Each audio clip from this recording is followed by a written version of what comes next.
Hello. I am late. With the best will in the world. I tried to make it 8:30.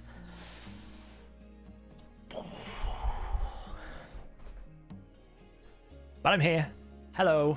Hello, everyone. Hello. Welcome back to another episode of Saf is late by an immeasurable amount of time. Has to do Hydra. Hasn't done it yet. Yeah.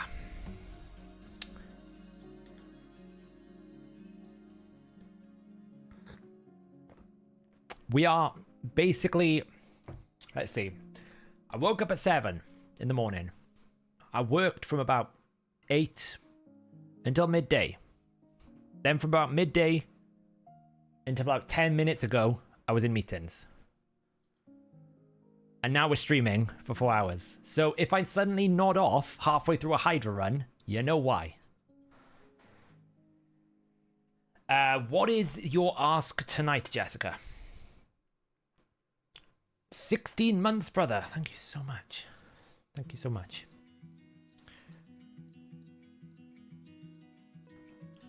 Well, I still need to push Hydra in case this clan catches, so I don't really think I can get away with that one.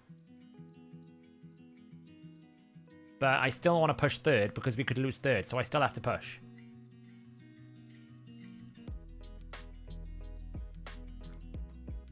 Hey, Dimitri.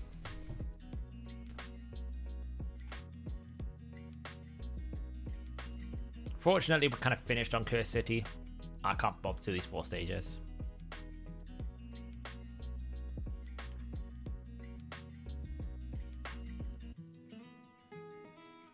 Okay, well, I'm on the bottom, and my boss is considered another 100 billion.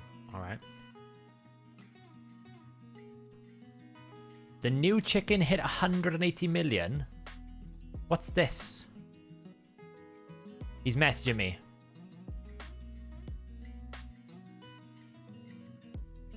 This chicken hits 170 million.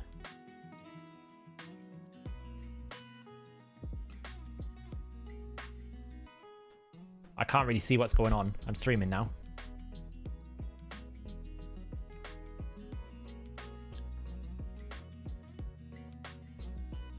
Let me see if I can find it.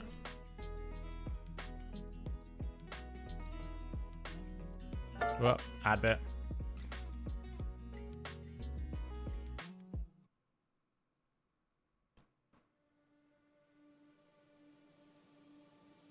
I'm watching the stream.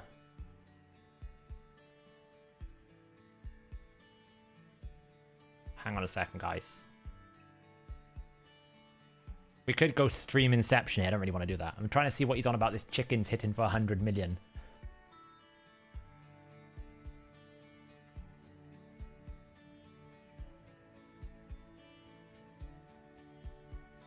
I didn't see anything in the chicken's abilities that made him seem to do a lot of damage.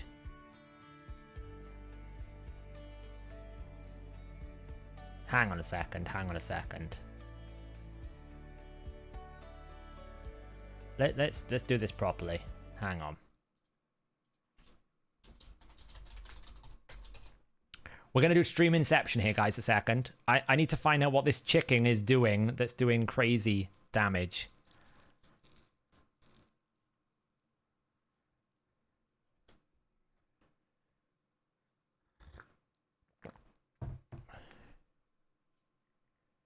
I need to see what's going on.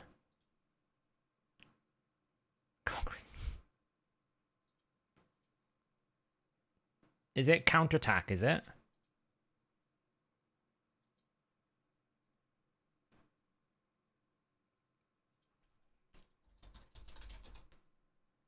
Alright, I'm watching this and then we're going to get back to it. So we're only going to watch this. I mind you, I should probably share screen. I have no idea how this will look.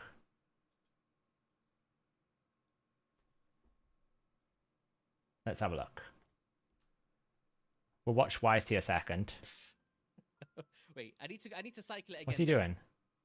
Well, that's not 100. Where's this damage? We're on boss count turn 3, 400 million damage. Watch this on this AoE, right? I'm going to speed it up. We just need to get this one on. Is it this one? No, it's this one. So counterattack on right. Watch this. I'm watching That we YST. can keep Tell that me what on. it We've is. got decreased defense on. We do. Here we go. Put your arms in the air like a roller coaster. I'm gonna not be a doing my bumpy arms in the air like a ride. roller coaster. No increased defense, nothing. Let's put it on. Put it on anyway. Here we go. Here comes the damage. Okay, this is... Can we beat the last one? We might even beat the last one because we've been decreasing the defense with Newt's max HP. God, this is... What? Oh no! Turn Oh, 600 why is million this damage. happening? All right, let's have a look. What have they done? Let's have a look. Let's bring up the patch notes. What have they done? Oh no.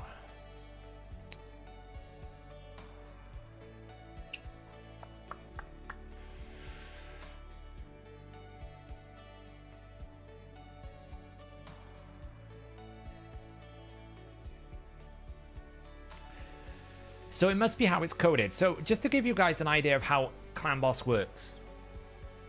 When Clan Boss receives maximum HP damage, it will cap the maximum HP multiplier at 75,000, okay? So, for example, if I'd attacked with Newt, right? Newt's a classic example here. Where is Newt? Newt, right. So when I attack with this ability does a defense multiplier with 0.1 enemy max HP. What it does is it caps the enemy max HP value at 75,000. Then you can multiply that 75,000 with your crit damage and abilities and other things like that. So unlike other bosses where they physically cap the limit at 10%, the clan boss should be setting the base damage that you multiply everything on at 75,000. So for some reason, it's not doing that with the Rooster ability. So I would imagine the way that it's calculating the enemy max HP, it's not taking into account the clan boss's passive. Right, the clan boss has a passive. I can show it to you here because I've probably got a key spare. Right, when we go into the clan boss has a passive, which basically... Where is it?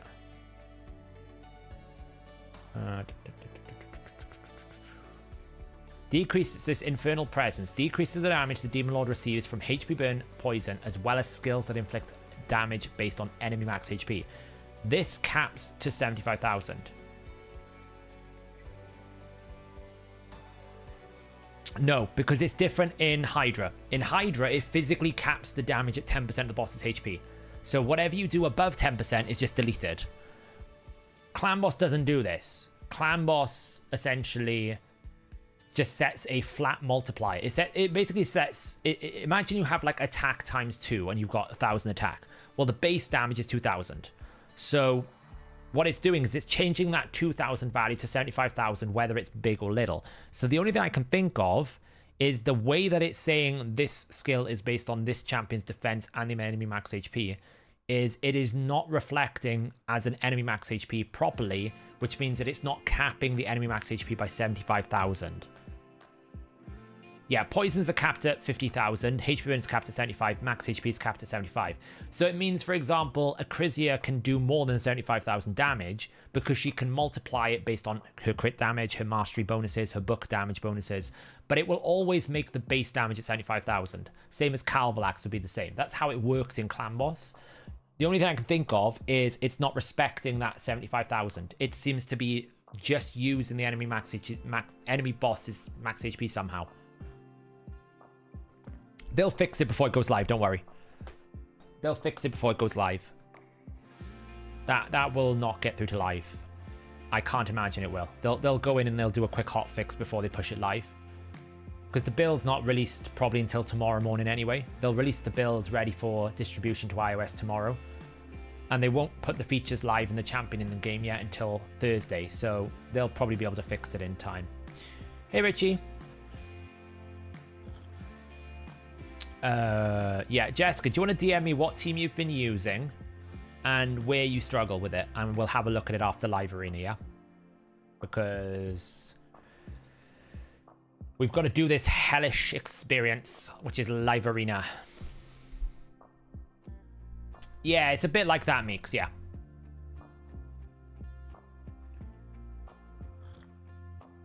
How did I beat Sol S21? I will have a look in a moment. So I actually can use Xena, by the way. She's not booked, but she is mastered now.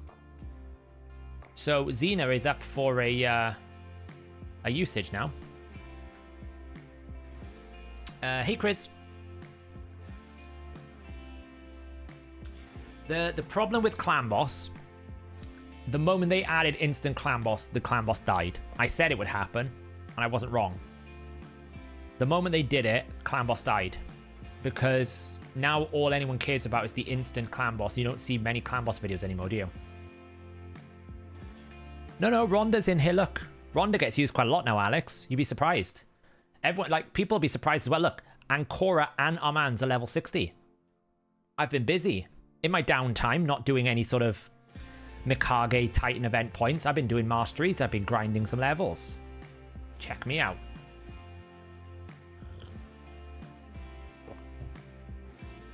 I did, QWERTY.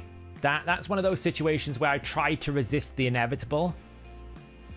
And it's just, it is what it is, isn't it? I mean,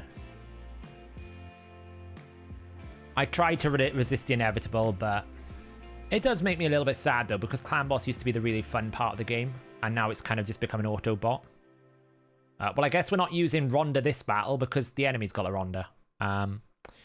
So, I mean, I can pretty much go speed. So, like this into this. Should we test it? Unbooked Xena. I haven't booked her yet, but she is unbooked. Oh, is it Shaq's birthday? Happy birthday, Shaq. Happy birthday. Everyone gave Shaq a happy birthday. I hope you had a good day. No. You don't get this. I'm pretty sure I can beat this.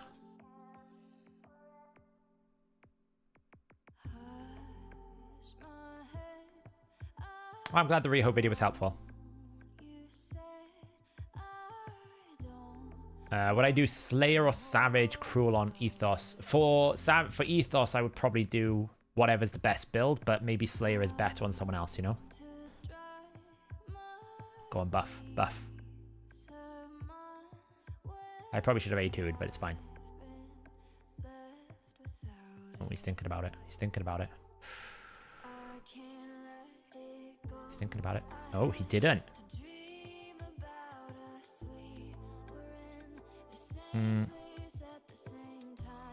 I kind of want to get rid of Lazarius first. Okay, well.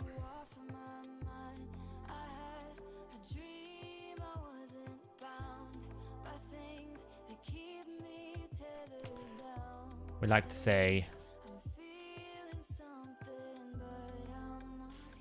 I don't really think that was an exceptional showcase of Xena somehow. So like Xena at the moment, she is upgraded. Like she has got decent gear. She's currently rocking 238 speed, 5.3k attack, 258% crit damage, which is not bad considering she's unascended and awakened. Like the gloves are terrible. The amulet needs to be ascended. The ring needs to be ascended. Like these actually could probably already go to ascension. I'd probably do this already. Take it all the way up. You know, so it's not bad. She's wearing the best boots, but the problem is she's got masteries. She's not booked, and that's a lot of damage to be losing, like 20% damage across the board. But you know, it's not bad considering.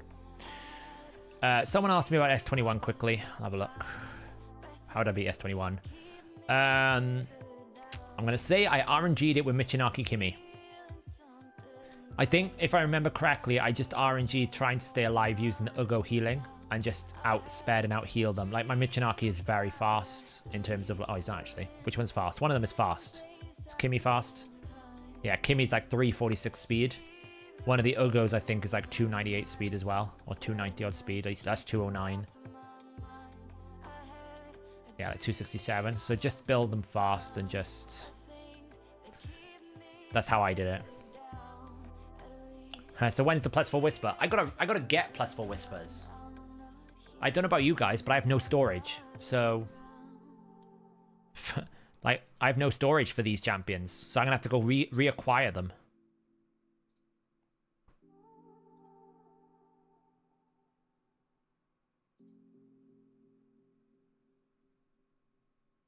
Okay, so... Only problem is now that they're max level, I don't know where they are on my team.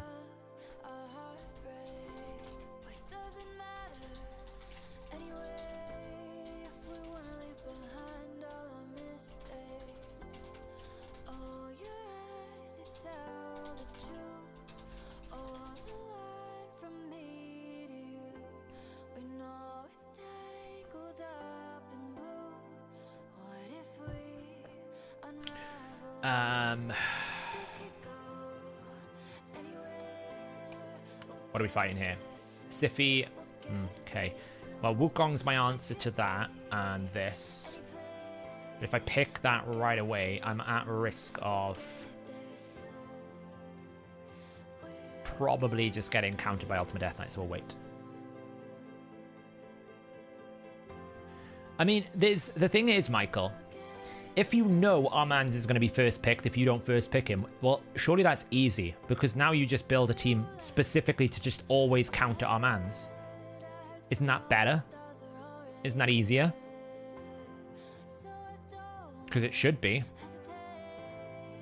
Like, you should know exactly what you're going to face, so if you know what you're going to face, you can counter it. The hardest part is when he's not always in meta. Because when he's not always first picked, that's when you have problems. But as long as he's always first picked, you should be able to bring some sort of counter to deal with it. No, he is counterable. Easily counterable. You counter him with Stone Skin, you counter him with Affinity, you counter him with Resistance, you counter him with Polymorph. There's like 4 things there you can counter him with.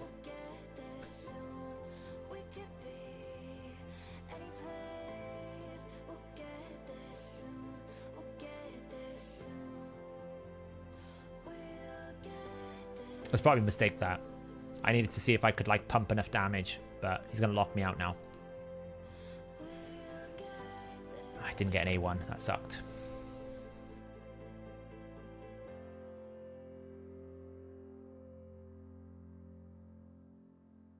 Whoa, look at that. Lived by a split health on my thing, which is really awkward. Ancora's dead. Why is he going to let me? I was going to say, why is he going to let me have Ancora take a turn? My only hope here was basically doing enough damage to kill the Harima, which is Wixwell. I think Wixwell's very good. I think people are underestimating the value of Wixwell. I think Wixwell's very good. Well, we're plonking out block active skills. It's whether or not we actually live to use Wukong's A2 again. Any of the new champs impressed me? Honestly, the Unity's a bit meh. I think the Truth Shield is interesting. We'll probably go through all of the... we'll go through them all before the night is out. We'll go through them. Can I do 10 fights without? Do you want me to try it, QWERTY? I'll show you. I'm not truly set up for it, but I'll give it a go. If you want me to try it, I'll do it.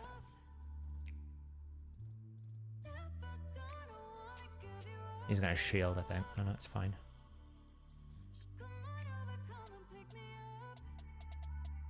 Deke's attack wasn't great.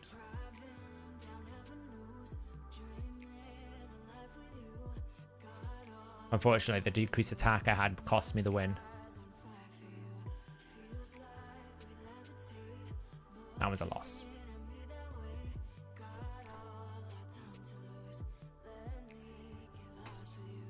Do it, okay. I will.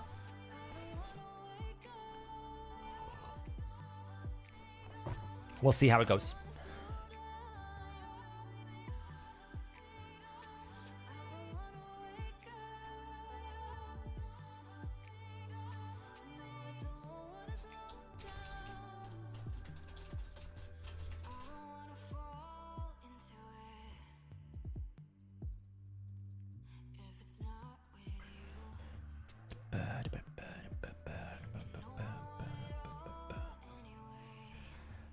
So we're gonna pick Ancora Narcissus, okay?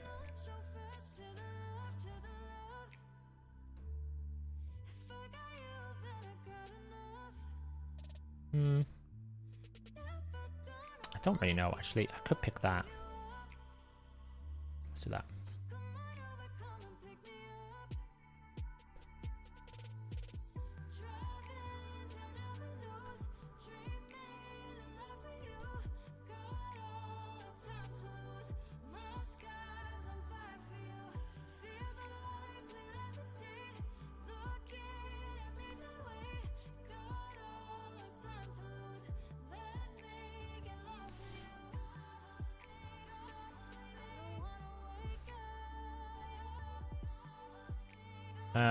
I'm thinking, sorry, at the same time, trying to think of the best way to build this.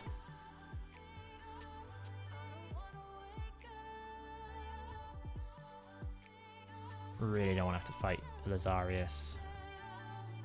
I don't want to have to fight Ronda either. Let's do that. Ready for it? Watch what he can do now. He shouldn't be able to steal anything. Yeah? You shouldn't be able to steal anything. Look. Yeah, watch what happens now. What's he going to do? He can't do anything. Ready? I've just counted Armanz.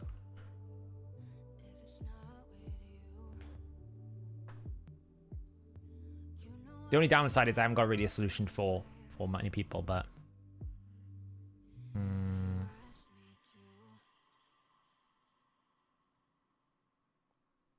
Because she's not actually booked. That's the main problem here. Not actually booked, so bit of a problem. But that is how you that's how you counter it.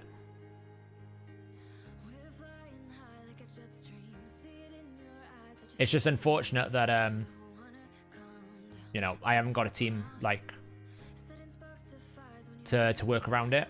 So like what I mean by I countered it is I built a team that Armanz could have no use for. The problem is Xena is not ready to be a damage dealer right now because she's not booked out. You can see I just did no damage, right? But that's how you counter it.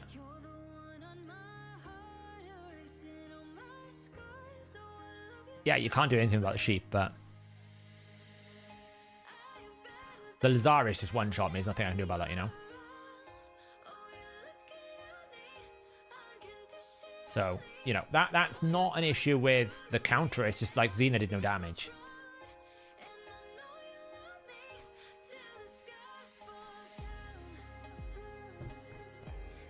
You know, that's the problem with Xena more than anything else.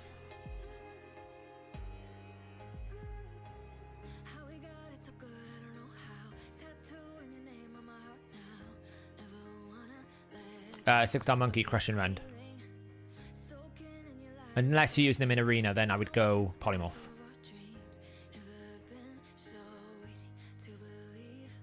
So that issue there was purely because I just didn't have enough damage. Okay, I just didn't have enough damage. So if I bring someone who's better, then I can do it. I don't even know if Xena's going to be good enough though. Like, not without being 6-star. Like, her damage output there was really low.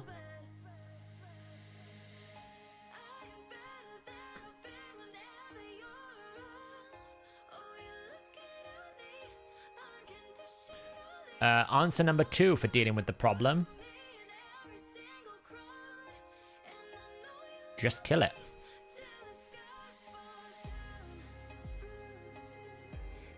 Yeah, I mean, you can't counter the polymorph unless you have resistance, but I was fine if I killed someone. The problem was I couldn't kill anyone because the enemy had stone skin. So it wasn't truly an issue with Armanz, it was truly an issue with the fact I let Lazarius get through.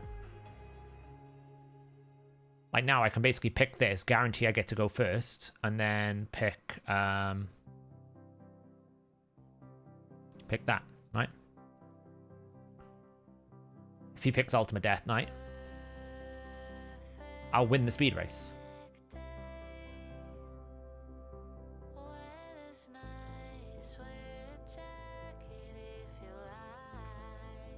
So I'll take the Wukong out.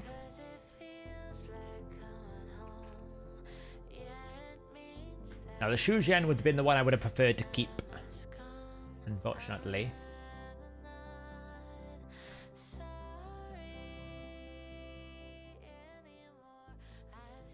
Wow, it's a fast Armanz. That's a fast Armanz. That's an incredibly fast Armanz. That's like a 400 speed plus Armanz. There's not much I can really do about that. That's nuts. That is super fast.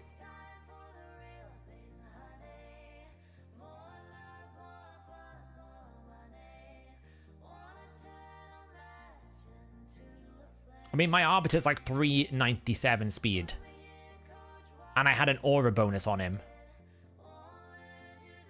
I mean, it's not much I can really do about that. Really.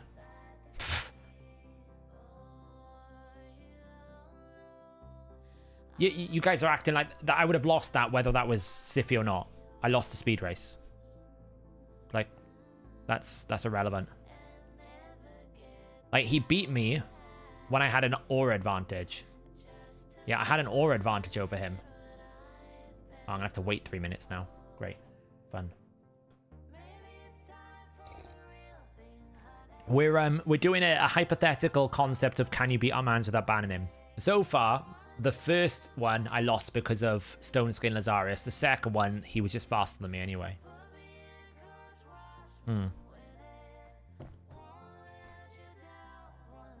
Yeah, I mean, I would have lost that regardless because I lost the race. So if that was a Siffy, an Arbiter, a Shuzhen, anyone, I would have lost that race because he was just incredibly fast. I didn't expect...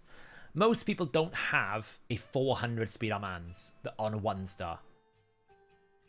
Because that's what he would have had to have been to beat my speed there.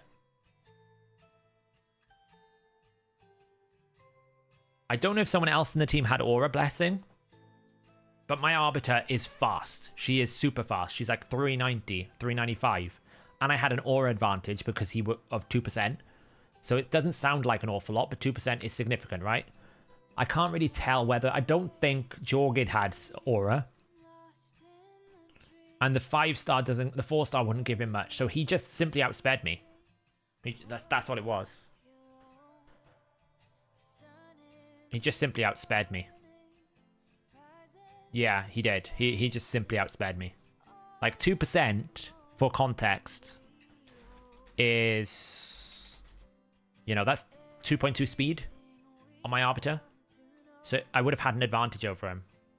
He just outsped me. Not much you can really do about that. The top speed is fast. It's like 600. The highest theoretical top speed is 600. So he's going to go speed, right? So I can't outpace him. So what I can do is I can outresist him. Right, so I can pick... We can try Xena again. Well, we'll just hold that for a second.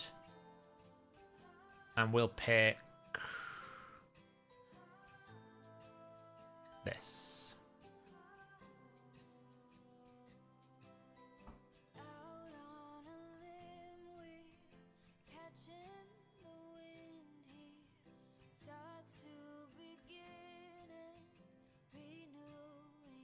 Yeah, so he's going full speed, right? So right now I'm probably banning the Kai'Ma. So we're just going to build around surviving. So we've got 2 revivers already, DPS, so I can bring utility DPS if I want to. So I can do this and this. Yeah. So why am I picking Xena into Armanz? Force Affinity. He will weak hit my Armanz. My Xena. Jorgen's a bit of a problem. So the question here now is, do I survive the Jorgid more than anything else? Because the Jorgid can go through my Stone Skin.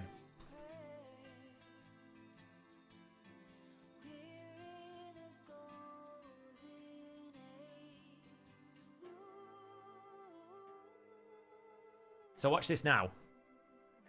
He got my Necret's 2 meter.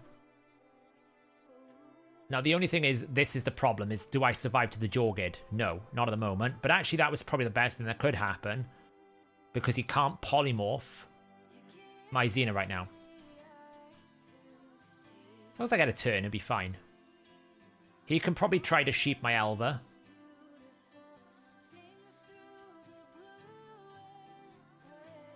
So this is going to revive with 40% turn meter. I'm pretty sure Jorgid doesn't have his revive. So I'm going to do that because I'll veil it instantly. Boost again. Put a protection on it. Now Xena's ready to go. So as long as he doesn't have AoE, Xena will kill. He doesn't. Now as long as he doesn't have AoE, Xena will kill. Eventually Xena's going to get a turn. It's going to take a while. It's coming. There it is. So now we can use that.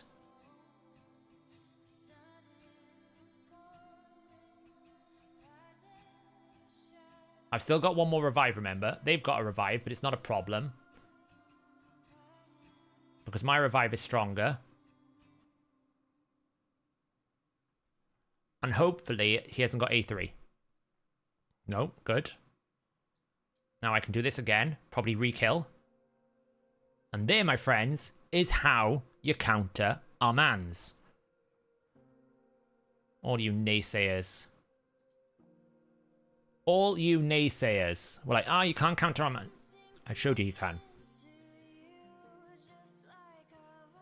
To be fair, he should have A3'd the Alva, I get, but you know what I mean. That's what I'm saying.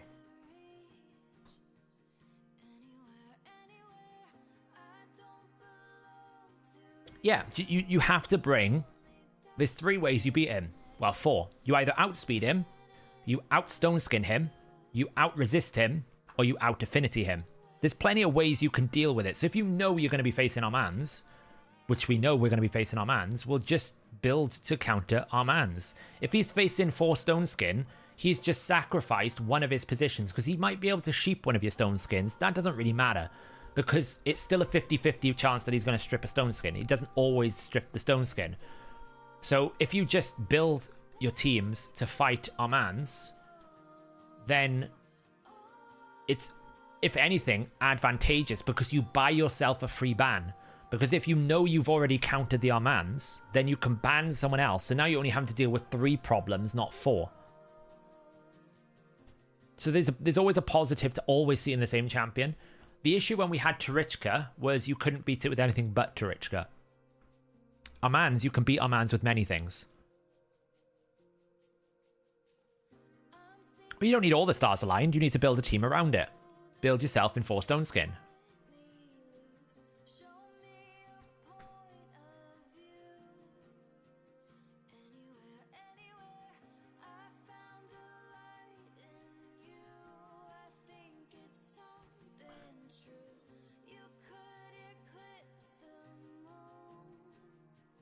Technically, you can get a little bit more speed control freak because you can get accessory speed set.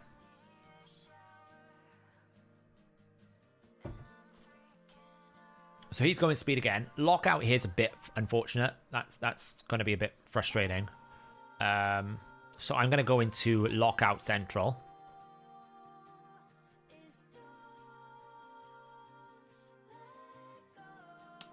Well, it has to pass resistance check. So if you don't resist it, yes, it is 100%, but it won't remove the other stone skins is what I was talking about, Sheehan.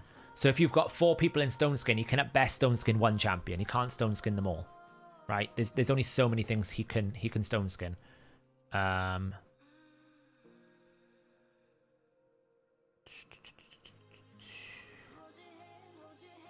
problem is...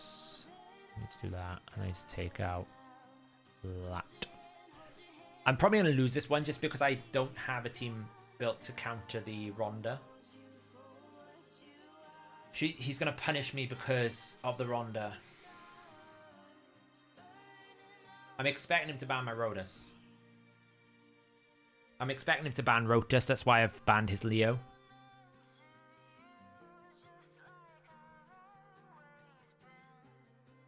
Oh, he banned Ancora. Okay, interesting. I could have got away with banning Yumiko.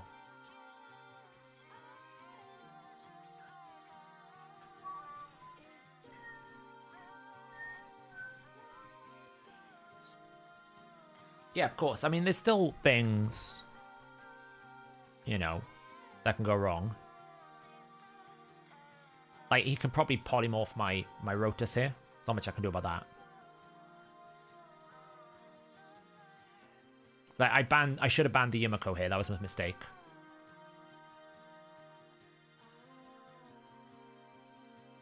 I somehow lived. I don't really know here. This was, I should have banned the Yumiko, not anything else. So, I should have banned the Yumiko here. That was a mistake.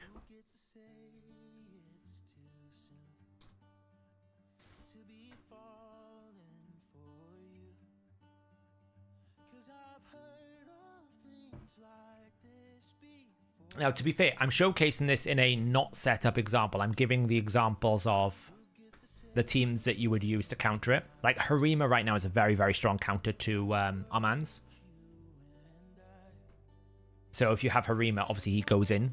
I'm kind of like throwing together champions that are currently not really built properly or fit for purpose to try and show how you do it. Was that what it was? It was the Rare Mastery. I was like, surely she should die.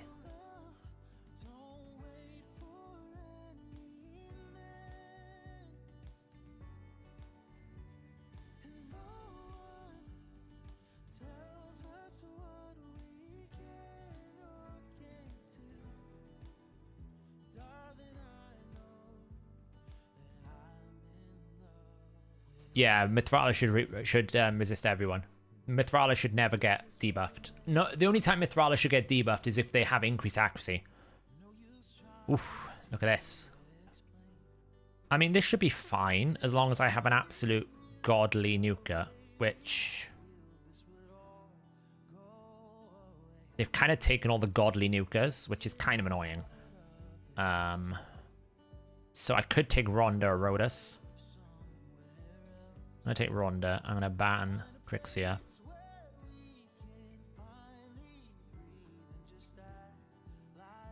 I'm going to take this.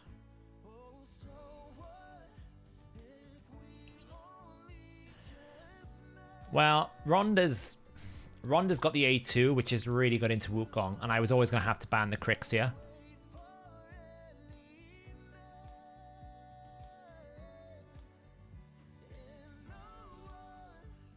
See, this is a team I wouldn't run into Armanz, right? Because I've got two non-resist slow and stone-skinned. So that's the issue with this team. I ran the wrong team into it. Doesn't mean I'm not going to win. Like, I can do this. Soften him up. As long as I get a turn with Narcissus. I mean, how many counterattacks have they got? Jeez.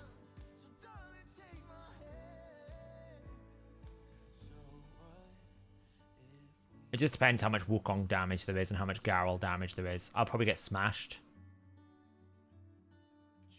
It just depends if did I get Tim? No, I'm going to get smashed. I mean, I've still got the Ancora Narcissus build. If I get a turn with Ancora, there's still a chance. No, there's no chance, I think. There might be.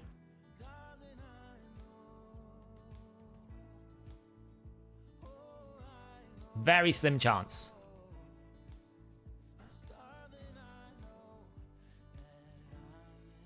Garrel smash. Don't smash. Oh, it's close. It is close. No, the monkey's gonna get me. That monkey's gonna get me. Ay vey. The monkey's gonna get me. Damn it, it was close. I was close. Yeah, I probably should have A2'd the Wukong instead of tried to A3. I didn't have increased attack in the team because they're banning Shuzhen more than they're banning Arbiter, which is really annoying. Sometimes they'll ban the Shuzhen, sometimes they'll ban the Arbiter, but they seem to be going more towards the Shuzhen tonight. James, honestly, stop being like the type of person that thinks they're the smart aleck. It's not really that funny. I'm trying to show people that you can counter him. It's just the other champions are the ones that are affecting the win condition, not Armanz. But if you just keep being a smart aleck, I'll just kick you out of the chat. You're not contributing, you're just poking fun, and it's not even that funny. So Rodus is great into this team here, so we can build that. Go Garrel Smash. I mean, double magic.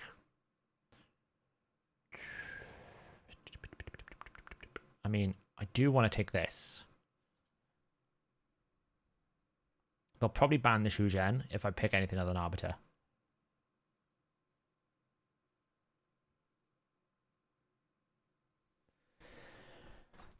Yeah, I lost to the Swift Parry, which can happen, you know. That's fine. Honestly, I might just ban the Rotus.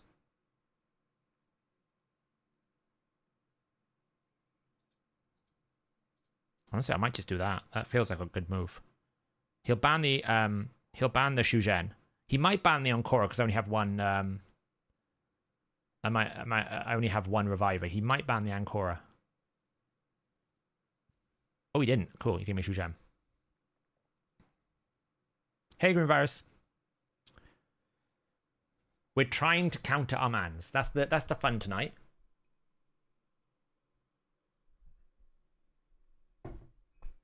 Yeah, like, I don't mind having people having a laugh or people trying to prove me wrong, but sometimes when it's just like, haha, you were wrong, it's like, you're not funny. Just stop talking. Well, you have no reviver, so I'm just going to kill her. And I'm going to do this. And I'm going to smash. Hey, look. I countered Armanz. So, as I said, 4 ways you can counter Armanz. You outspeed him. The one that I lost to Armanz, I didn't outspeed him. You bring 4 Stone Skin. My Xena is just not strong enough right now. You bring resistance. I was able to nearly win one fight. I just lost to Swift Parry Siphi, right? I revived my Narcissus. I almost won. Or you bring Stone Skin, right? You bring those 4 options. That is how you deal with Armanz. And if you know you're going into facing Armanz, then if you build around the reality that you're going to be facing Armanz, that gives you an advantage. If you accept that he's going to be in the team, then your counter to him is always going to be active. If that makes sense. I'm not saying he shouldn't be reduced in strength. I'm simply saying he's not, like, he can be. People saying he can't be countered, he's unplayable. He is playable, it's just the counter is not very fun. The counter is basically Stone Skin resist, which is not fun. Hey, Cat.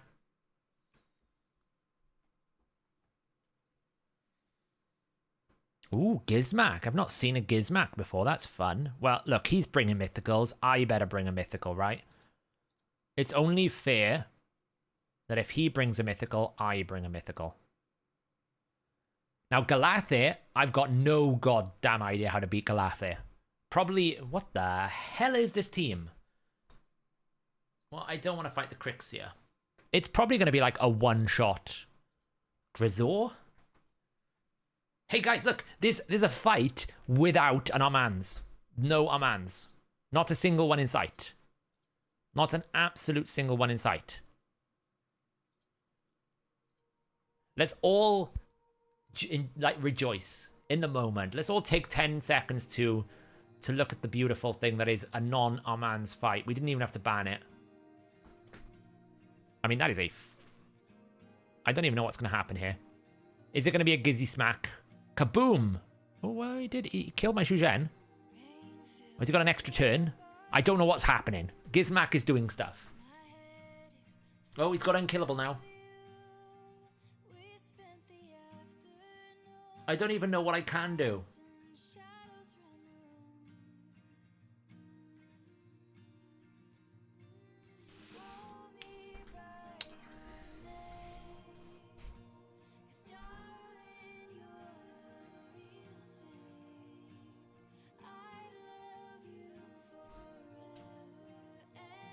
Well, if he can put one unkillable up, I'm going to put up one myself. I mean, it's not quite the same. He's got, like, AoE unkillable, but I've got unkillable, so I'm taking it. It's doing stuff. I don't know what it's doing. I don't know whether it's going to do anything, but it's doing stuff.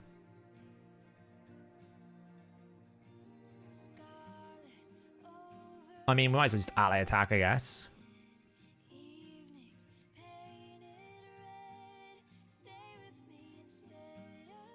And a revive now. I think that's a good time. He might just kill again. We'll find out. What's Gizmak going to do now? Is he going to change form? Is he going to do something? What's he do? Kaboom. Oh, he didn't double boom this time. I mean, he should kill my Narcissus, right? My Necrat. Or you can...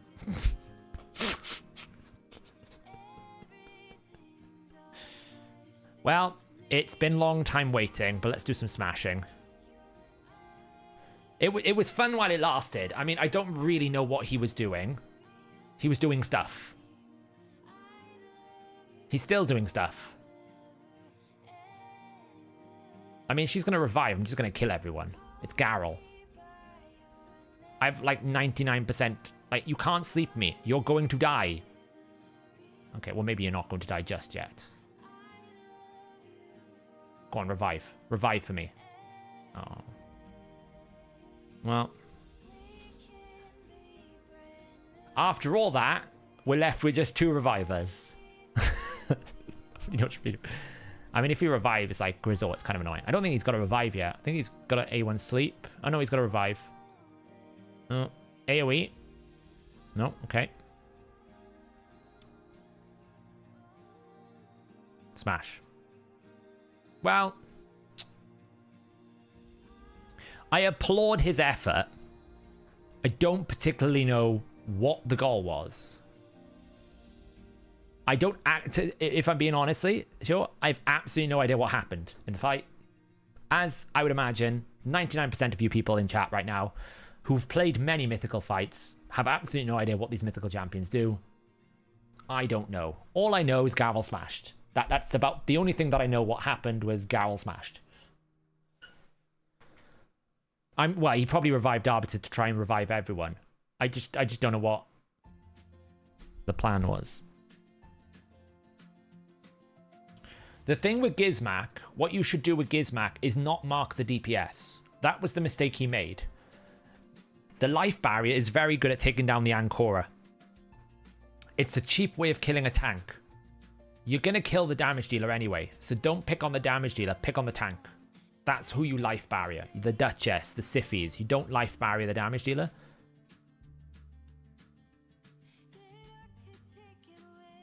It's you actually do use Gizmak for like it's very good for like dealing with Stone Skin. The more people will go towards Armanz counters, which is Stone Skin, the more Gizmak is going to become meta. Just like Harima's getting stronger at the moment now because she's Force Affinity and she counters a lot of Armanz teams, he'll come into play because he will just come in and burn away the Stone Skin. The more and more Stone Skin we see. So it's just... Yeah, I got 2 Hydra keys to do today.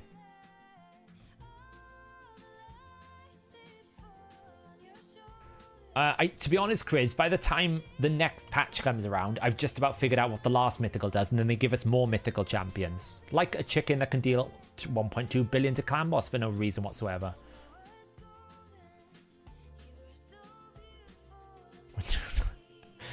Luke, I'm afraid your message has been yeah, we need to have a more family-friendly name for the chicken, the rooster. What's his name?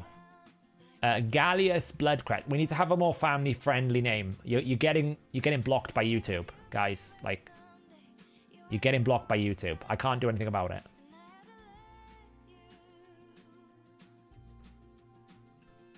Honestly, I'm just going to take Arbiter. The worst pick now is Tormin. As long as he doesn't pick Tormin, I'm fine. If he picks Tormin, I'm kind of screwed.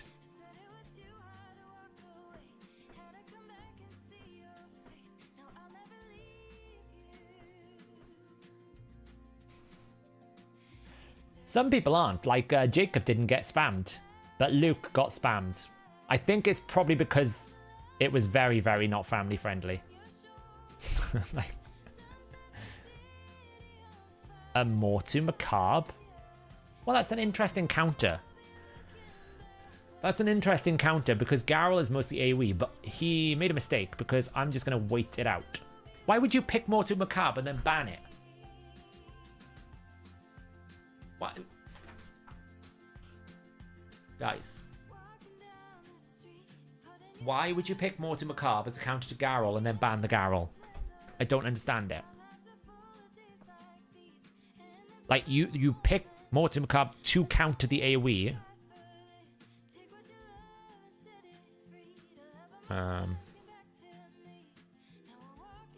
Let's get as much strength as I can.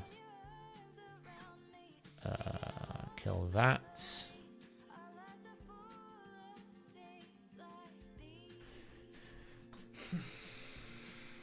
I know, I'd probably lose this because I didn't counter Armanz, but... Oh, wow, that is a high accuracy Armanz. He either 3% did, but I don't think he did. I think that's a high accuracy Armanz. This Armanz is going to be like 900 accuracy. Yeah, this is a strong Armanz.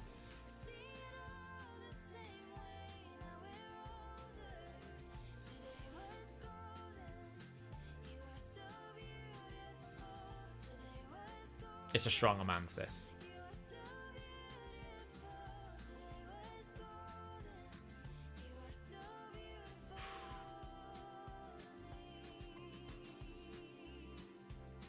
Oh, I resisted. So he's on the cusp. He's like 850 to 900 accuracy. Let's do that.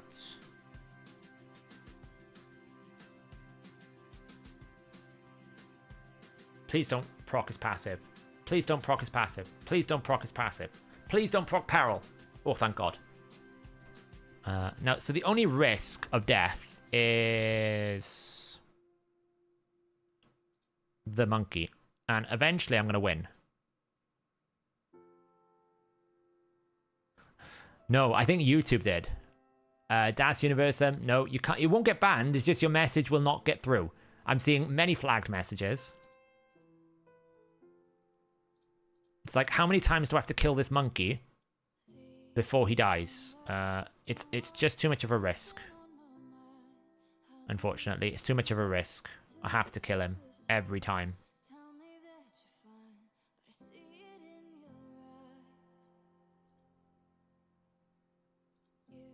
There we go. So, for everyone, just to prove a point...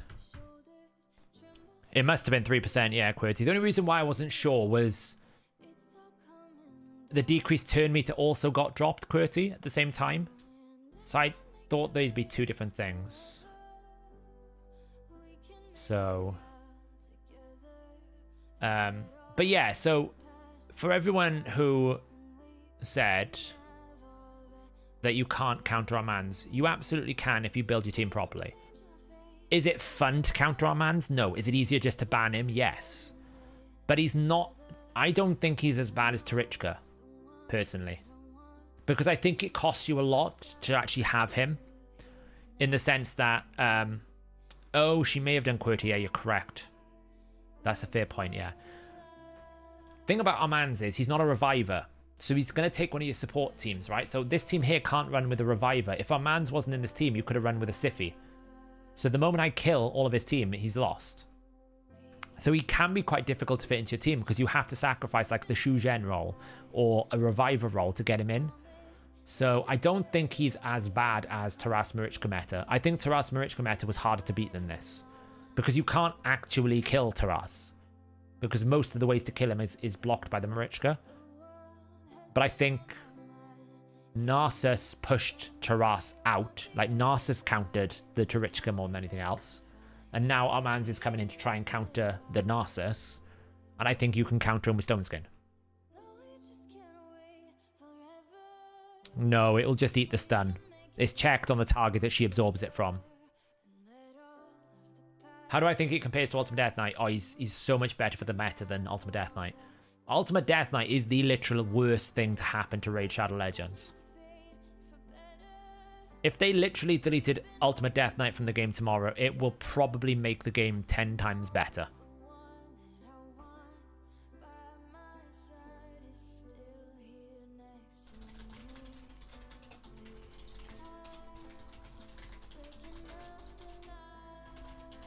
Apparently the chicken is breaking everywhere. Yeah, I've seen it, Jessica. I'll have a look now.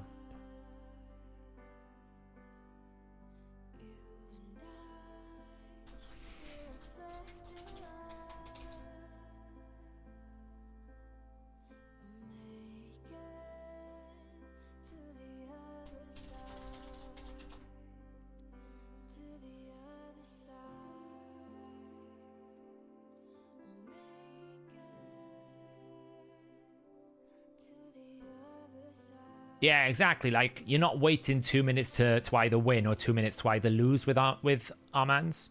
At least with Armanz, you know pretty quickly if you're going to win or lose, right?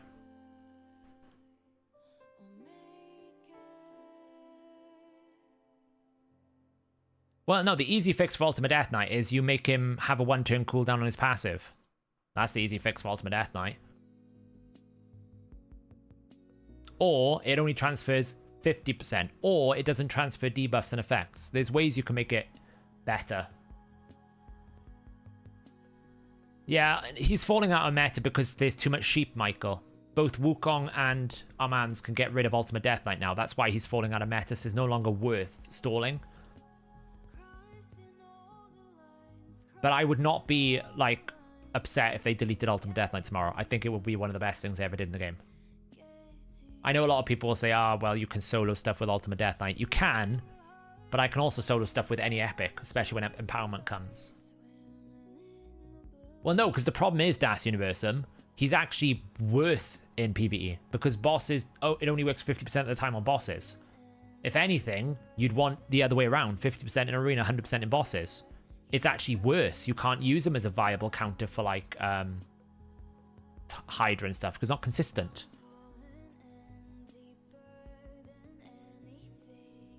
He's just one of those champions that's just super strong, unfortunately. They won't nerf him. I mean, it's largely irrelevant. I'm just saying that like Ultimate Death Knight did more harm to the arena meta than anything else, because Ultimate Death Knight is really what triggered this like ultra stall meta. That was the origin of the ultra stall meta.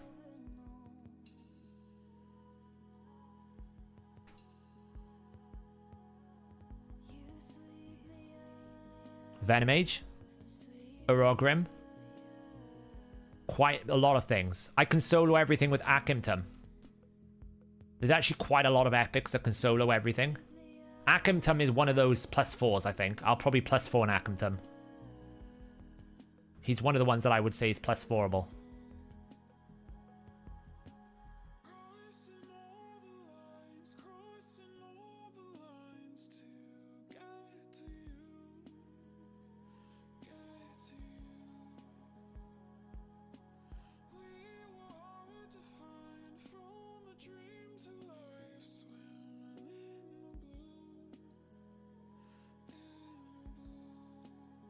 I probably should have killed the reviver, so I can get an extra turn. Take out the revive.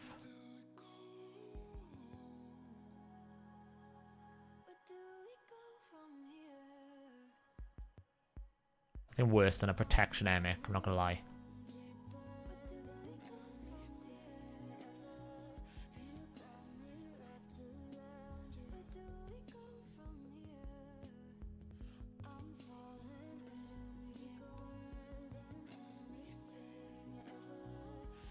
I get a turn? No. Oh, for the Lord. This battle is won, but it's just painful right now. Like, seriously. Okay, nice. Finish. Oh, I can't.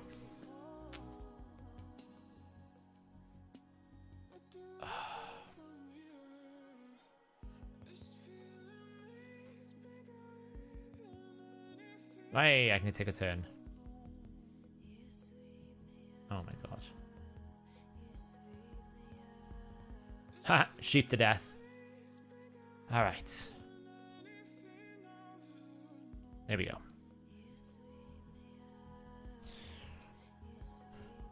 Not bad. Whoop, zoomed up. But yeah, in terms of like epics that can solo content, for example, you've got Akimtum, right? The way you build Akimtum, you build him in stun set, you build him with lifesteal, and you build or bloodthirst, and you build him, or you can even go like Warmaster if you wanted to. No, sorry, let me rephrase. You build him with stun set, you build him in Warmaster, you put Harvest Despair Mastery on him, and then you stun up the enemies, because every time a poison activates, his passive will activate stun set, and he will basically stun his way through waves. The other way you can build him is regen or lifesteal instead. He can solo content easily. You've got someone like Venomage, one of the OGs, very good at soloing content, heal reduction, low damage, put her in high regen. I mean, heck, I can solo some content with just a Seer and a Frozen Banshee. Orogrim, the OG, can still solo content, very good at it. Who else we got that can solo content? A lot of the fusions can solo content as well. Hoskrill's not a bad for soloing stuff. Does a lot of damage. What else we got going on here? Lady Annabelle, very good solo champion. I don't know if she can solo like wave stuff, but she can solo bosses.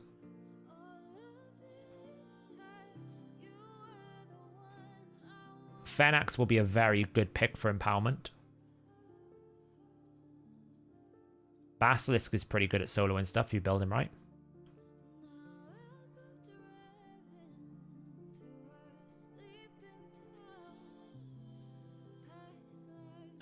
What else have we got? I'm just doing a quick scan to see what there's in the...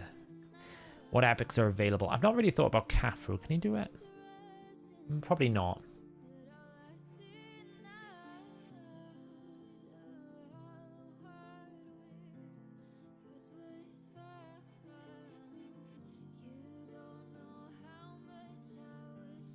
I mean, there aren't like thousands of them, but there's quite a lot of epic champions that are actually quite good at soloing content. Especially with more stats coming into the game, right? Tyre's not bad. Very slow solo, though. Ornn can solo stuff. Basically, Norogrim. Dithey. We know how good Dithey is. I have to plus for the strongest seeker in the world. Yeah, I will. Don't worry. What's the summoning event at the moment today? Oh no! I misclicked! Oh.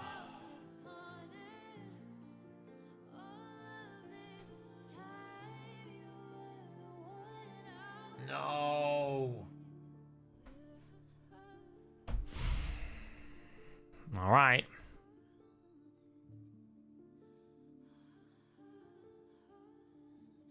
Ooh, it's a Kaima. Ooh, a Siphi.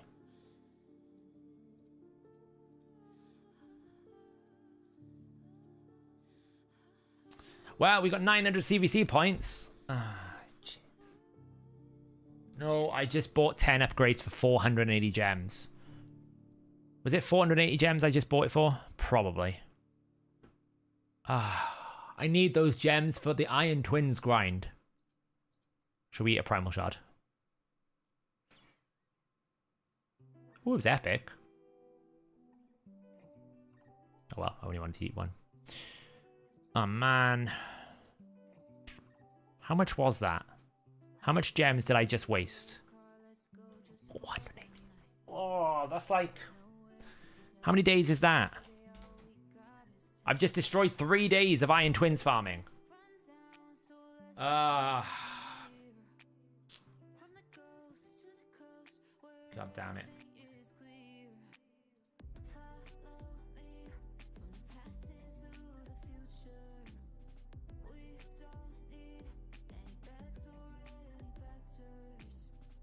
One more void. We're gonna go to 20 voids.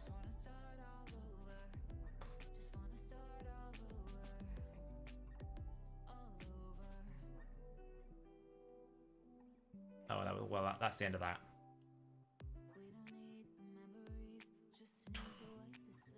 That's how it's going. It's going terribly. I've had more Eternal Essence than I've had Immortal Essence. That's how bad Iron Twins is going. I've bought the keys every day since last Sunday. Like last Monday. It's so brutal. They've got to do something about these drop rates. If all they do is nerf Iron Twins, I'm going to be livid. Like, they've got to fix this, you know? It's so bad. like, I've literally, what is it, Monday to what is it, Tuesday? So that's like 7 days, 9 days, right? I think it's 9 days. Let me just do a quick check. 1, 2, 3, 4, 5, 6, 7, 8, 9 days. 9 days, right? And I've bought keys every single day. So 108 keys has netted me 16. So on average, I'm getting on average 0.14 essence per run. Is that right? No, that can't be right, is it? Yeah, it is right. About 0.14 essence per run. It's so rough. It really is. I just don't know what else I can do, you know? I normally only buy the keys on Sunday, but I'm eager to continue the missions. I have, like, 26 to go, and I can do all it. Do you know how many? This is how bad it is. Spend 10,000 Mortal Soul coins in the Mystic Market. Sure, I've only got 54,000. Spend 10,000. It's going to take, I'll probably get to 100,000 before I get 6, like, whatever I need, like 40. Yeah, I mean, enfeebling the bosses wasn't why you pick Marius. You pick Marius because it's a triple hit AoE and max HP. He's basically a second newt. 32,000 energy. Yeah, I feel it, Jordan. Like, it's like, so annoying. So yeah, it's a bit annoying, this. Every day it's a troll. Me and Green Virus literally send a message every day going, I wonder how your Iron Twins is going to be. And I'm like, I don't know. How's your Iron Twins going to be? And then we got to do it again at 40, like when it's like, what, 80. I did one mission video on it. I'm kind of, I don't really want to do a video going, Iron Twins rate sucks. Like, because up until then, it's been okay. Because at least with these, which one is it? Like, get 20 mythical artifacts or something. At least I can grind that in a known quantity. Like, I can commit the amount of energy I want for these mythical accessories and stuff. That's not really that bad. But these, like, I can't control the grind. Like, it's just a matter of luck. It's not even about persistence, like, to some extent. Because I can't just do more Iron Twins keys. You can only do 12 a day. It's just how lucky you get. Honestly, it comes down to how lucky you get on a Sunday. So, should we have a look at these new heroes then? Actually, before we do that, Jessica was asking for help, right?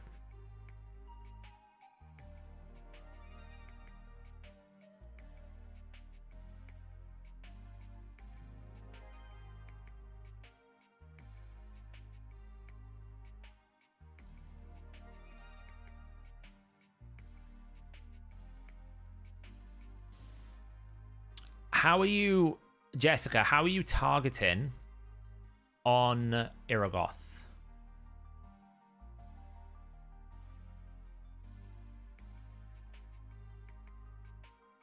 How are you targeting on Iragoth? Okay? Because that's the important factor. I'll run it through now, right? So we kind of can just like kill this wave. It's not really a problem. Right, we just smash this wave eventually.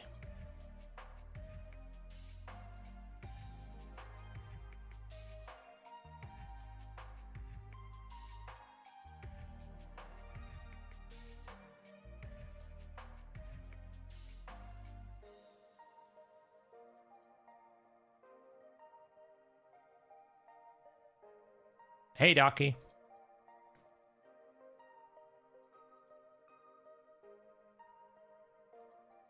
Oh, thank you. I always forget to take that down. Yeah, so I'm just going to get to the boss now and show you. So when you get to the boss, it's all about how you manage the minions more than anything else. Minion management is key to the boss. So when we get to the boss here, right? The boss, you're either going to go first or you're going to go second. So I like to always get some decreased attack on the boss. That's the key thing. Decreased attack needs to be on the boss at all times. So when the allies come out here, right? What is your target selection, Jessica? Are you... What do you do when these ads are out? Because that's the important aspect. Yeah, we're about 50-50.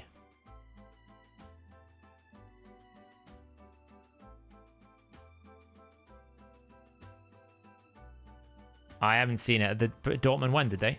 Nice. PSG are going to be rough there next year when they lose Mbappe.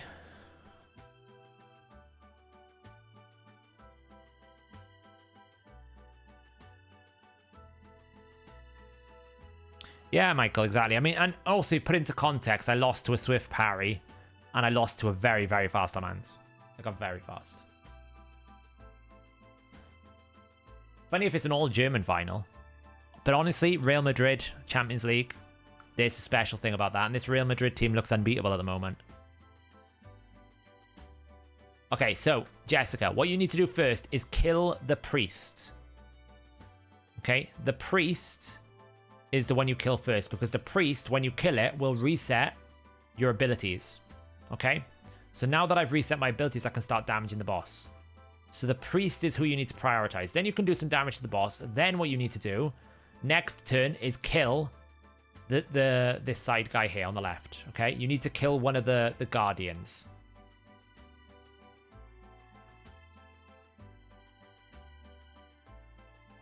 No, I'm not pulling shards. I only pulled a few earlier just for fun. So next you kill one of the guardians. Okay, because the boss with the healing passive, look. At the start of the turn, he's going to sacrifice the priest to reset the boss's skills. So the priest always has to die. Then if there are no eternal priests, he will sacrifice a guard and heal himself. So you want to kill all the guards before he does this ability on a 2-turn cooldown. Okay? So if there is nothing available, he won't use that ability. He'll just summon, for example. Okay? And you don't want him to never have, like... you always need him to summon more than 2. So if you can't quite kill the third guard, that's fine. You can accept a 15% heal, but you mustn't ever allow him to summon only 1, because otherwise he's going to get this eternal rage, and that will kill you. Look how much damage he's going to do. He will ignore unkillable, block damage, shield, and ignore 50% of the defense. You'll never live. So you always have to kill that. So you can see right now, if I want to, I can just leave that guardian up. I don't really care for it. He doesn't bother me. Because, quite frankly, the guard is not going to do anything. Now, I can let the boss kill the guard if I want to next turn, which I'm going to. He's probably got a while to go yet, so he might not even get there. Yeah, I'm going to kill it because of Marta's counterattack, so... So at this point now, I've won. Now, obviously, my gear is much stronger than yours, and I've got very powerful champions, so I'm not saying you can do it this way, but... It's all about how you manage the minions if you are struggling on 120. It's like here, for example, I've lost all my abilities for a while. But as long as I sustain decreased attack on the boss, which you've got Rected Wrath, so that's fine, you should be okay.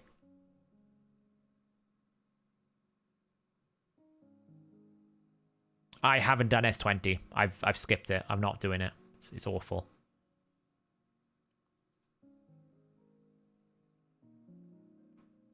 Yeah, but you kind of want to kill the priest because you reset your abilities. I mean, if it works, right? But you kind of want to kill the priest to reset your abilities. But you're right. If you've got Brimstone and you can reliably place it on the boss, then if the boss resets his active abilities, then you get Brimstone procs at a much better rate. So your strategy is also fine. Again, you're right. You need decreased attack on the boss. So... Yeah, you don't always have to kill the guards. The key is you need to kill the priest and at least 1 guard ideally, but you can use Geomancer as well. Newt is just quicker. I can do it really fast without, like, Newt will just kill it quicker for me. I don't have enough whispers. No, I'm going to have to summon a lot more.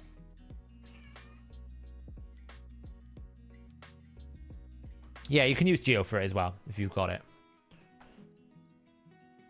But that's how I would approach it. It's all about careful minion management. Sure, it's all about careful minion management. If you can manage the minions properly, then you're okay. This is the whisper that was used there. As you can see, we're still trying to dust the boots. You know, this can go up a little bit once I get more oil. It's currently at 176 speed, 316 crit damage, 7.7k attack. Fully booked. 6-piece Merciless. Standard Hydra Masteries. This is what I call the standard Hydra Masteries now, okay? If I move myself out of the way. These are standard Hydra Masteries. For damage. Like pure damage, of course. We take this if we pick up some debuffs. We take this because we can proc on decapitated heads. We take Helm Smasher because we have got Crushing Rend, and we've also got like Merciless, so we're going for full ignore defense on the A3 and the A1. This is the standard build. Yeah, the team build's fine. It's probably you're just not killing the priest in the right order.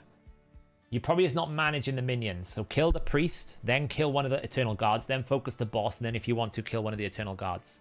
If you can like throw in a Brimstone or something, it can help, but the team is fine. This is pretty much the standard masteries you would build for anything in Hydra. I know a lot of people will say like, this isn't much value because you have block debuffs. Sometimes you pick up a debuff here or there. You know? These are pretty good. Like some people, there's no point taking a Whirlwind of Death. You might as well take a Life Drinker. This is how I would build, you know? What gear is good? If you are not 6-star, you go the Relentless Phantom Touch build. And then you go more towards War Master. Right? You'd basically just move this over to War Master and you go Relentless and Phantom Touch. And prioritize the A2 more than the A3. You want a Smash Lord test? I do have a Smash Lord, actually. He's not updated yet, so I'll have to wait until he's updated. But once he's updated, I'll test it. This ability. I need to see what they're going to do with the multiplier first. I'm not going to do it if it's not worth it. This will be really good, though. Yeah, I got Crushing Rend on her. So she's in the Crushing Rend Ignore Defense build. If you don't have Crushing Rend, then you can go the Phantom Touch Life Relentless build. That's also fine. I don't have Test Server. Sorry. I don't have access to that. Is 176 speed good enough for Hydra? I don't use her in Hydra. But keep in mind, I get like 14 speed, which picks her up to 190. And then there's other things I wouldn't use her necessarily on high difficulty. I do have another Whisper, which I use for other content, which is 202. So that would lift her up to 216. I wonder if I actually have enough area bonuses for a cheeky little speed upgrade. Oof, we need a lot more, actually. I'm a Chelsea fan. We're pulling it together. Chelsea are on the rise. We're going to hit European football just before the end. You watch. It's going to happen. I have faith.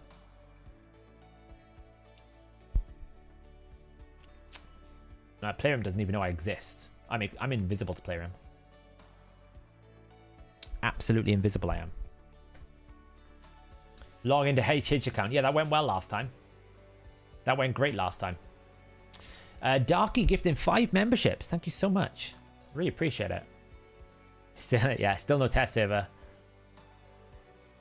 Technically, everyone is in the same boat. So we can call this stream the No Test Server Club, right? Because I'm technically not part of the content creator program. So because I'm not part of the content creator program, I'm not allowed in. Yeah, United are kind of like buckling under the pressure of injuries. I don't really blame them for their position. I mean, they're playing basically a 36-year-old defender and a 32-year-old defensive midfielder as their centre-back. So the greatest will of the world, there's not much you can really do with that. Whatever happened to Cronum? That is a good point. I actually was thinking about it the other day. I might actually be able to book Cronum this rotation. I haven't looked at how many books I've got, but I will probably look at it tomorrow because I always book on the second day, right? I don't book on the first day. What 2-piece? Probably something like an Immortal set, or you might go variable and pick up a 4-piece, like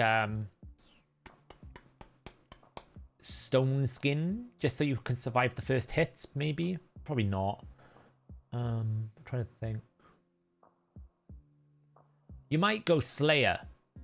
Actually, I wonder if... Oh, no, yeah, you go Slayer. Ooh, that could be a cool build we can try if you want.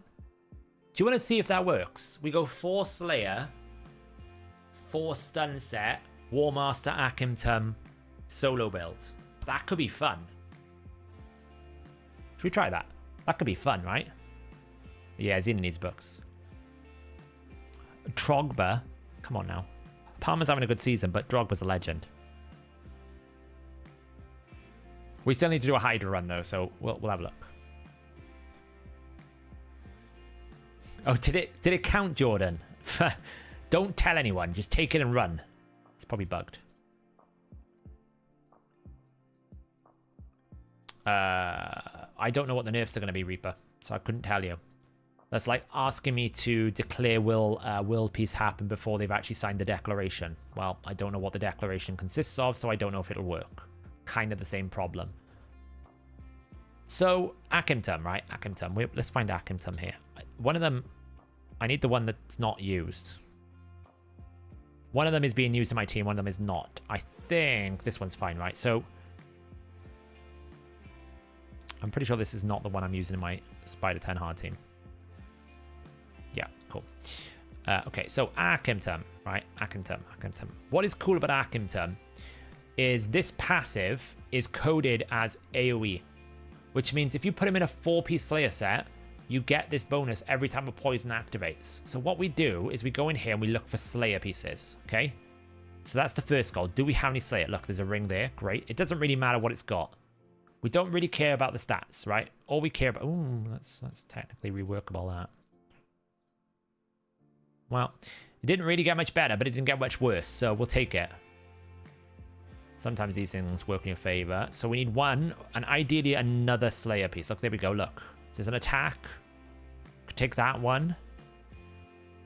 Ideally, we need accuracy, though, so we've got to be a bit mindful of that. So we're going to take this one. Why?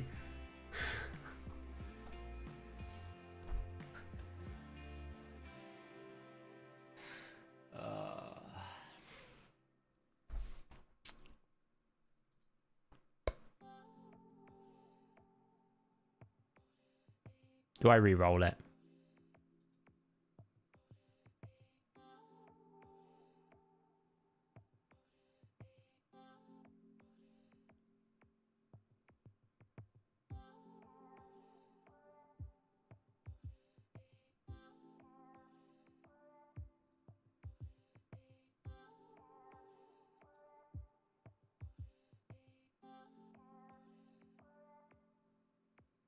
I mean, it triple rolled. Benzo gifting 10 memberships. Benzo's like, I think some people are having little competitions, and Benzo's like trying to win this gifting memberships. I really appreciate it, Benzo. Totally don't require to do it, but I really appreciate it. Make sure you give a thanks to Benzo if you get a gifted membership. Hey Benzo, how's it going? If you have just received a membership, make sure you join the Discord. If you link your YouTube account with your Discord profile, you will get access to the members only Discord in my Discord section. It has some cool little channels in there. It's got links to my my account on the optimizer. But yeah, once again, thank you so much, Benzo. I really appreciate it. Yeah, that's what I'm thinking, Robo. Like, even though it's kind of like attacking to crit damage, it's still kind of like, okay. Has YSC finished breaking the game with chicken? I did see that he was saying it was broken in every place.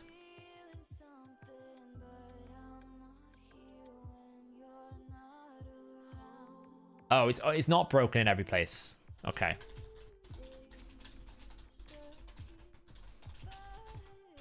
That's good to know. It's pretty good everywhere. I mean, it's kind of crazy as an AoE max HP A1, right? That's kind of nuts.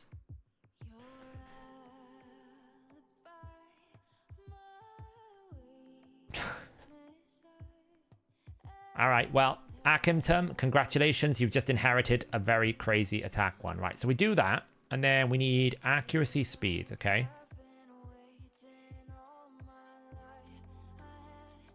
Like this, you know. And tell you what, we're going to quad roll this, right? We'll just quad roll it. Whoa, I was going to quad roll. That was close to a quad roll. Very close. Very close to a quad roll. So, now that we've done that, what we can do is we can run the optimizer. And because we have 2 stone skins, right? The way this works is we have War Master proccing when our passive procs. And that passive procs whenever we activate a poison. Alongside Harvest Despair. So when we put him in a stun set, the stun set activates Harvest Despair. The War Master procs then activate from the poison, and the War Master will heal us from the Harvest Despair. And every single time a passive activates on the poison, Slayer will activate to give us 20 or 25% Termia. It's actually quite a legit stupid build.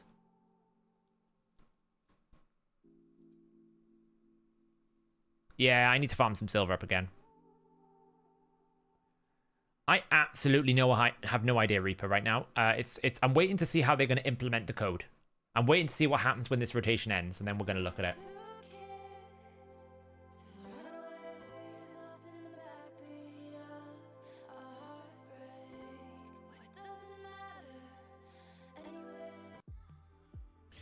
Right, so Arkentum. So we're going to pick this, and what we're going to do is we're going to reset the optimization, then we're going to go balance mode. I want to go stats. I want to be as fast as I possibly can have with like 400 accuracy. With probably like 3,000 defense so I don't die. And then like, I want fast I can with like 3 like that. And then I just want to stun set. Where is it? Stun set. And I want 2 Slayer. Like so. Slots, I can basically say the ring, that and that is taken.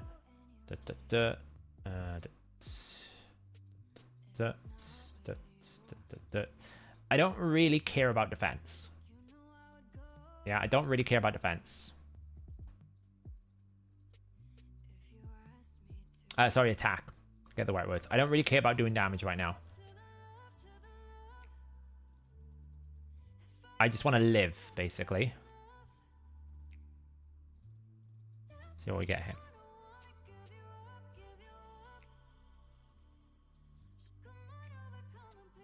Okay, so that's 1, 2. There you go. So 291 speed, 3k defense, 58k HP. Watch. Let's try this. Let's try this build. Looks good. The only thing is that is on my other Arkentum. Is that? I think my other Arkentum is not locked. Do I have more Arkentums? Oh, apparently I have more Arkentums. Look, but that. Wait. Oh, he's already on him. I'm going mad. I'm going absolutely crazy. Fit-in room. Okay, so we need to get to the stun set. We want to wear cheeky triple roll with a cheeky triple roll, and then we want to go dut, a cheeky fully awakened boot, and a cheeky one like that. And then just change these over to a HP percentage Slayer piece. Just this. Alright, so obviously we can glyph the speed more. But let's just try this, right? So we're at 267. So what we need to do now is go into something like Dragon's Lair. Let's pick a... Actually, let's pick a Doom. Let's pick a Doom Tower stage. Doom Tower, right? Let's go to... like I say, let's just start with a reasonable floor.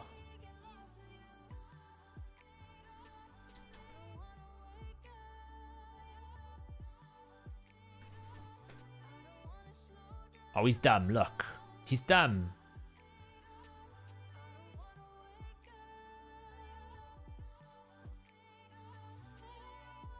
He didn't open with the A2 like he was meant to.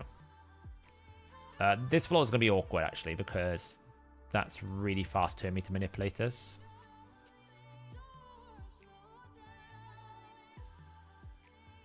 Why is he A1ing? I don't want him to A1. It's so stupid. A2.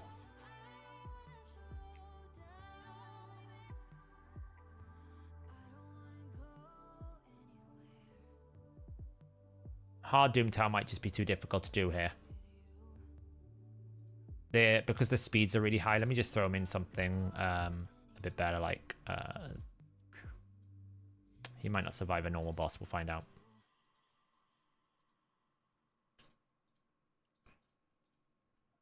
Normally we'd have allies to take a hit, but... No, it's the right one, he's just being dumb. It's because they're really fast, so... Unfortunately, the only thing about Arkansas A1 is it can be, like, really difficult to get poisons. So if he low rolls, it can take a while to get going. Like this, see, it took a while. But now, watch what happens.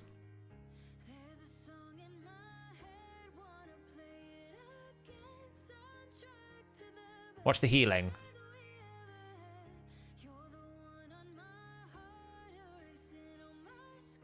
So it's just whether or not you can get poisons going with him. See, because we only got the poison on the last hit, we're going to take a bunch of damage until we can get this poison spread. Once we start getting the poison spread, then it will become uncontrollable. Like, hopefully now, see? So it's not easy. You kind of need to put him with another poisoner. Like, obviously, I haven't fully upgraded his efficiency, his tankiness here, but once you get some activations, it will do some damage. Look.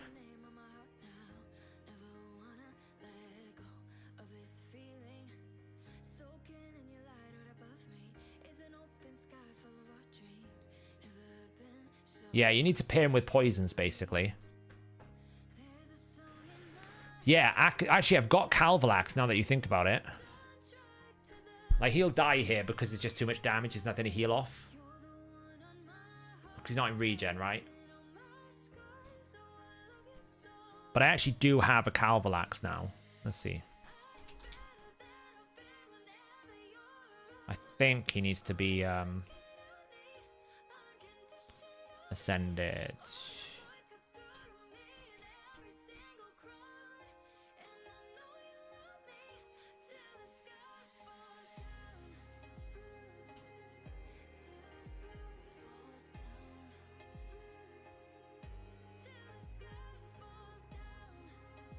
I actually need to test him in max HP, so let me just put him in that, actually.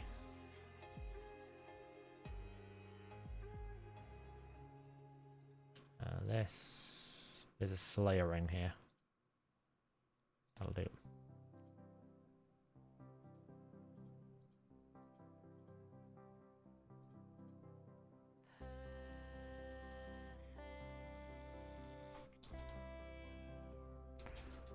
Ugh, Calvalax, come on.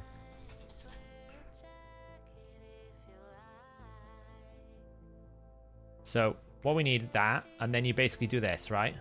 Watch the damage. Once it goes. Like, amazingly, we didn't get a single stun there. There we go. I'm going to set up an AI in a second now. Put some gear on this Calvalax, keep him alive.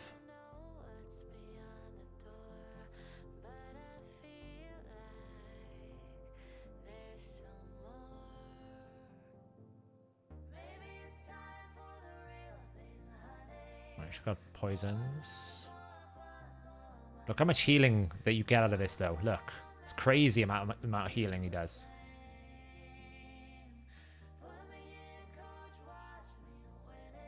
I'm having a manual because I didn't set up.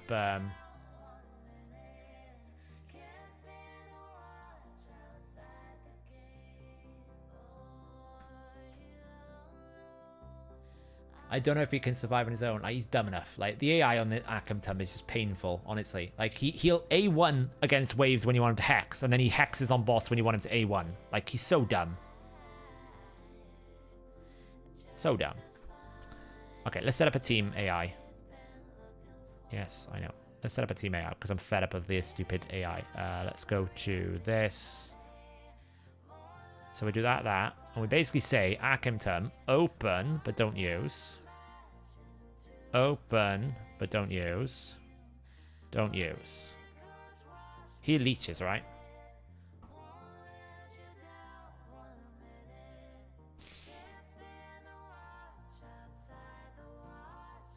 So we don't get any leech, unfortunately, which kind of ruins. Like that's the only thing with the boss is you'd need to like have someone else do the boss.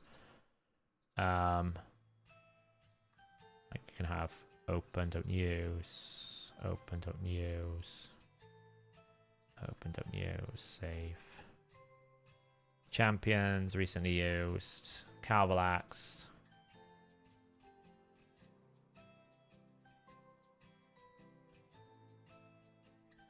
Attack, right?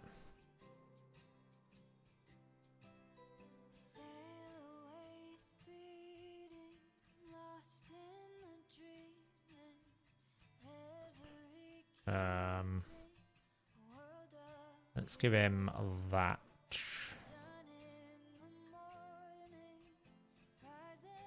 Let's give him speed.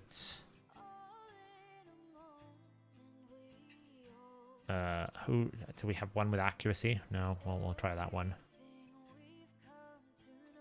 Actually, you might as well take that one at this point. Then we have crit damage, crit rate. Best crit damage gloves I've got. What we got? This one here. That'll do.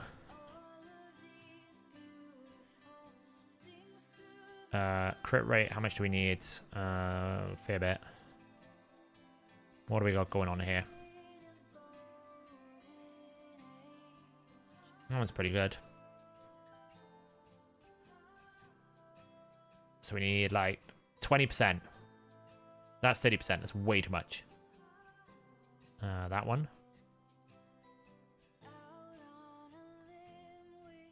What do we need now? Like 10%. That'll do. I don't know. Brimstone, congrats. I specifically want to test him on 9 out of 9 Slayer because I want to see what max HP does. Specifically. Yeah, that's the only thing with Akimtum is how do you heal from the boss, right? So you can run Lifesteal with Akimtum with Maulmaster instead of the stun set. Or you could run, like, for example, someone like a Theodore alongside him. The reason why I'm saying it's quite a good build is it's very fast. You'll see how quickly we clear the wave now when we get to the boss.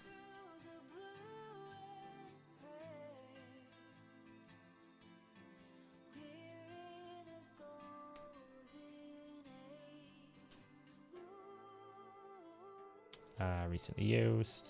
Just do that to get his crit rate. I'll take the accuracy here. Make sure he's got enough. So yeah, we just got like a basic build here just to try and keep him alive a bit. He's still a bit deathly, but you know, you never know. It might work. Okay, so this should be better, theoretically.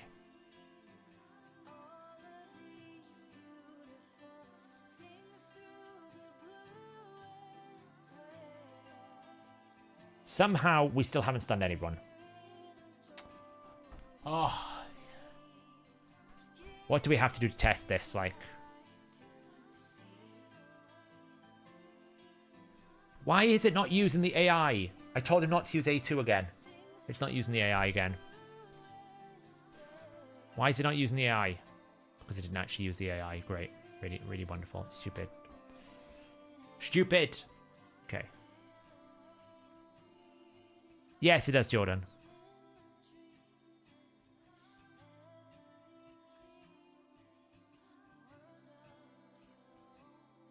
This is more like it. See what I mean? Look. Look at the...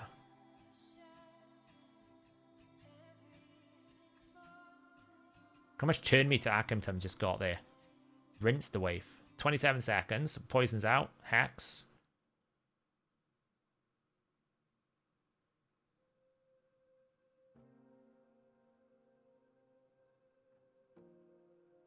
Now, obviously, you'd run a much slower, probably much slower, like, poison or something here. Like, if you were running this for speed team, you'd run a much slower Calvalax. But it's very effective for getting through the wave.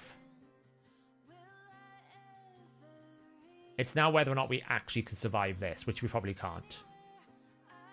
Like, he doesn't have enough accuracy to begin with, but...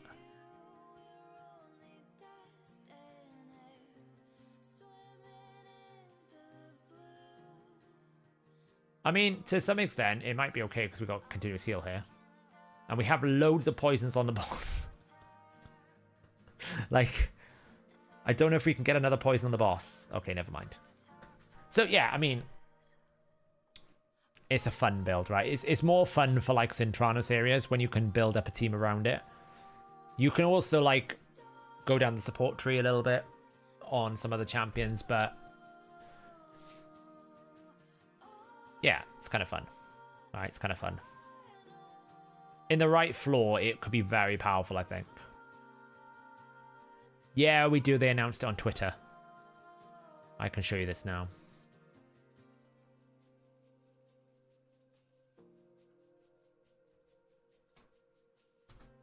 There you go.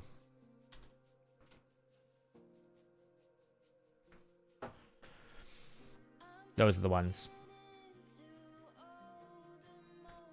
I think Wixwell is very worth it. I'm not doing S20. I've already decided I'm not doing S20.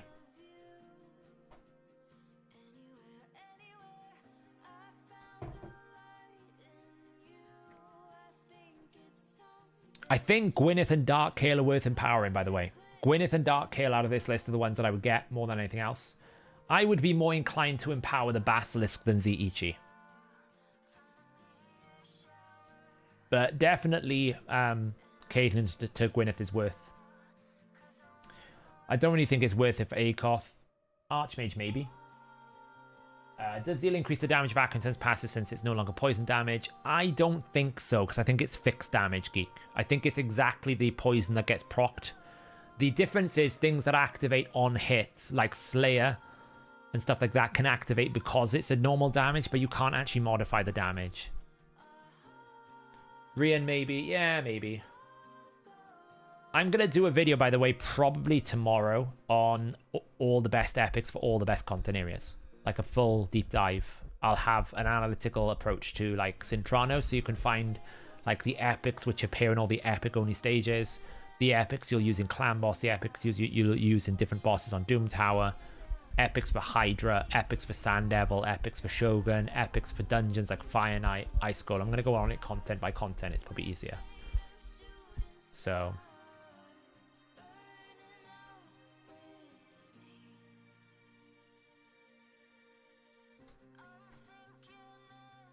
I suppose we should look at these new champions quickly before we start Hydra then. I don't really know why we have lieutenants. Isn't lieutenant just a deputy for a clan? I'm not really sure what the point of that is, but there you go. This all looks cool. I have no idea how it's going to work until I try it. Honestly, I don't think it's like super major important, but it's good. Epic Empowerment isn't really included here. Clydna might be interesting.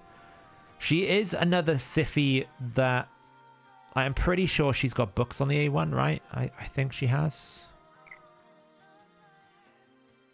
Yeah, so she does become a better option for Sand Devil. But I'm like, the passive is still trash. Like, the passive is so bad. The passive is the same thing as Sandlashed, and it's not even a legendary. Like, why isn't this better? I don't really see the point of this. Personally, I don't see the point of it. I don't know what it's meant to be achieving. So the passive is still pretty bad. But the A3 is pretty good. Like the removing of all debuffs, that's very good. I don't know if I'll be here till reset green. I'm pretty tired, but we'll see how Hydra goes. I gotta push that, so. But overall, Clydna now, if you have her, should be more useful, right? She does provide the 100% sleep on an A1, way better than Adeline. She can still 3% though, so if you're willing to accept a 3% but you want to do Sand Devil in 20 seconds, then it might be a very good option. This remove debuffs and place block debuffs and revive on death is pretty good. It's not bad. And a full restoration of max HP, then heal. That's okay. I'd prefer Padraigan Hydra, though, right?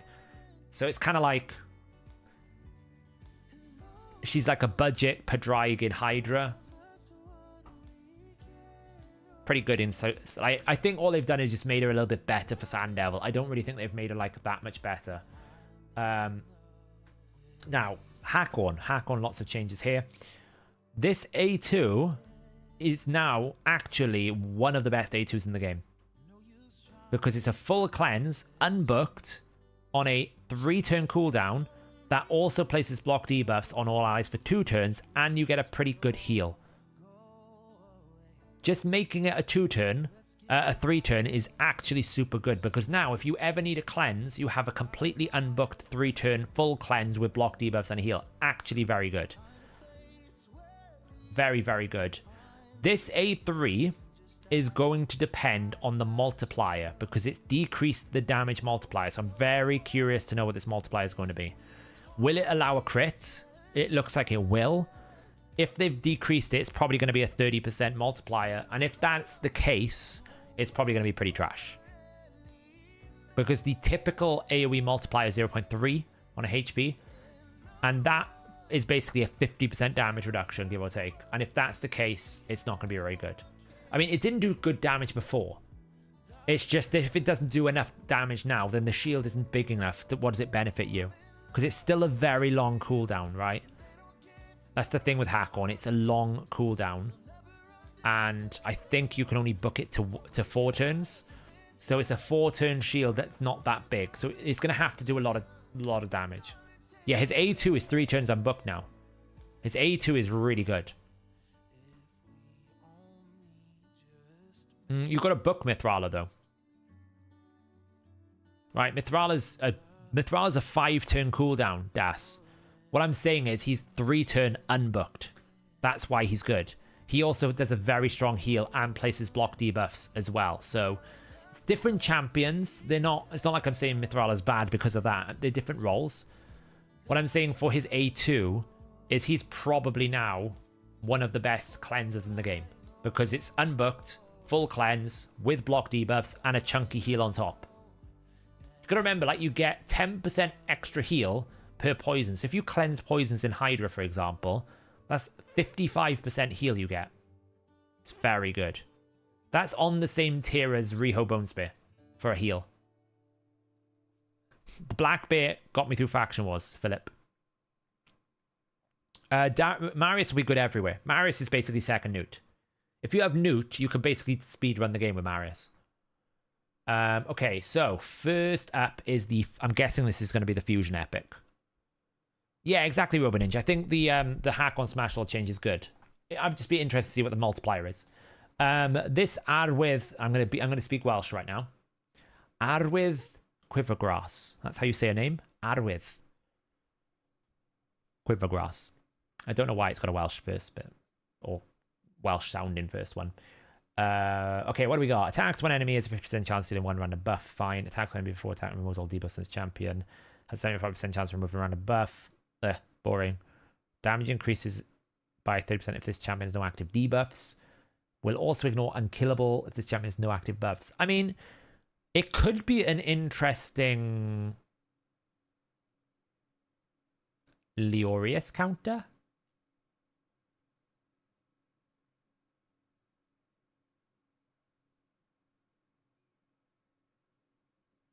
I don't really know. I mean, it's an okay epic.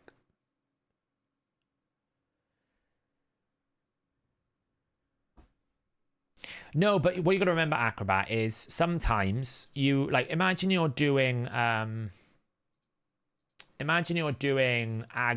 and you need to do it because you need to complete that stage. Maybe you've picked up Agreth, for example, in a maybe you've picked up Agreth in a Sintrana stage. Do you really want to book Hakon Smashville just because it's the only cleanser you've got for Sintranos? That's why I'm saying it's good. Because you don't have to commit any resources and it will be good on a 3-turn cooldown. So actually having it unbooked is very valuable in some stages. It's not like everyone is swimming in legendary books. I'm never swimming in legendary books and I play the game quite a lot. And I play it at a high level. like a high end. So for a lot of players, legendary books are in short supply. So if you can have that consistent 3-turn cleanse without requiring a book, that's a very big deal in my opinion. I think it's a very big deal. No, I know that, Envy. I was simply comparing the two like for like. So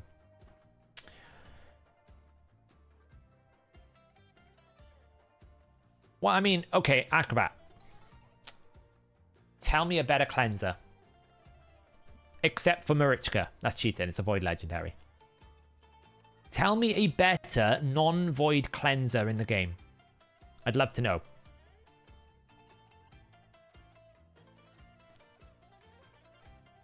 Yeah, I'll probably do a review of the Marius guide, Sergei. Elva, okay. Let me have a look. Elva. Let's see. So, you remove all debuffs, you get block debuffs and increased speed. That's 5 turns, requires 4 books, doesn't heal. Okay, Pythian. Pythian's a better healer. Let's have a look. Where is Pythian? He's in Lizardman. This is a remove all, heals them by 5% of their max HP, then an extra 5%, then places block debuffs. On a 4-turn requires books. This doesn't heal anywhere near as much as Hakon. Hakon beats this healing. Hakon smashes this healing. Hakon heals for 15%, plus 10% for every debuff he cleanses, so almost double. Wither, it's a good shout. Wither the Crowned.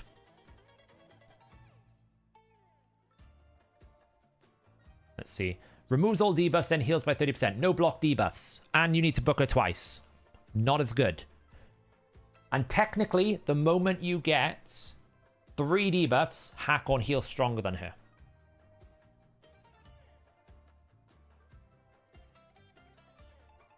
So, it's not that I'm trying to argue that all these other champions are bad. What I'm trying to say is, if you think about the fact you don't need to book him, he's out healing many of these, and he now full cleanses, and he does block debuffs.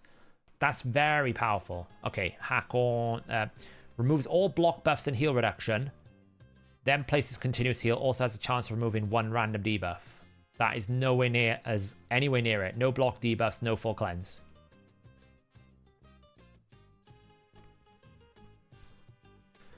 Would you though? I don't think, like, I wouldn't book a Wither. I have no use for a Wither.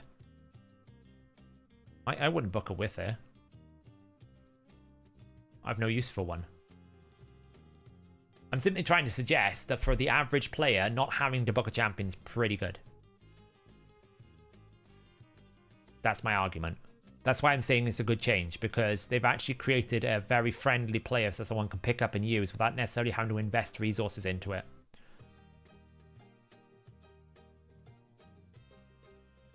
Again, they're revivers as well, right? So they're kind of playing different roles. He doesn't really revive.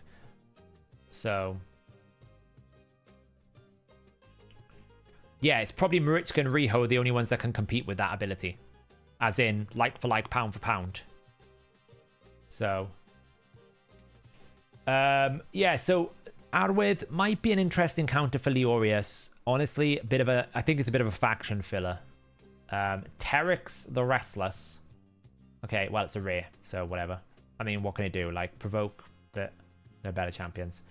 The chicken. We already know that max HP is really strong. Provoke. Probably pretty good in a Hydra. Probably pretty good in the Hydra because it's an A1 max HP. And that's probably going to be 0.1. If that's a 0.1 enemy max HP... it's very good in Hydra. The only risk you've got is he has to counterattack, so losing the counterattack buff. But you do get like a 2-turn provoke on a 3-turn cooldown. Fully restores all allies destroyed HP as well. Kind of good for Hydra. He reflects 100% of the damage this champion receives. Nice. Alternate form, places an extra hit on all enemies under decreased defense. Not as good as the Hydra. Damage increases for 10%. Damage increases for each buff on each target. That's fine. It's not that powerful. Yeah, all right. I think it's not bad. I don't think he's as strong as someone like Galathir, Crixia. I don't think he's as strong as someone like Garrel. I don't think he's as strong as someone like Lazarius. Carnage. I don't think he quite rises to the level. It should do, yeah. Darky, it should do. But you got to remember, you can only reflect as much damage as you can take. And if you get attacked by a shield, the moment you put decreased attack on bosses, your damage input, like the amount of damage you take, is going to be much lower. Yeah, he's about a Frolny, Michael, I would agree. The one thing that he's got going for him is his A1 max HP. That's the one thing that I think he's got really good going for him. The fact that you get this. But it's very risky bringing counterattack. At least his self-buff counterattack, but it's very risky. Like, you need to be protecting that deeply. Gizmak is just about how you use him. If you use Gizmak correctly, he can do quite a lot of damage. His smack is very big. You just got to use him correctly. Mezimol is more arena. So you can, but you never really want to be wiping your buffs, Ranesh, right? If you're relying on revivals in Hydra, it's always a negative sum. So I think he's okay. I think he's a decent one. Would I want him over the others? No. He wouldn't be anywhere near my top 5 mythicals at the moment. Dune Lord Gregor, he's the new faction guardian for barbarians. A1 provoke, kind of bit disappointing when we're going to get a fusion that does 100% provoke, right? Both of them are evil, Robo Ninja. Yeah, protection set chicken for Hydra makes sense. What are my top 5 now? Probably Crixia, Galathir, Garrel, Lazarius. There's another one I forget. What's the one I've forgotten? Siegfried. Siegfried. I always forget one. Yeah, Mikage is kind of everyone can get it eventually, so I don't really include it. It's not really someone you summon, you get it eventually. Our base is quite good. Yeah, that's why I didn't include Mikage. Mikage is obviously really good. It's just that everyone will eventually get Mikage. It might take you like a year, but you'll get it eventually. Yeah, this guy, like, we're going to get 100% provoke A1, so that's pretty disappointing. Decrease the duration of all enemy buffs by 1 turn, increases duration for 2 on a 3 turn, and also place the shield. It's kind of like a Neri ability. Increase attack and increase accuracy. So we get decreases the cooldown of all ally skills by 1 turn. Okay. Fills the turn meter of all allies by 20%. Good. Activates instant turn. Okay, so this replaces Painkeeper in a non-Yumiko team. Because what you do is you set your Trunda the highest crit damage, although it's a 6-turn cooldown. It's really rough. It's a 4-turn cooldown. It's really rough. But what you do is you basically do this. It'll reduce the cooldown, fill the turn meter, and give your Trunda a turn. When attacked, has a 20% chance of placing provoke. Okay, whatever. You deal 25% more damage to enemies under fear. True fiercely. If there are multiple, that doesn't work. Allies ignore 20% resistance, doesn't work. When counterattacking, instant effects and debuffs placed by the ally skills cannot be resisted. Okay, well, that's basically useless. So his job is, can you make it work with Trunda? But I say this, you need 3 barbarians. So you can't really do it because who are you going to replace? So no. Basically, this guy's trash. Guy's trash.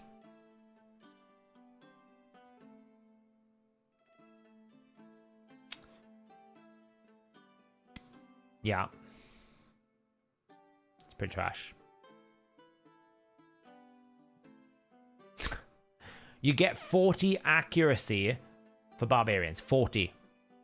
40 accuracy.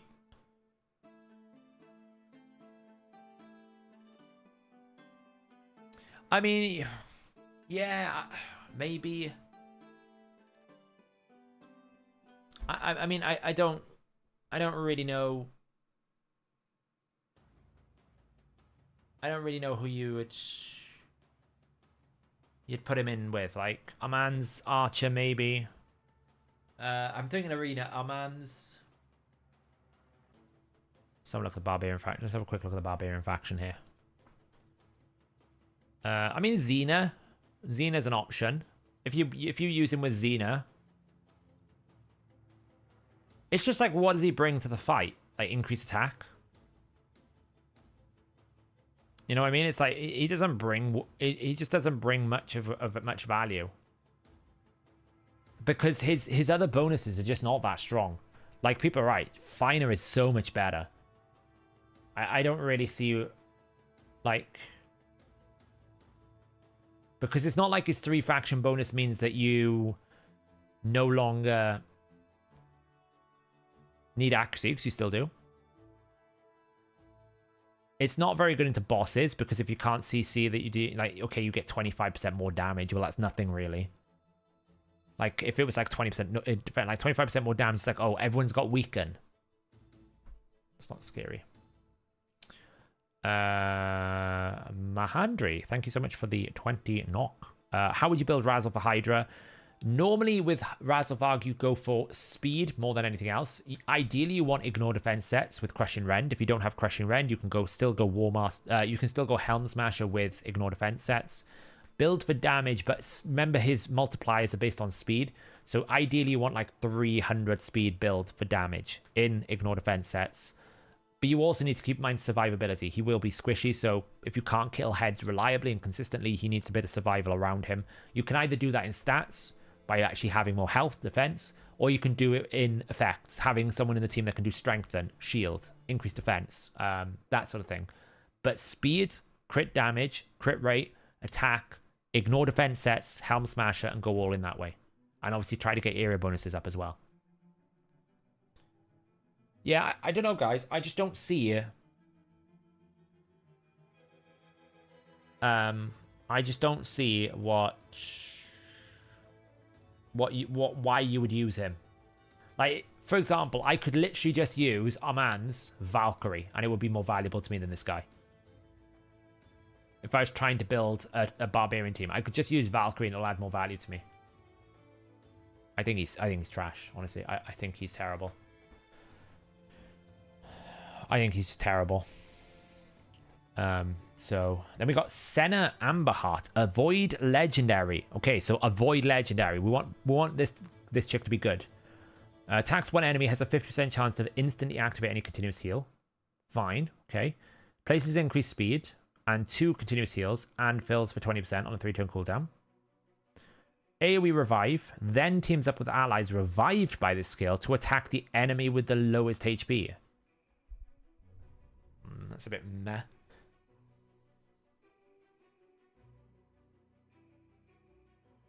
Why is this Avoid Legendary? This is such a lame ability set for Avoid Legendary.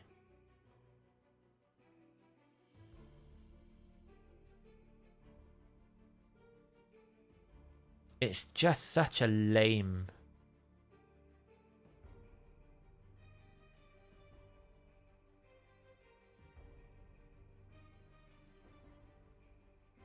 It's so bad. You're never going to use this. Yeah, it just sounds like super weird, you know? Like, if this was like, at the end of this champion's turn, increases the duration of continuous heal buff on all allies by 1 turn, then great, because now I can apply continuous heal, activate, extend, and keep boosting my turn meter. You're going to outrun this continuous heal buff before you can even do anything. And the revive attacking the lowest hit... Like, if I can't actually target who I want to counterattack, I'm probably going to polymorph myself before I can get back into anything. Bit lame, that one. Giath, the Truth Shield. Magic, Night Rev. Defense base, cool. Attacks one enemy, places an extra hit on enemies under crit rate. And crit damage placed by this champion. The extra hit is always normal hit and will ignore 50% of the target's defense. So, okay. And she gets a 2-turn increased defense. Okay, so she's kind of like Ragash. Ragash is really good for this. A1s gets increased defense. Attacks all enemies before attacking, increases the duration of all ally buffs by 1 turn. Damage inflicted by this skill increases by 5% for each buff. Okay, so before attacking, I'll increase damage. That's insane.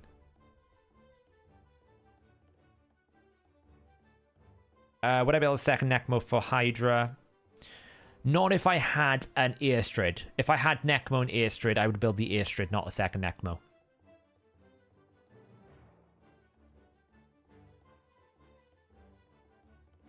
Just keep in mind how this works, right? So if I have 5 buffs in Hydra. Okay. 6 allies, 5 buffs. That is effectively 30 buffs. And 30 times 5 equals 150% bonus damage on a 3-turn cooldown. Okay. Strong. Why is Nella so good for normal Hydra? I don't know. Decreased speed, decreased attack, A1, multi-hits. Keep it in mind, Master Fox, breaking the shield is still a need. That's probably why he's rated so high.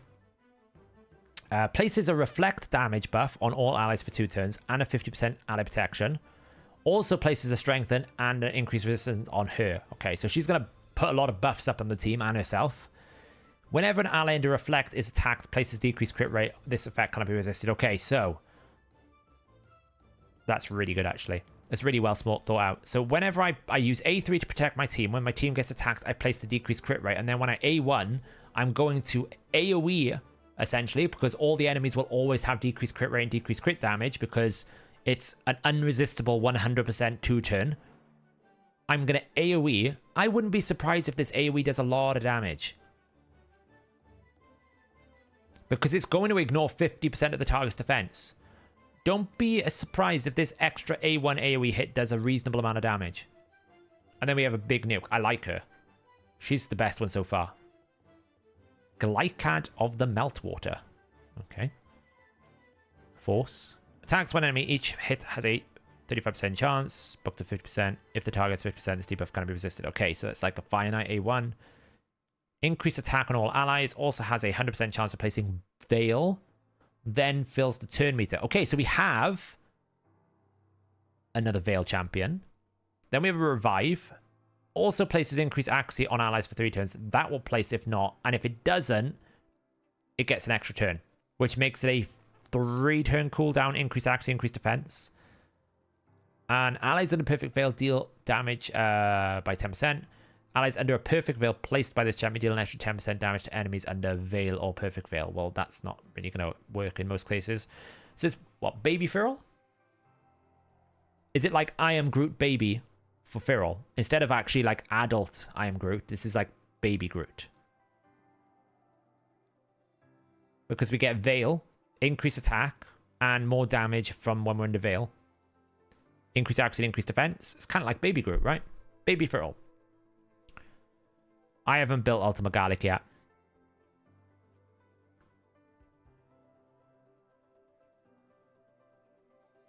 It's a 4-turn cooldown, though.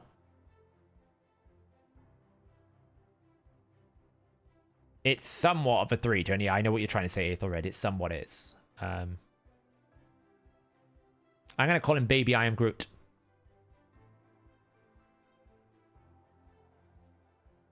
He will be called Groot of the Meltwater. Groot of the Meltwater. Yeah, he's solid. He's really good, actually. The freeze is a very like focused on like Hydra, but I wouldn't necessarily bring him for Hydra, so I don't really understand the freeze. If this was like a decreased speed, we'd be laughing. Is he a nice arena setup? I don't know if he's a nice arena setup, because you wouldn't use the revive in arena.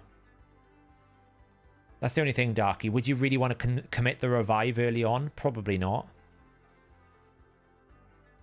Not bad, though. Wixwell. So, I know I've seen a lot of people being down on Wixwell. I think people are giving him an unfair shout. I think Wixwell is better than people are giving him credit for. And I think they'll be disappointed if you don't go for him. Because I think he has a lot of utility. He is the only champion in the game that has 100% A1 provoke. The only one. There is no other champion in the game that has an 100% AoE A1 provoke for a boss. Don't underestimate the value of that. On top of the fact, he's got an AoE increased defense, AoE shield, and an AoE decreased attack. So he will go into every Hydra team and do a pretty good job. Now, his shield growth might be terrible. We don't really know until we see the stats. The intercept buff plus the passive counterattack, if you build him in protection 9 out of 9, ideally, he will always be the mischief head target. And the nice thing is because if you place the intercept buff on yourself, he can never get provoked by anyone with the 3%. He can never get feared by anyone on the 3%. You always will be able to provoke the main head. And even if he's weak affinity because it's 100% A1, you can repeat the provoke chance. So you've got a very good chance that you will get provoke out all the time. And often, like, people still underestimate the value of provoking that head. They'll say, oh, you can just kill it, whatnot. I'm sure you can, but for a lot of players, I think he's much better than people give him credit for. His shield's not protected, but you can put a protection set on him. You know, and he does AoE increased defense, AoE shield, so that's like 2 buffs. It's worth a protection set. Intercept is basically, say like I CC you. For every CC that I attempt to place on you, I have intercept remove, right? It starts with 2 stacks. That means I can take a fear and a provoke before I can actually get crowd controlled, including polymorph. So you can use it to protect someone you think, like, for example, I think the strategy some people have said to me is use him with Romantu. Romantu can never get polymorphed. It's very powerful. Could work. Yeah, it doesn't decrease after taking a turn. It decreases after someone tries to CC you. So I actually think people need to be mindful about how negative some people are about him and actually understand that he is very unique and you might come to regret not getting him. So don't do what people did with Morrigan. It's like, it's just another turn meter booster. Look how good Morrigan was in Amius. Just because it does that unprotected heal reduction. Is when the CC gets blocked. It works on polymorph, yeah. Intercept will basically block any crowd control on your champion. All forms of crowd control. Could you intercept a fear from Ancora reflected to a CC? Probably. It works on any form of crowd control.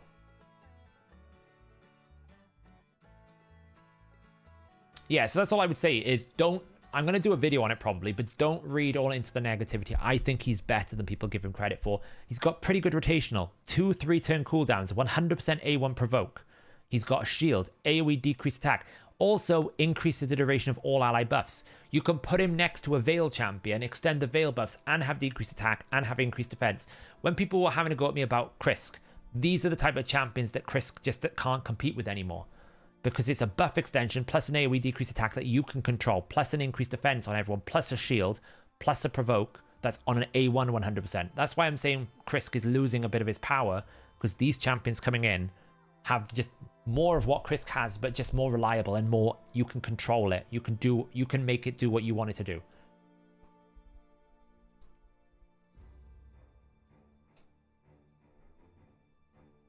So, yeah.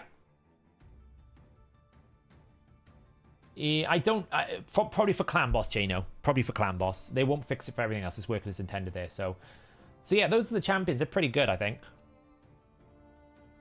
You know, they are pretty good. Like, there's a good legendary.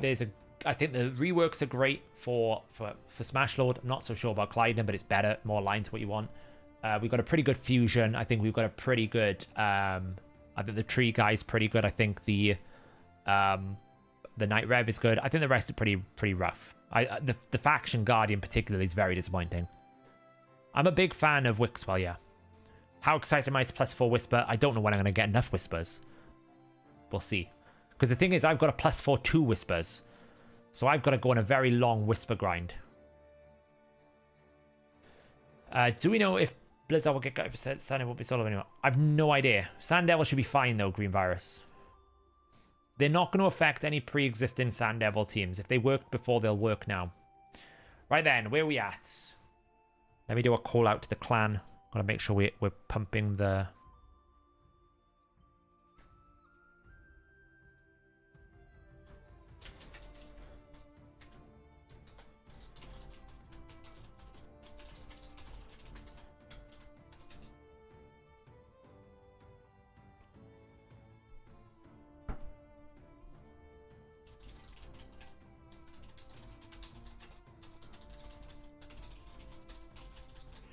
All right.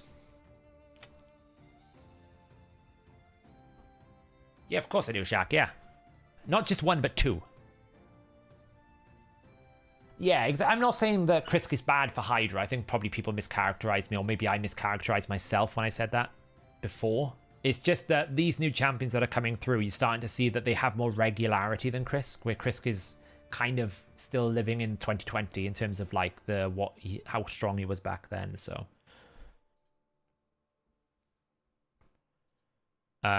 I've got a lot of damage to do, right? So, for example, right now I'm still at 1.7 bill. I'm about to drop my teams, so we're about to drop the hammer, as they say.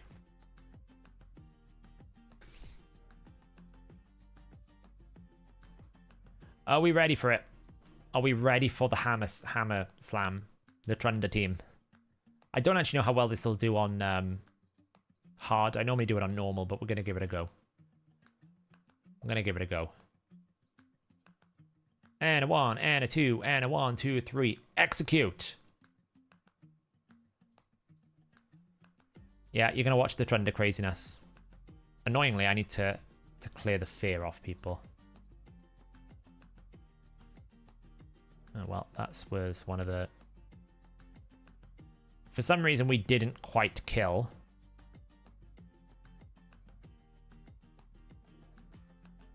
The Head of Torment, so it's kind of annoying. There you go. Do that. Do that.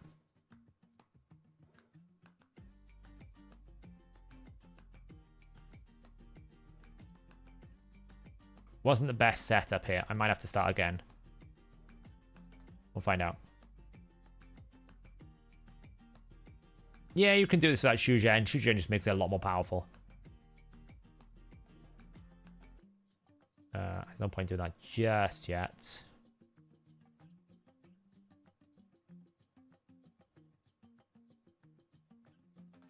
Nice, now I can.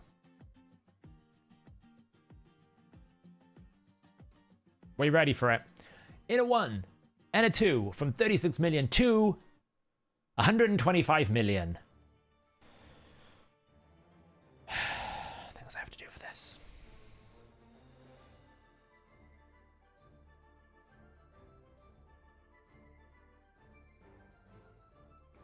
If I had Yumiko, I would. I don't have Yumiko, unfortunately.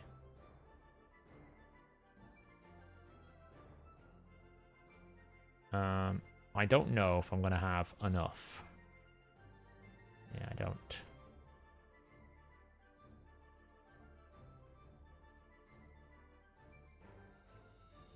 Boom. Reset. And this is what we're going to do now for the next 20 minutes, probably. This rotation is not the best, I will be honest. There are better rotations. Wait for that one.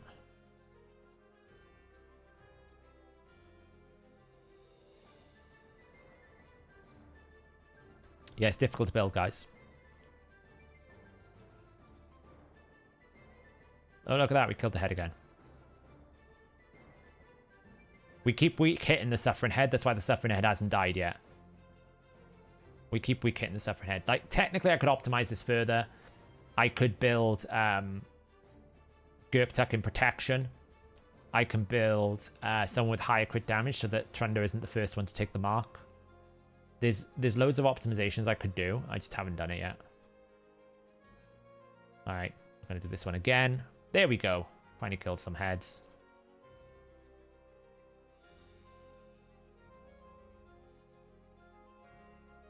Slow him down.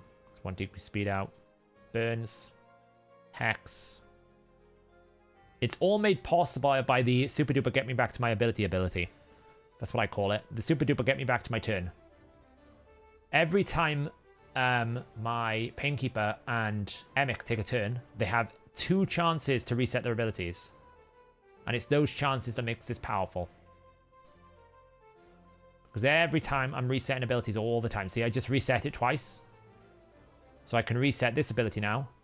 And Trunder's got her A2 back. This is why it's bad. Look at the affinity matchup. It's so bad at the moment. The affinity for this rotation is just not great for Trunder. But we'll make do with what we got.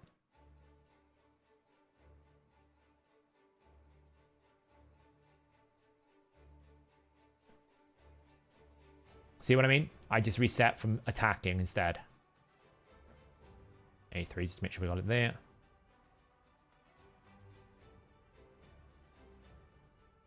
Just this rotation is not good.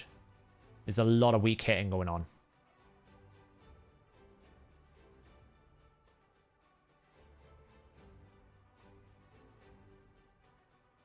Nice.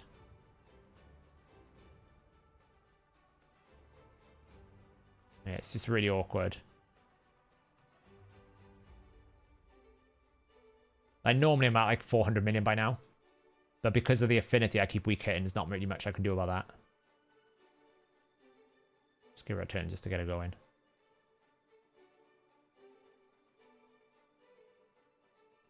Reset. Reset. Do you see, like, this is the value. Like, the best one for this is Emic, then Painkeeper if you don't have Yumiko. If you don't have the Yumiko, Emic, Painkeeper, or double Emic would be the ideal solution.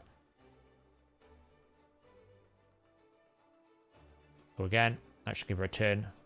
Boom. There we go. That's more like it. See? We didn't weak hit that time. Reset again. Burn. The key is you always need to have like a head you can A2 on. If you don't, you're always at risk that you're in a bit of a bad spot. Like here now, for example, I'm going to A2 because I know I can A2. And hopefully I won't weak hit. I weak hit. And that's what can happen with this rotation, because there's lots of negative affinity for Trender. Now I'm going to be in a bit of spot of bother because the heads are going to respawn and I can't actually kill them for a while because I've got to wait for... I've got to wait for my A2 to come back and for the decapitation bonus to fall off. Which is not great, I'll be honest. It's one of those bad situations. That cleanse is not Prill either.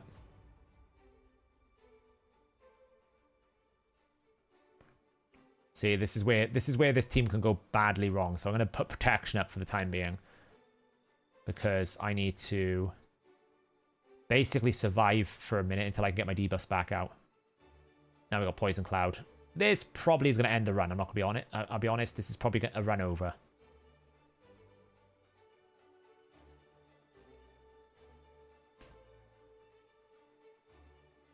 We might be alright. We'll see what happens.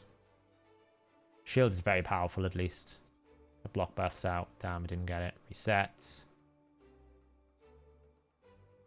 I gotta wait for Poison Cloud. See, that's the problem. I can't do anything for a while. Just keep putting Unkillable up.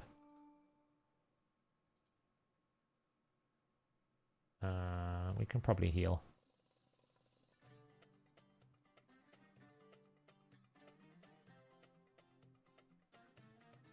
I think we're nearly there. One more turn. Alright. Now we can attack something. Let's put that out.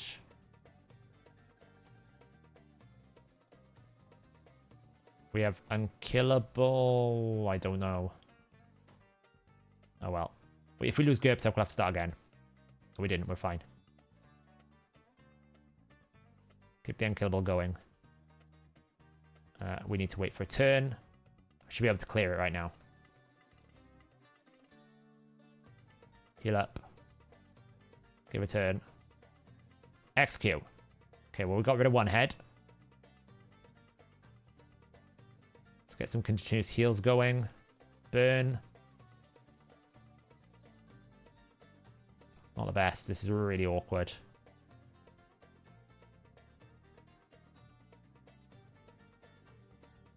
Get some continuous heals. Extra turn.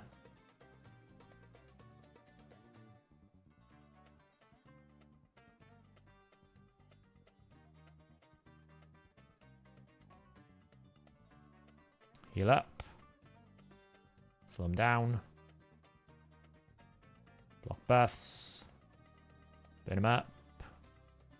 Unkillable just to be safe. Give a turn. Nice. Okay, back under control. That was really awkward, just because the affinity. If you get, that's what I mean by if you get yourself in a situation where you don't have a head to kill and you let the heads take some turns, like that's really awkward. And it's now put me in a situation where Trunder's going to get eaten in 5 turns. There's not really much I can do about it. You always want to try and re-kill the heads. I can do this now because I can basically smash this. A nice bit of damage. Most of the time, this team's okay, though. But this is the nice advantage with Emic, though. If you do get yourself into a bit of spot of bother, he does give you a lot of uptime on that unkillable with these the volume of resets you have going on. Okay. Slight problem. Don't have Hex out on the head. I need to have Hex on, so this one could be awkward. Reset. Like, for example, we got another situation here where I'm going to have to wait it out. We're in a bit of bad rhythm at the moment.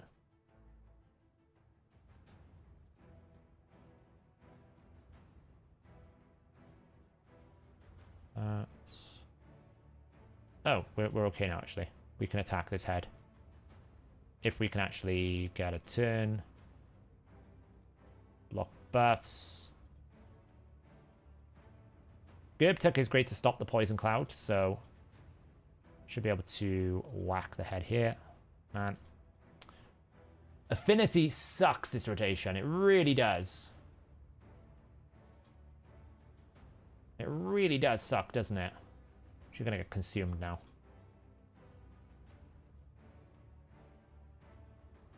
Fortunately, we have burns. So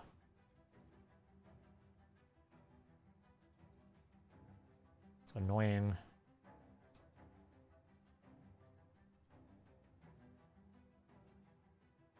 What champ can replace Gerbtuck? Firol's a good option.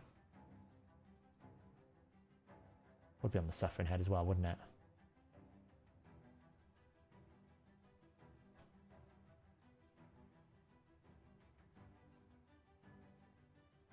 Put Unkillable up a second until we can get her out.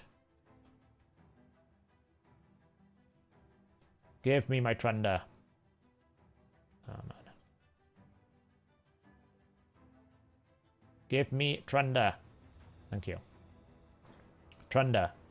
Smash some heads for me. Well, you killed one. We'll take that.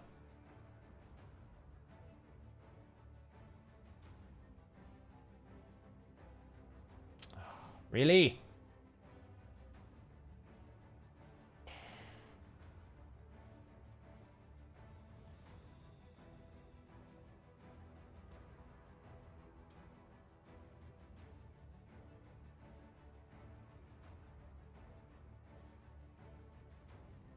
It's not quite what we wanted, but okay. Okay, let's get some damage going. Nice. This is a difficult rotation. Can you replace Venus with Sisia, Shuzhen? You can do. Keep in mind, Shuzhen, Sisia will consume more turns. Just keep that in mind.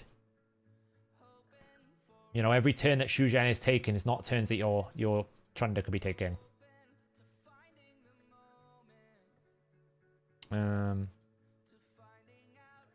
Nice. Triple weak hit. Oh! This rotation is awful. It really is.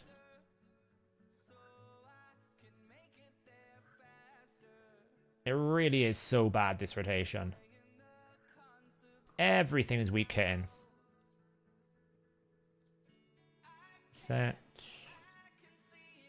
Can we get a good non-weak hit? Poisons. Set. Slow him down. Smash. Was good. If they'd hexed, they'd have died. Reset.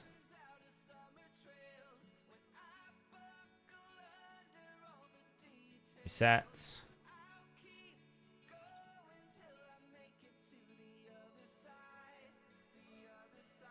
I know, right? We used to be like, relentless everything. Relentless is this, relentless is that. Now we're like, no. We don't want turns, because turns just waste damage. Like, less turns is more damage.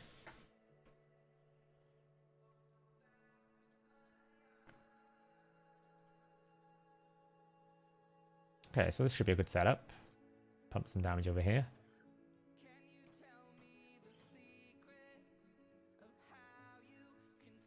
Return.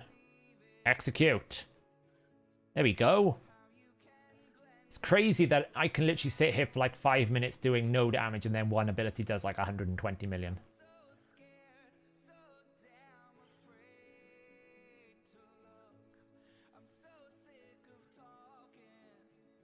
Will there be a feature for 3-star teams in Faction Wars? In the Optimizer, at some point, but I don't know when we'll get to it.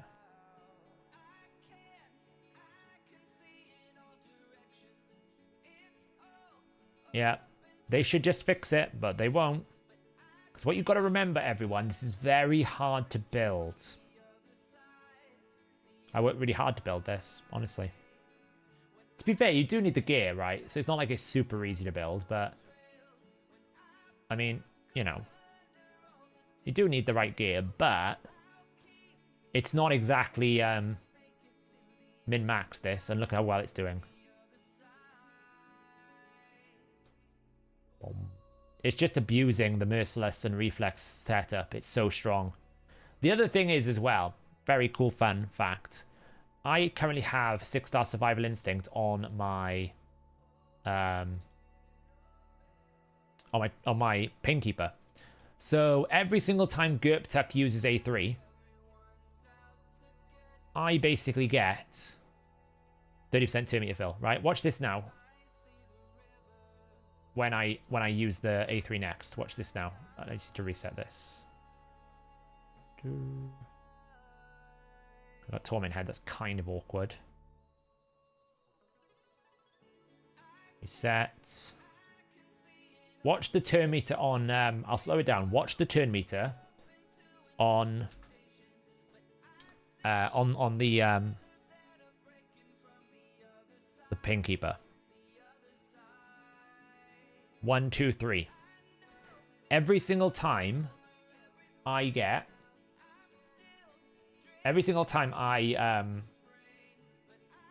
use Gerptuck's A3, I get a 30% turn meter fill.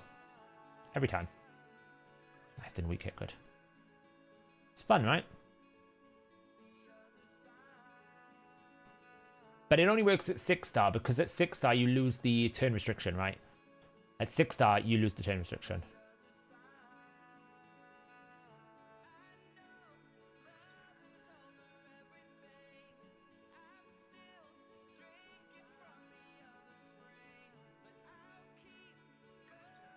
Gotta watch the Wrath Head. It shouldn't hurt me. Oh, that's gonna be annoying. I say it shouldn't hurt me. Oh, that was nasty.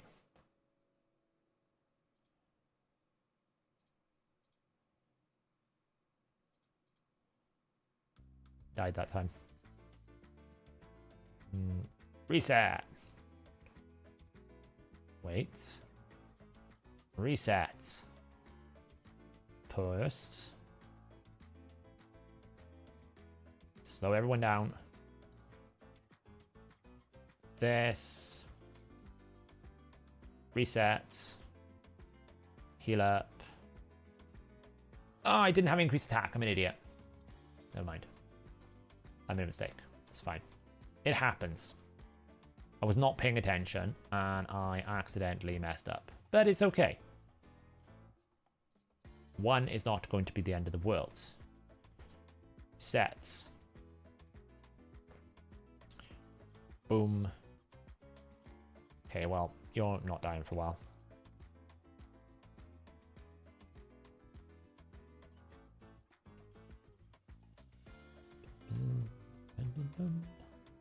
Oh, nice. We put Hex on the target. Cool.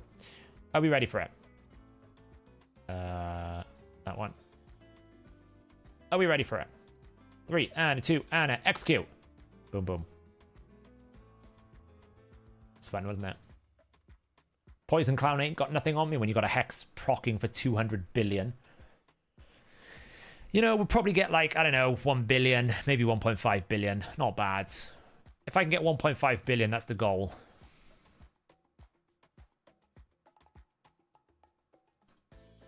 This affinity is not great, see? You gotta work with what you got. Hex out. Okay, well, we got 2. It's not bad. Trunda, do that. Smack that for some damage. Lovely.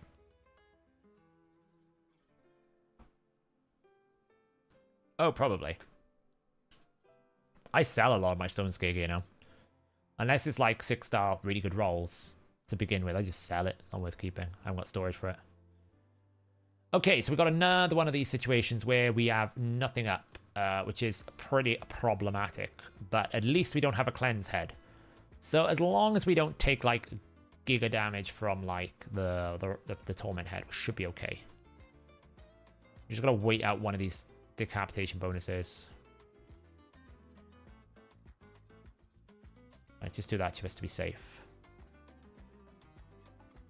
There we go. Resets. That's why I did unkillable there, see? Because I saw that it was going to potentially absolutely annihilate me. Now we can just pop up. I did it without increased attack again. I'm an idiot. Just heal up. That's 2 I missed without increased attack. Ugh. Need to heal up. Shield. Has Thunder got fear? No, good. She can do that though. She can take a turn.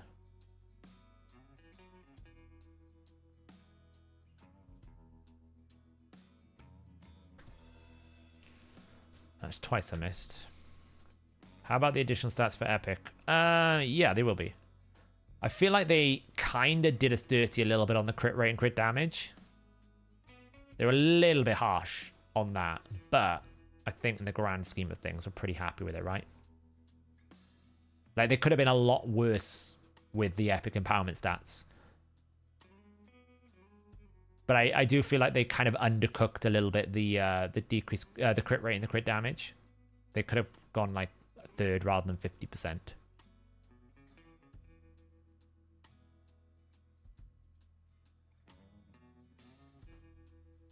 Here we go. 900 mil.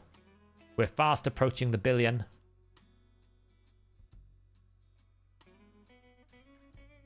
Where did Hydra go? Nub Raids has got it on his video. It's basically 40% for the main stats. I think it's 40 accuracy, 40 resistance. And 10 speed instead of 15 speed. And I think they did... what else did they do? 5% crit rate, 15% crit damage. So on average, it's about a third to a half reduction on the non-primary stats. But the primary stats match the legendaries, which I was surprised at, to be honest. I thought they would have gone lower. I just think they were a little bit harsh on the crit damage. Because really, when you think about it, what are you upgrading Seer for? 5% crit rate and 15% crit damage? Less than Faultless? It's a bit weak, you know? It's not even the same as 1 artifact ascension to consume 4 epics. It's a little bit weak in my book. They could have been a bit more kinder. But in the grand scheme of things, it's not terrible.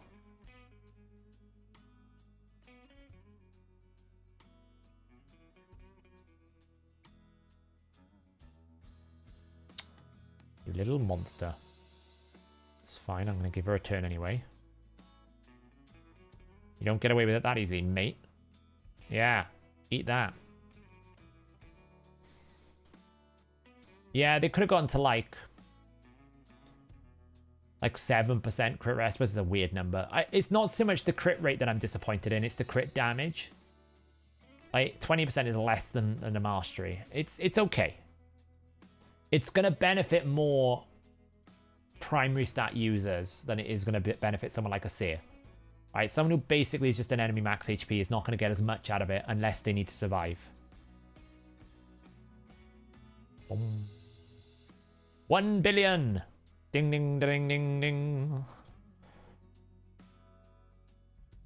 Get into a good rhythm with this eventually. It's not very fun, but it's a good rhythm. Every so often when the stars align, you're like, oh, this is going to go really well. We're going to smash them. So right now we've got 2 billion Hydra Clash points. We need to get, like, every bit of point I can get is really valuable. I made a mistake there. I shouldn't have done that so early.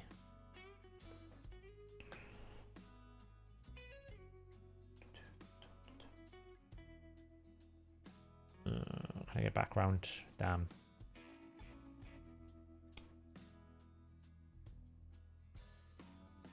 Okay, I made a mistake. We're going to have to tank this out again for a while. I think it did like 1.4 billion in a hard run. I think. But we're going to have to tank this one out for a bit because we need to set up the decreased defense. We don't have abilities right now, so we need to do this to get a shield. Do that. Put out block buffs just so that it's out. Reset, so we get this. Now we can do this. Get the decreased defense. Now we need to wait one more turn, hit this head. And now we just A1. Give that turn. And now we punch some damage over here. And destroy the poison cloud. Excellent. Get a heal out.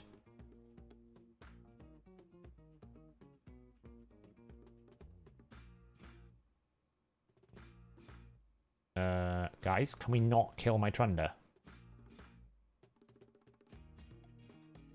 See if we play. Very nice if you don't kill my Trunder. Thank you very much. This is the value of having Emic.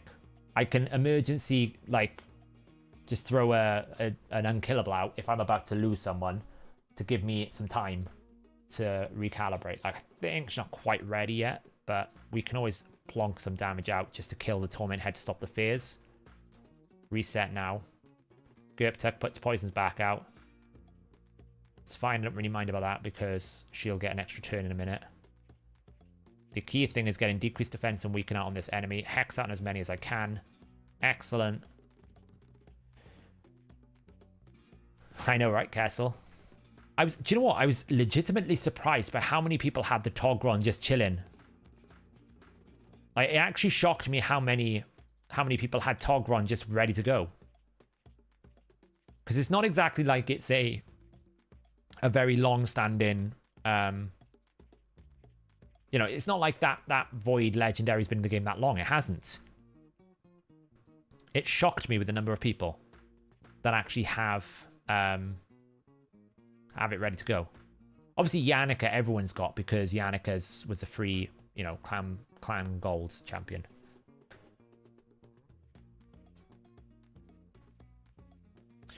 And boom!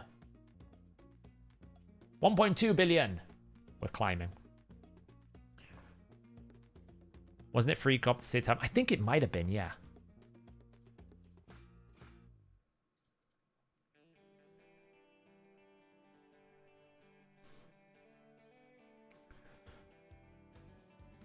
Do you know what's disgusting? Some people do 1.1 billion in like 20 seconds. That's what really puts this in perspective. Some people do 1.1 billion in Nightmare Hydra in like a couple of turns. Boom.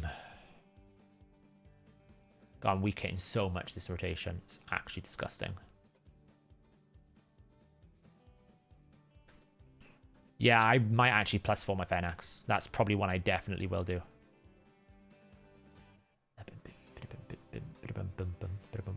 Poison Cloud. Nobody cares about Poison Cloud. AoE. Boom, boom. Okay, well, didn't quite kill the Poison Cloud head. It's kind of annoying. That. I don't want to give him an extra turn right now. So I want to cleanse. And then I want to do that. Then I want to give an extra turn. Throw out some damage. Boom. It's just really weak damage at the moment.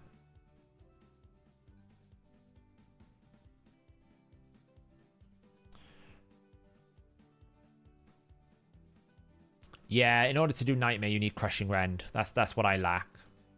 If you have Crushing Rend, then you can actually do a lot more with Trunda in Nightmare. But she needs the Ignore Defense, otherwise she just doesn't kill enough.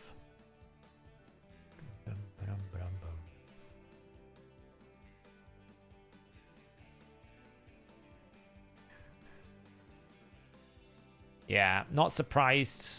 I mean, some aspects of the rotation are not bad, but you can just see the amount of times I'm weak hitting. It's still good damage, but it could be better.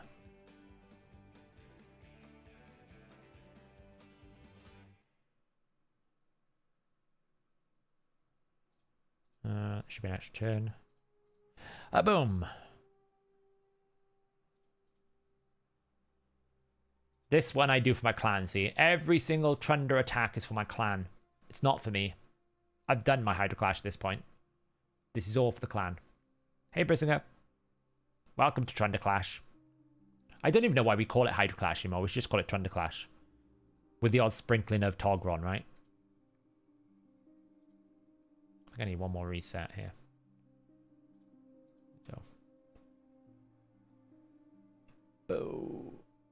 Extra turn. Hopefully I got A2. Yeah, I do. Boom. We didn't have Hex or anything up though. So.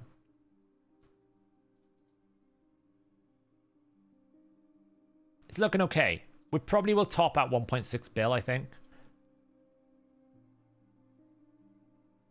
Oh, I know. All of this is stupid. This is like crazy stupid damage. Okay, I kind of got myself in a rough situation again, so be careful. Might as well turn. Okay, never mind.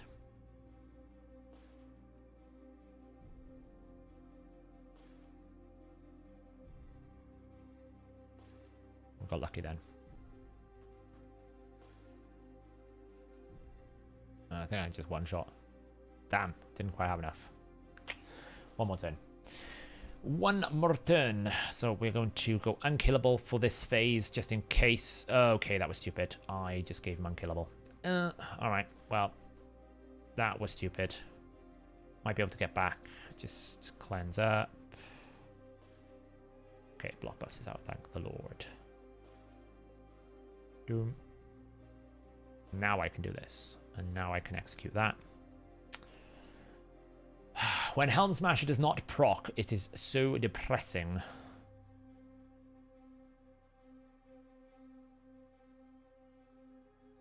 Let's just do this. Damn. We, for some reason, 3%ed that. Need to make sure I manage this interaction. Oh, no, it's consumed ahead. Thanks. Ah.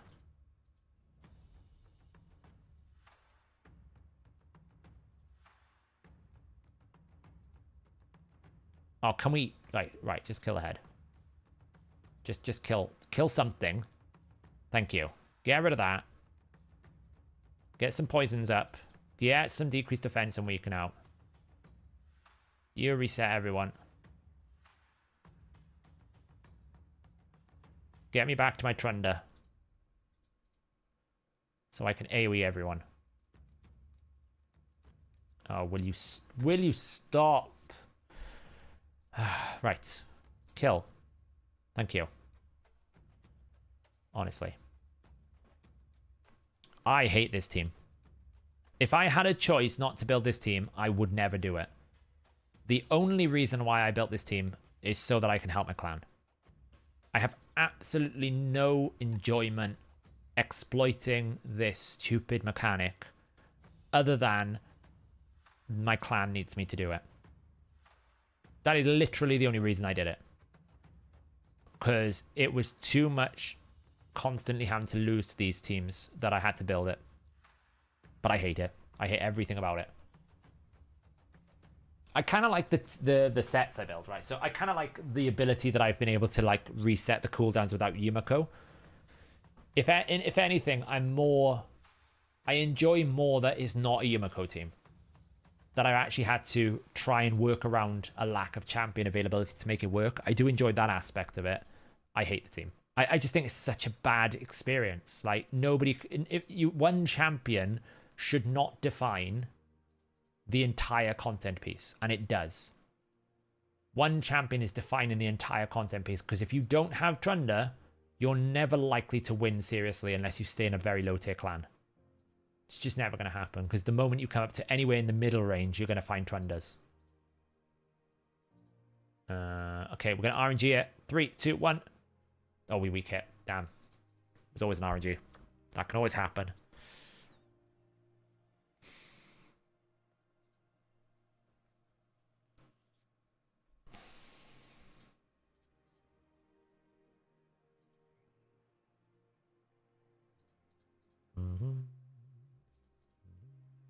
Torment's back.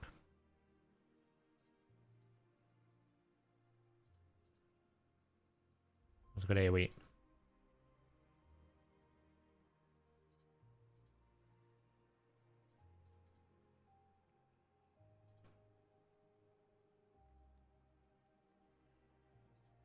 Yeah, but you've got to pick a team around Armanz, right? Armanz can't win Arena on his own.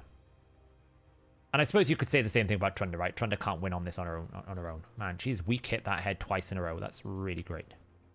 But what I'm saying is, for PvE content more than anything else, PvE content should never be defined by one champion. PvP, you'll always have a meta. Oh, there we go. I knew I was going to mess up eventually. I wasn't paying attention. I gave him increased attack.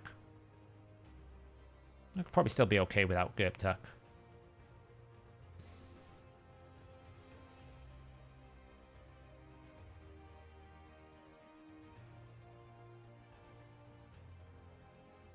Right, can we not weak hit anymore? There we go.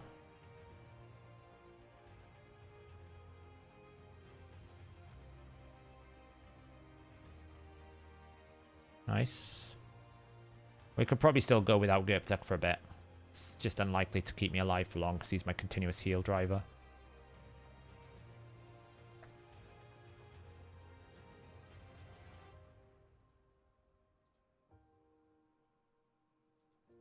Heal up. Extra turn. Smashing damage. Hopefully we get a 1.5 billion. That's the goal. That's what I wanted when I started this. 1.5 billion. We'll just have to alternate with Unkillable here a little bit just to keep ourselves alive.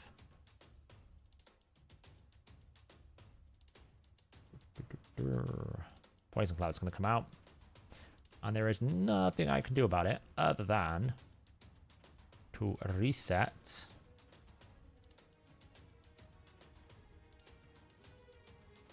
Okay, it's good.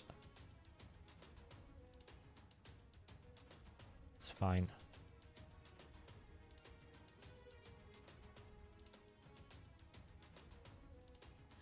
Trying to heal up a bit, but it's taken a while.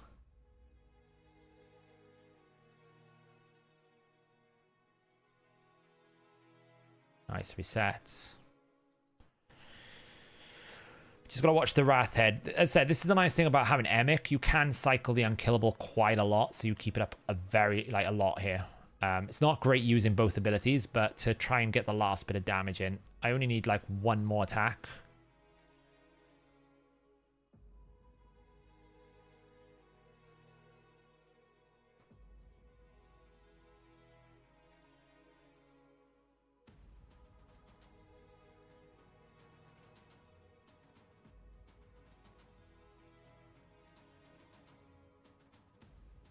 But we are going to run out soon. We're running out of steam. The provoke is going to really ruin us.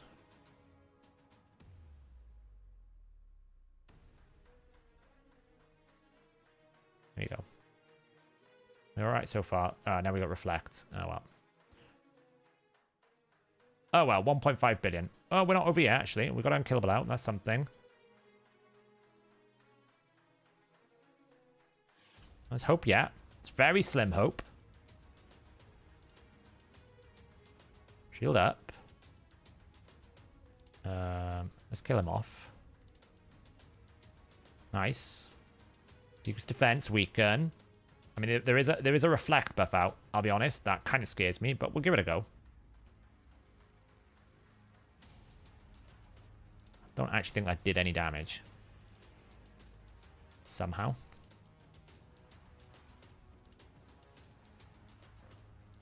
I think she weak hit again.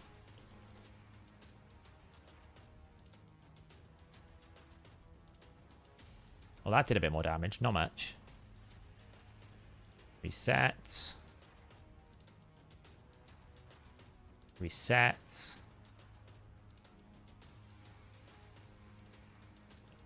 Slow him down.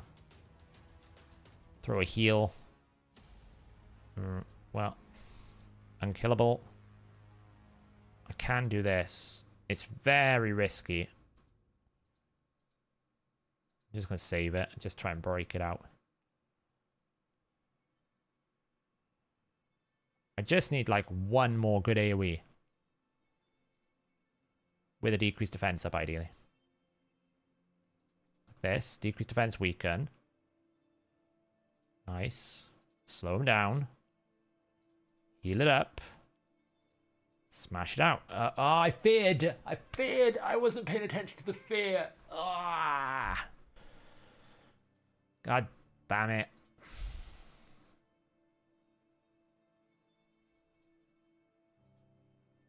Here we go. Ah. It was close. It was close. It was close. Hey, Salvamad. I just lost control one time. I wasn't paying attention, and they spread some increased defense. It's mostly affinity this rotation because she keeps weak hitting all the time, so you know, it's just unfortunate.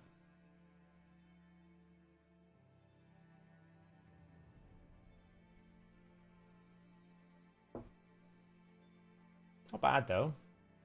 3 bill Hydra Clash score. Not bad. What am I getting? I've posted it. I haven't added it yet though.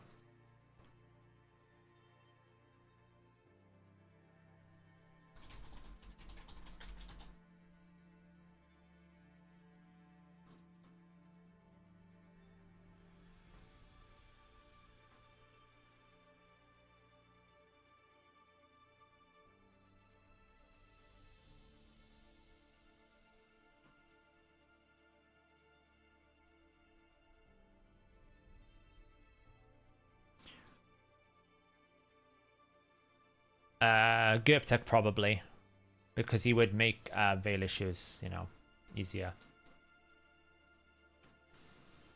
Now you have to wait for all the turns to calculate. The reason why this takes so long, by the way, is it has to work out all the turns you took. So it takes a while.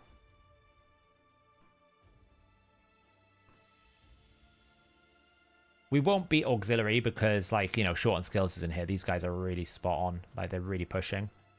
But we'll push probably, like, as long as we can hold third, it's probably okay.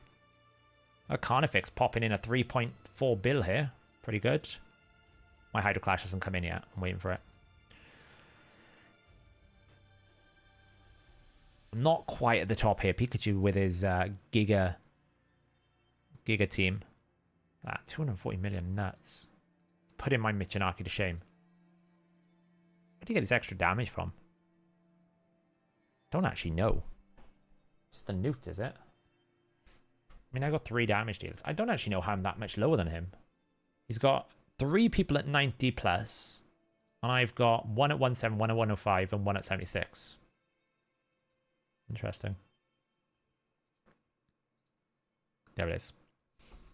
2 keys right at the top. Got 1 more to go. Where's Shooter's key?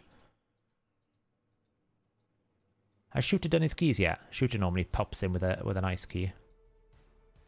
Oh, he's got 1 done. He's got his brutal key done. 345. Shooter's going to push us up. I mean, we're not going to get 550 mil, I think, but we should be comfortable 3rd. No, I know, but like if you look, mine's the same. I've got Mikage with Michinaki. He's just got his Michinaki doing a lot more damage than mine. So, it just must be a much stronger Michinaki build than mine at the moment. So, Trunda team. Let's see. Trunda at the moment needs some optimization. Like, she needs the chest swapped over. But it's rocking like 153 speed. Let's see. 167, 349. 20% ignore defense. 8.4k attack. She doesn't need to be super fast because Shu Zheng gives her an extra turn, so I can sacrifice damage. Sacrifice speed for damage. Like, this could be ascended to max out. That could give me more attack. That could give me more attack. So she's pretty well built, but the thing that misses most is it's the ascendancy. It's the blessing, sorry. Like, having an extra 38% crit damage would be huge. That's what I miss. More than anything else. Oh, was it a 4-star soul? That could be a big deal. Yeah, that could be a big deal. That. No, it can't do none. Well, it could, but it won't do very well. Like, it's not going to do the record numbers. It will probably do it. It just will do probably like 20 bill. No, not even that. Probably like 10 bill. Because you just can't. It's all about how many times you can kill the Hydra heads, right? You've got to kill the heads regularly. If you can't kill the heads regularly, you won't get as much. Yeah, it's probably the extra crit damage. Actually, the 3-star gives him 600 defense as well. So actually, it's not just the crit damage. It's the 3-star 600 defense bonus plus the crit damage bonus. That's a lot of difference.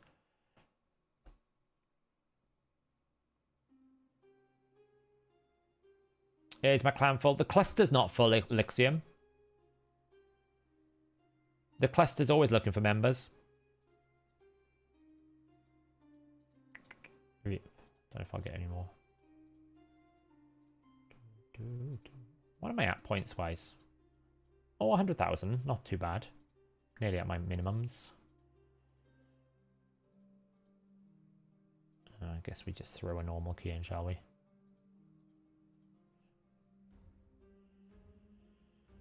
Sons of Cyan is the cluster. We have various different clans. High-end, low-end, mid-end. You name it. We have it. Right then. So before I do the brutal, I'm going to get a quick refreshment. But we're going to be running this team. We're going to be trying to see how well we can improve this team. We're still trying to refine like the Kyoku into the burn. We'll see how that goes. So you want a Discord link? Sure.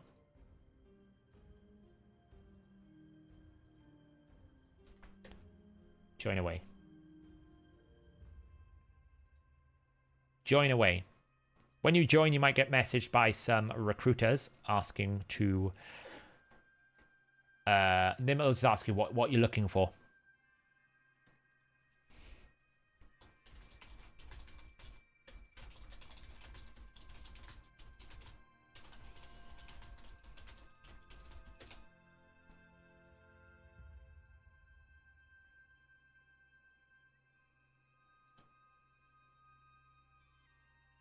Three of you forced us off the new free Lego. Oh, Richie.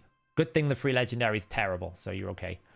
Right, I'll be right back. We're going to put this on a pause intermittent. I'll be back. I'm going to get a drink.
Taking shots of whiskey? God, no.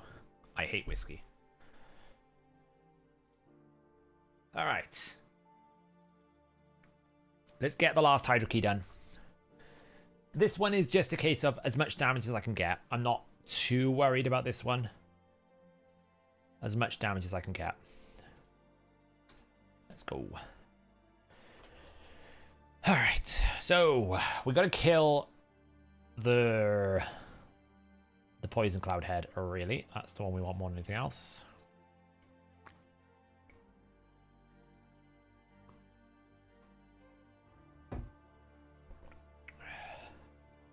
Nice, we got decreased attack, which is important. Decreased speed. Boom, like that. And then Kyoku, what we're using Kyoku for here is the burn. And the burn is important because we're going to use the burn with this ability to start smacking some damage. And the Rathalos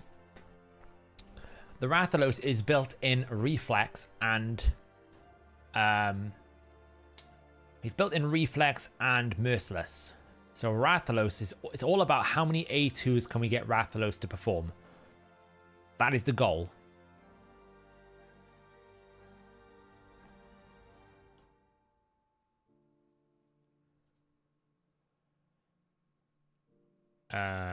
Yep. Now, the provoke champion in this is Kyoku. We don't need to provoke right now, but she is the provoke set champion. And the hex champion is mixed with, I think, both Nekmo and Ugo. So we have 2 hex champions.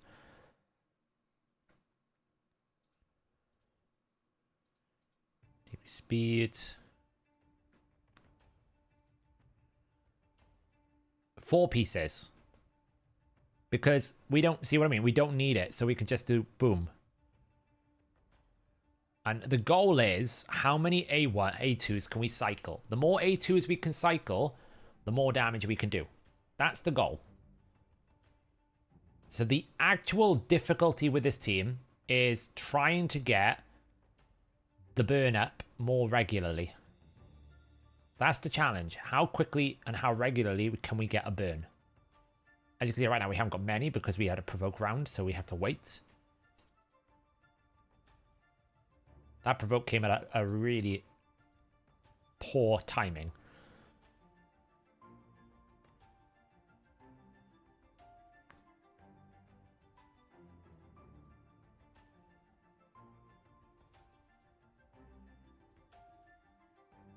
There's that burn. See, this is what I want now. And now what I want to do is I want to cycle back. And I want to kill with A2. So this is big damage now. Big damage. Okay, it wasn't an AoE. If that was an AoE, that would have been big damage. But I wanted to reset the cooldown of the turn meter, so it would have been big damage, but it's not. Unfortunate. It would have been big damage, though. No, so the reason why I swapped it is I wanted more consistent hex. So Nekmo AoEs on an A1. It's a little bit more consistent as a hex. And to be honest, I only need to A2. I can A1 with provoke set on Kyoku, right? So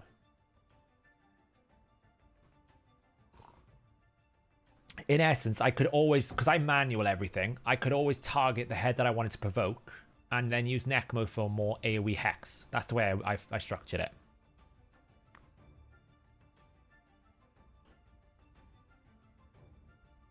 Like, we don't even care about decreased defense in this team too much. Because Shamael is always going to be under 3 buffs, ignores 100% defense. And his A2 always ignores 100% defense. So we don't even care about decreased defense too much. It helps, but it's not important.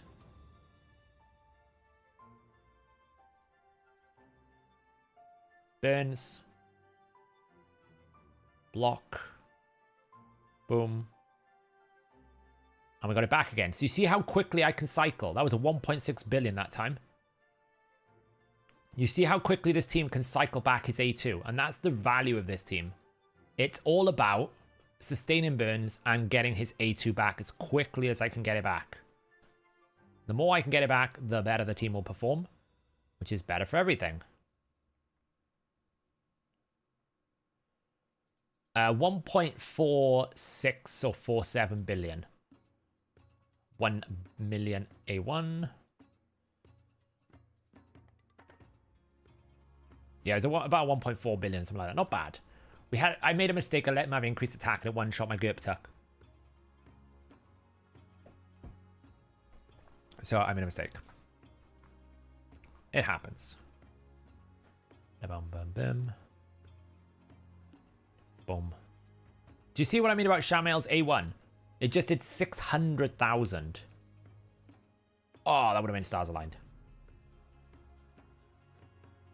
Like, that's why I build Shamail now with Helm Smash and Ignore Defense sets. Not because of his A2. His A1 is right, really strong. His A1 is up there with everything else. I'm going to AoE burnout now.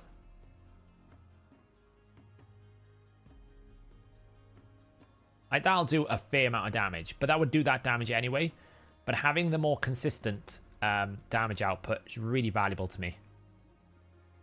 Let's get rid of this weekend.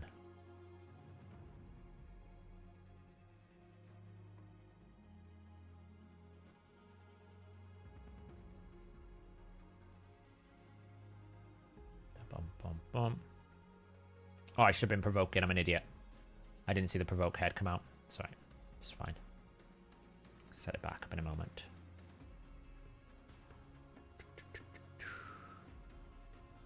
What's the multiplier on it? I don't know off the top of my head, but it hits hard.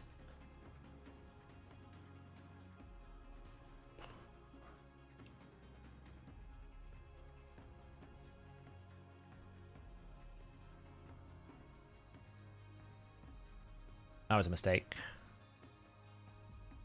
Okay, it's give me some time. Provoke. That was not a provoke.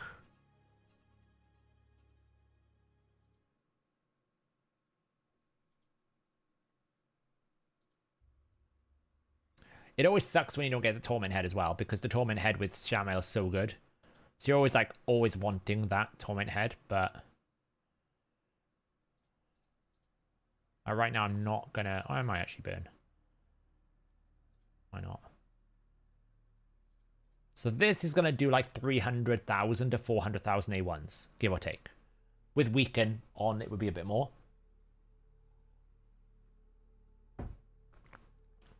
Yeah, so what I'm doing in this Team Short King is I'm using her ally protection to protect my team as much as I'm using her for burns. So she's actually sustaining some defensiveness in the team. Because she's also got block damage, she's a pretty good Mischief tank. Because she's always the one with Lightning Cage that the Mischief Head will focus on. So it's kind of like, as much as Artak is good, he can't do what she does. She's doing a lot more than simply just burning. There you go, 500 A1.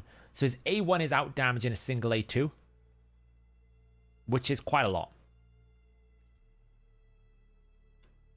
And ideally, all the pad drag, we'd like pad drag to A2, A1 reset the Rathalos. Doesn't happen all the time, but... There you go, Provoke is out. So we can just keep pumping some damage. Let's get rid of that. Reset. Nice. The other nice thing about Kyoku, don't forget she has a passive heal. So every time I get hit by a lot of damage, she'll passively heal and give me increased defense buff.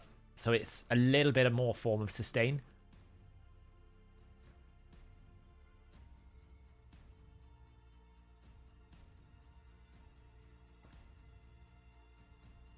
Nice. Provoke.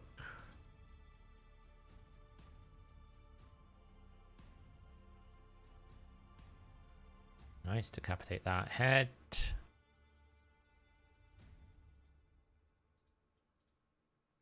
Yeah, I'll show you the builds after the run, don't worry. I got you covered. Not really great, but we'll try it.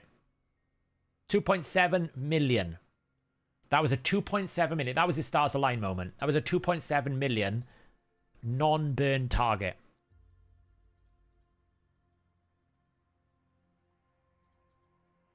Dum dum.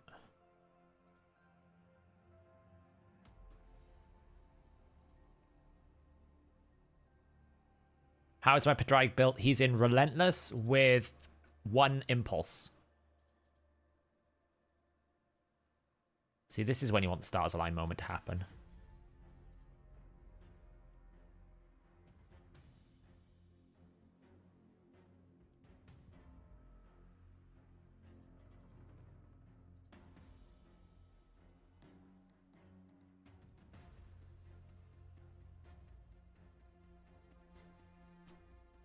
I run my Shamael in full damage. Ignore defense, Helm Smasher, the lot, the works. The full damage setup. The more damage I can do, the better. Is when it comes to Shamael. I can just reburn. I'm gonna provoke, but that's fine. Just kill him off.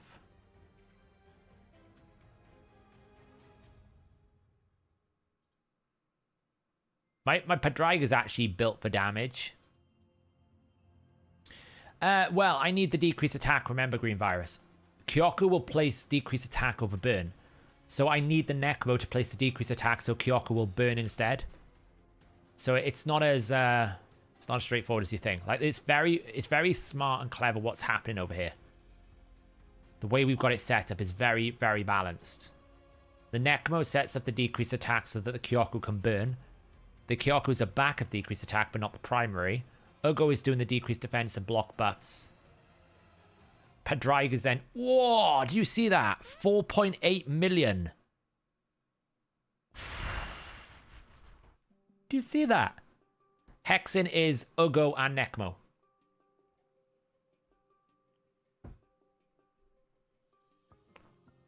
Yeah, he does leech, and he also does decrease attack. So he's boosting turn meter, increasing speed, decreasing attack, and also leeching. He's doing a lot. Do you see that damage output? Oh, it's beautiful.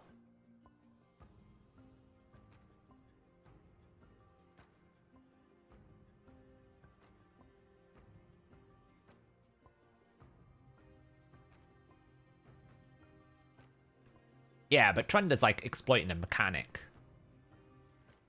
Like, that's different.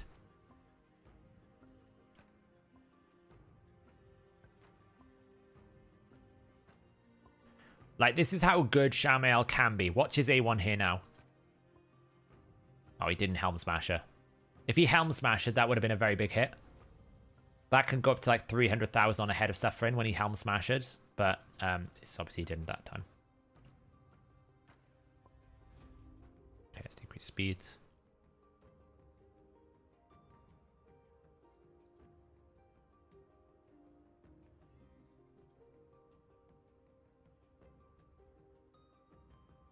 Bum, bum, bum. Approaching 100 million. Just bump some damage in there.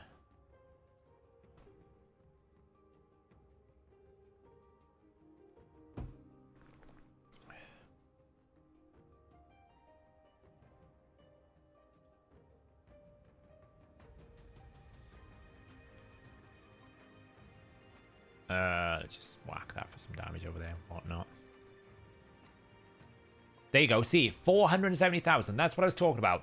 Helm Smasher proccing with all the ignore defense bonuses. Before, it did 110,000. Afterwards, it did 470,000. So, whilst he 100% ignores defense on the A2, actually building him for a proper ignore defense build, you can produce some significant damage numbers on his A1 against high defense targets like a Head of Suffering. Hey, Martin.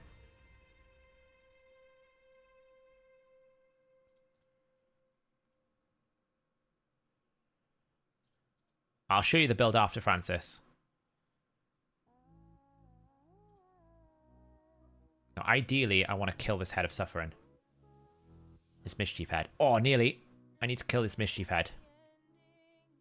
Really? No. Ooh, that was close. It still did it, though. Damn. It's okay. Boom. 430,000. Is your Shamael in Helm Smasher, Francis? Because that's very important. Would you put curse set on Shamiel? No. Probably not. It's better on an AoE A1.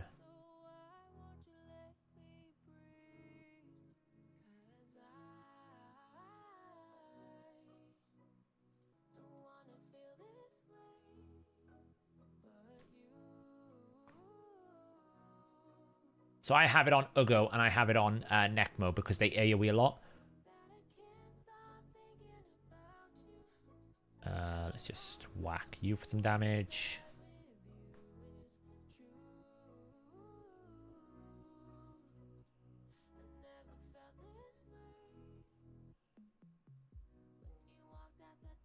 So 46.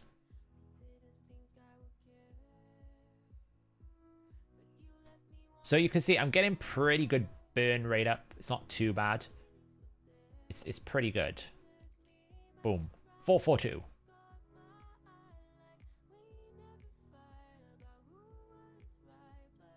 Oh god, we gotta wait for Shamiel's A2 now.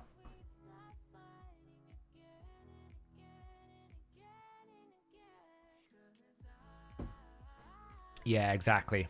I mean, I actually like going more than one curse set because the more uptime you can have on Hex just is so much damage. It really is. This is brutal. Whoa, 1.6, we hit the 200%. We hit the stars align. Whenever you hear me say the word stars align, what I'm referencing is when he hits 200%. When he hits the 200% 5 hit, that's the stars align moment. If we can get everything aligned up with Hex, decreased defense, burn, that's what I mean by stars align. It doesn't happen all the time, but if we can, it's ideal. Okay, so we got Head of Suffering, so I'm going to target this head at the moment because I actually want to try and get some provokes. Okay, we didn't. That was a free attempt at it. Word of caution, don't do what I just did there. Never target a weak head with Padraig, because if you weak hit the A1, it will not do the damage you want. Boom. It will not, sorry, it won't reset the ability if you weak hit. You have to not weak hit to get the skill cooldown on Padraig. Okay, no provoke that time. So 2 out of 3 failures. Very helpful. Boost some turn meter.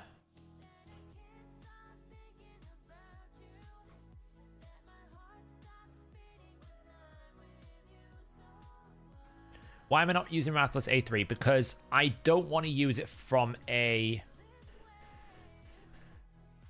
It's provoke. I don't want to use it from a buff point of view because I don't have increased crit damage in this team. But also, I've got him in a build where he is reducing the cooldowns of his abilities very aggressively. So I only want him to use his A2. So the best way to do that is to not use his A3. The more I don't use his A3, the more A2 is always the one that's reset. Yeah, put him in Helm Smasher. That's the difference. 1 billion A1. You've got 1 million A1, sorry.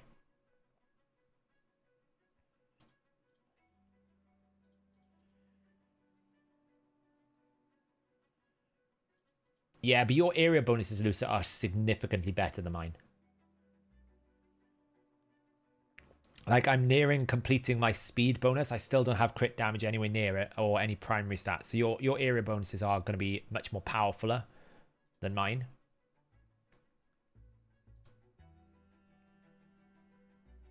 So imagine what you can do if you actually put it into the proper full build.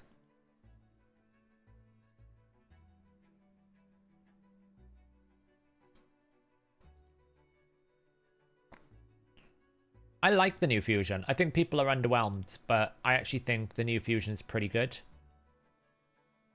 I think people aren't giving the new fusion enough credit.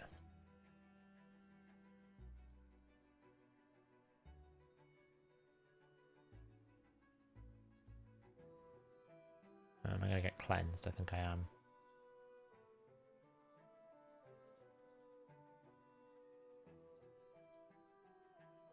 One hit wonder. And we didn't get the provoke. Damn. It's fine.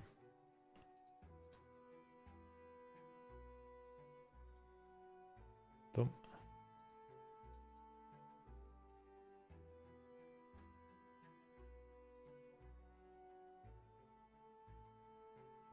Eesh. Gotta get control quickly. That's not great. Not great. This could hurt. I could wipe here. I could wipe here. I'm in trouble. I'm going to be very careful right now.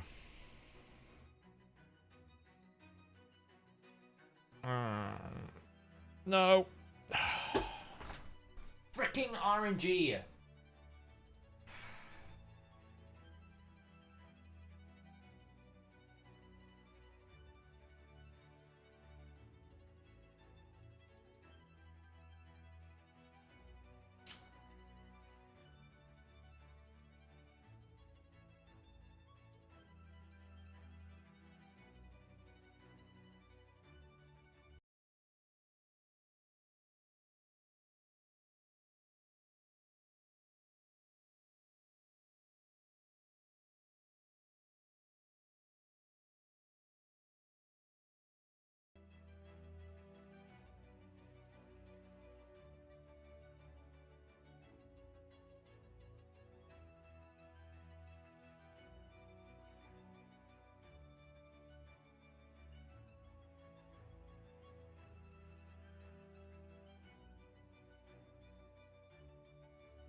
There we go.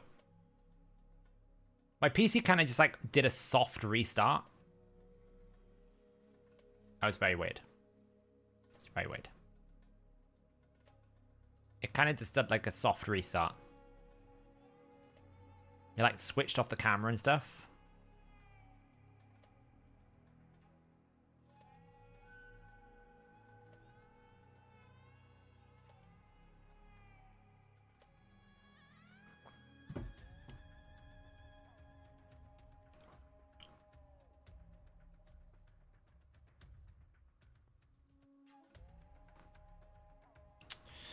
Anyway, we go again. Yeah, I was in the high hate. Like, honestly. It cleansed. The thing is, I couldn't put block buffs up because it was about to cleanse.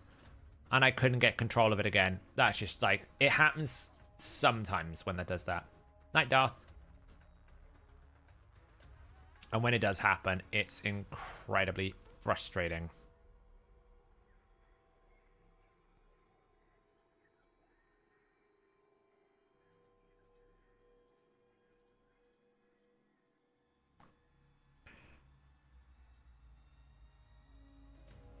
Night, Lusa.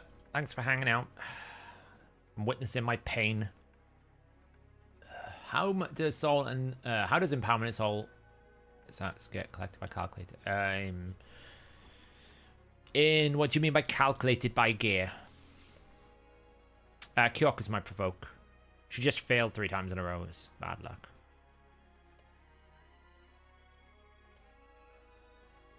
Wrathhead provoke didn't help. I literally got provoked as well, which probably didn't help. Because this team doesn't have block debuffs, so... I mean, I'm in a bit of a sticky situation here as well, because, yeah. As much as we have decreased attack, nobody wants to land decreased attack. As long as there's a block buffs and a decreased attack, the Wrathhead is not a problem.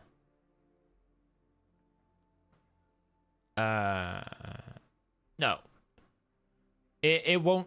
It will only work off your base speed. Empowerment doesn't increase your base stat. It just adds to your base stat. So it's yeah,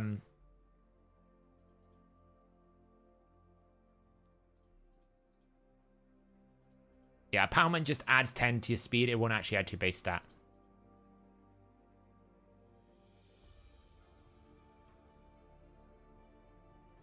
Honestly. No worries. Yeah. So you basically get, like, say that you got a base of 100.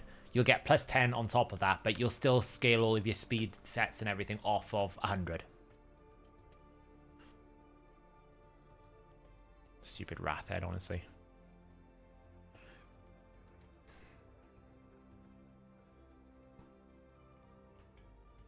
I think the intercept buff is the best part of his kit because it forces the head of Mischief to target him.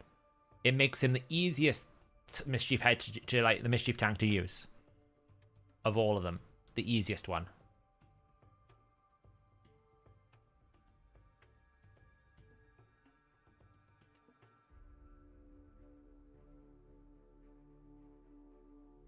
Look at the difference, what happens when you have decreased attack on.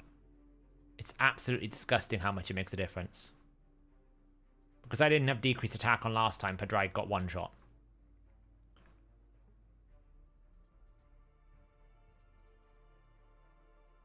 Yeah, you can. I'm sure you can. Until someone shows me you can't, I would assume the language target ally means I can target myself. If it would not work on him, it would explicitly state except himself. It would specifically say everyone other than him. So I'm sure it can. I'm sure he can do it, yeah.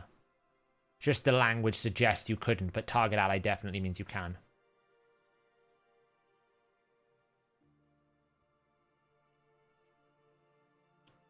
Yeah. Until I see the multiplier, I won't know what his growth comparison is like. Because it doesn't tell me how much it grows it by. Is it 5%, 10%, 15%, 20%? I don't really know these things, you know? If I had a test server, I could probably do it, but I don't. So we work with what we got. And that is, you know, no test server access. Man, that last run was going so smoothly as well. Now I've got to go all through it for another 20 minutes. Just because if it had wiped on 200 million, I would have stopped. But I'm not doing it at that point because it can go a lot higher than the damage that it had. It can go to 400 million. But if it had stopped at 200 million, I'd have stopped. But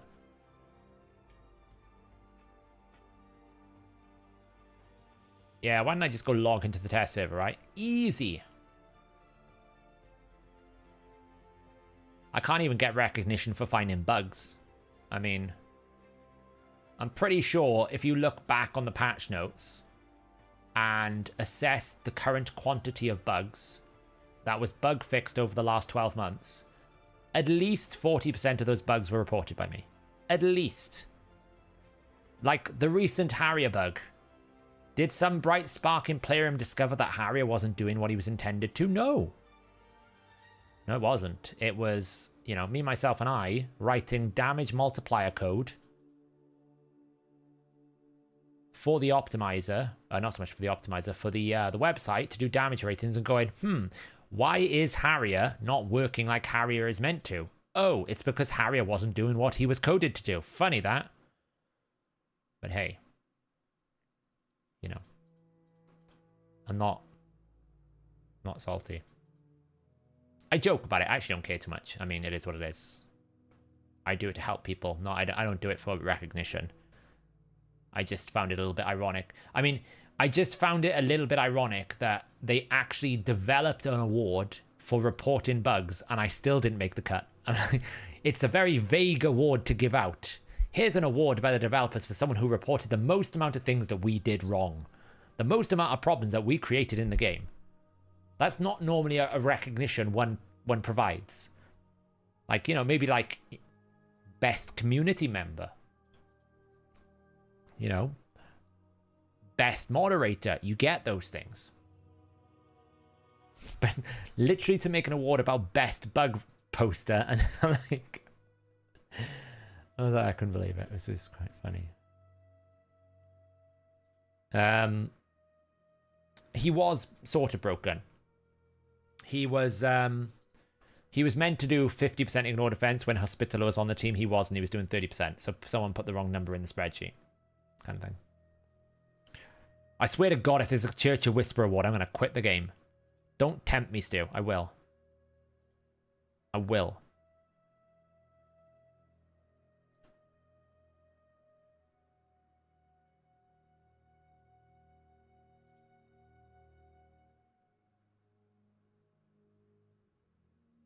Yeah, like I'm not salty or anything. Honestly, I joke about it more than anything else. It made me giggle a little bit that they created an award specifically for bug reporting. I'm like, at this point, I feel like they're slapping me in the face with it, right? And this is disgusting. This is like the worst setup I could possibly have right now.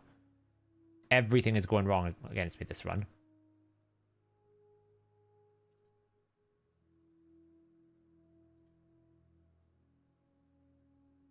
I can't do anything for one more turn. Yeah, they did troll me. I mean, I wasn't the only one. Did you notice they gave Drock the award? And then literally straight after they mentioned his award, they started talking about Polymorph. I'm like, that wasn't by accident. That was deliberate. They know how much he hates Polymorph.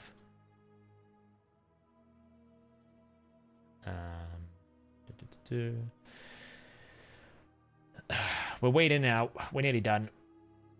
One more turn, and we can actually get going again. There we go. Oh, now he's got block damage on everyone. Good lord. Can we just stop this, please?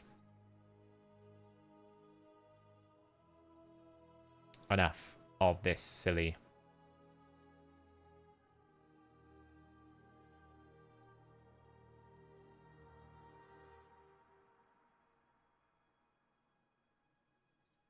I can't use his A2 until the reflect damage is off. That's the problem.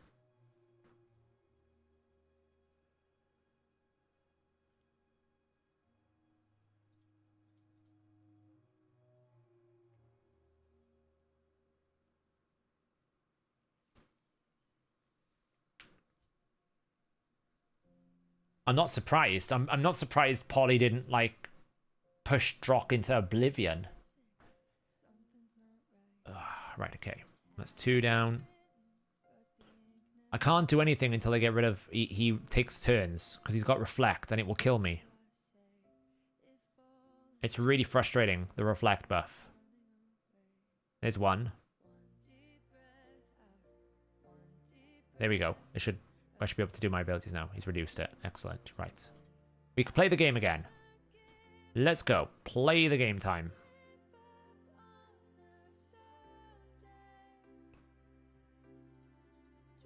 Cleanse it off. Burst the turn meter. Boom, boom, boom. There we go. Reset turn meter.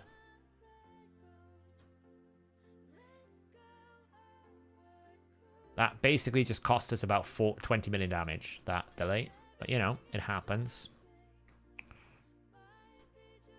Yeah, I basically... This is how bad it went. I 3%'ed the stopping of the Mischief tank. Then I got cleansed into Poison Cloud and into Life Barrier. So, you know, all in all, I'm loving this run. This run is just going fantastically well. Compared to last run, which by about turn 40, I was at 100 million. So I might even have to restart the run. It's that bad. Because of how bad it was just losing the a 3% run.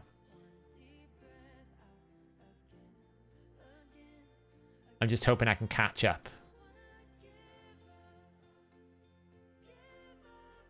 The problem is I take so many turns between the boss turns, especially the Suffering Head. What's the hotkey to shift select cells to the right? I don't know.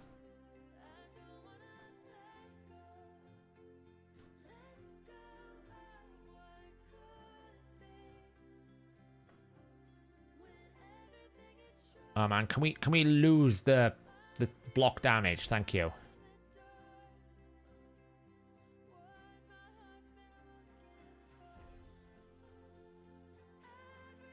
I should be focusing on the provokes, to be honest. There we go.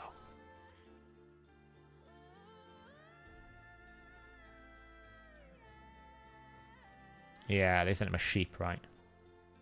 I mean, at what point is the joke not funny, though? Right? At one point, the player base is going to be like, this used to be funny. It's really not anymore. Can I get a provoke? Oh, come on, Kyoku. If this cleanses, I'm restarting. That's how bad it is. And I think I'm going to have to restart.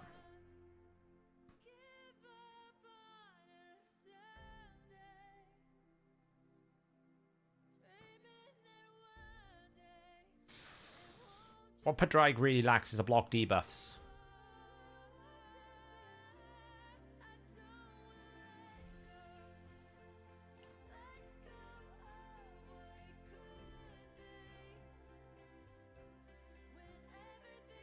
I'm restarting.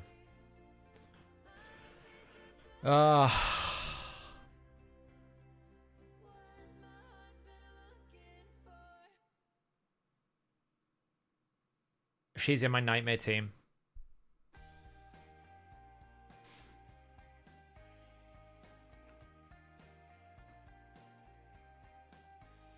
It's fine, I'm just getting bad RNG, so that was like the worst RNG you could possibly have, like losing block damage, then everything getting taken away. It's really unfortunate.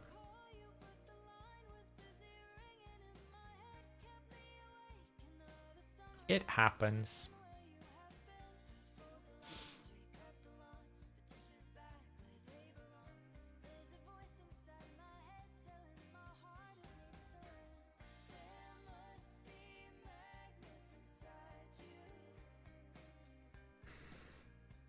No, I don't like Ugo. I don't like Ugo because if they revive, I can't put block buffs up. It's fine. I just got super bad RNG. That was all that was. It was basically 3% in normal block damage into a buff spread, into a cleanse, into Poison Cloud. It was just super bad RNG. It won't happen again in that fashion.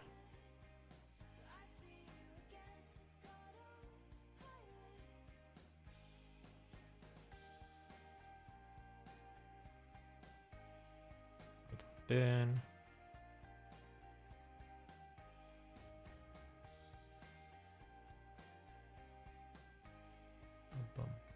It's just when I need to provoke. I need to prioritize dealing with the cleanse head, and I'm kind of not paying attention that much, which is kind of bad. Is all.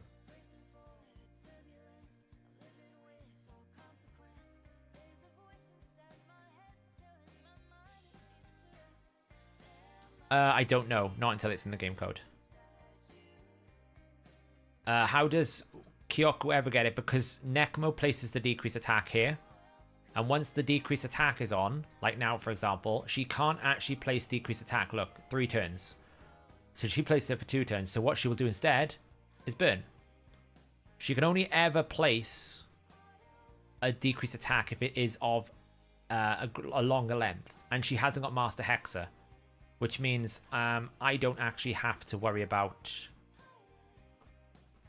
which means I always know, so long as Nekmo actually gets his turn in... Right, that decrease attack sucks. So long as Nekmo gets his turn in, he has got Master Hexer, so... Not so bad, you know?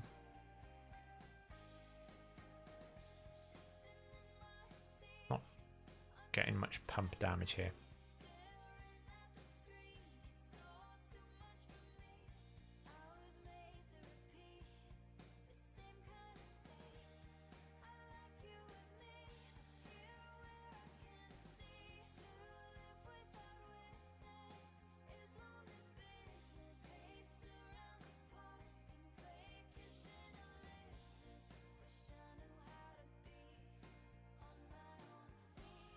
No, because Kyoko is doing a lot, right? You got to remember, Kyoko is also an ally protector. Kyoko is also doing weaken. Kyoko is also doing a backup decrease attack. She's got a heal.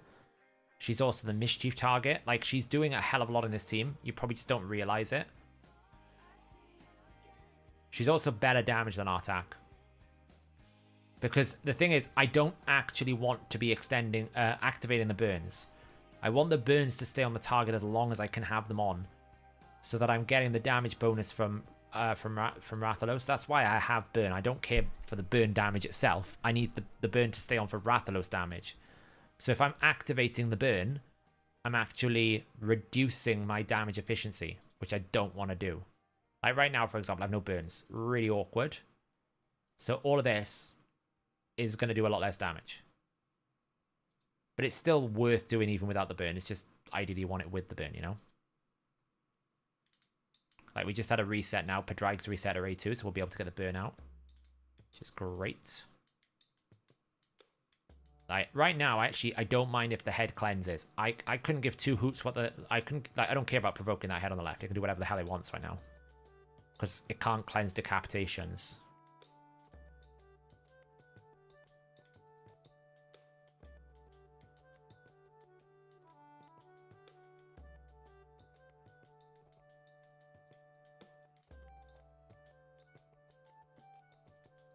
If you can get the balance right, it's very good, Swiftcut. The challenge is getting the balance. Trying to keep the burns up with the Necmo.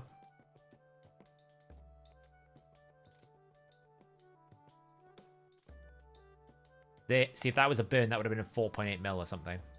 It's still a pretty good hit.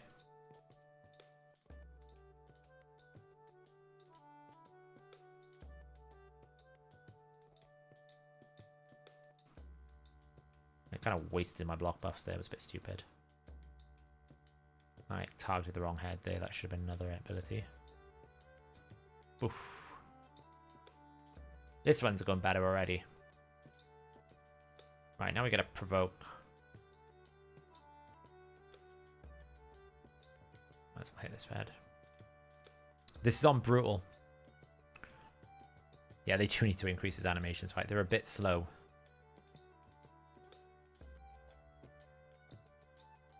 It's almost reset time. Oh, I don't really want to do another 12 Iron Twins keys. It's probably going to depress me.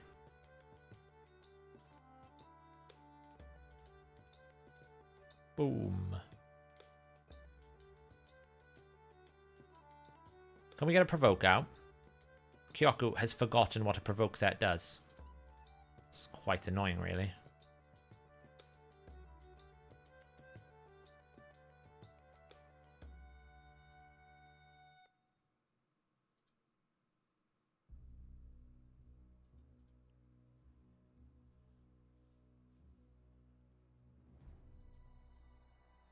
Right, well, we stunned it for a turn. And we got poison clouded. Blimming amazing. I literally had no time to place block buffs up on the Wrath head. Oh man, I have to be super careful here now.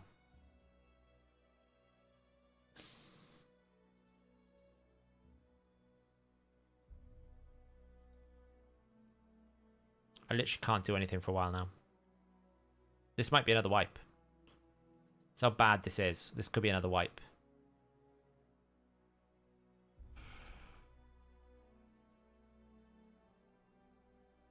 I literally have to be super careful not to attack the Wrath Head too many times, because the Wrath Head has to basically take 2 turns.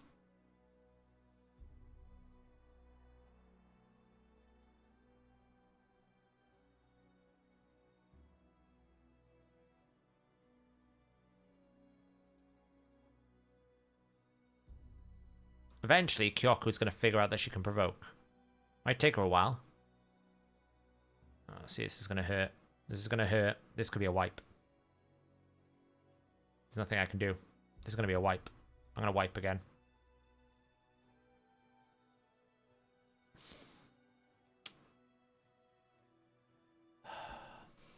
It's the only problem with Shamael teams. You can't control this.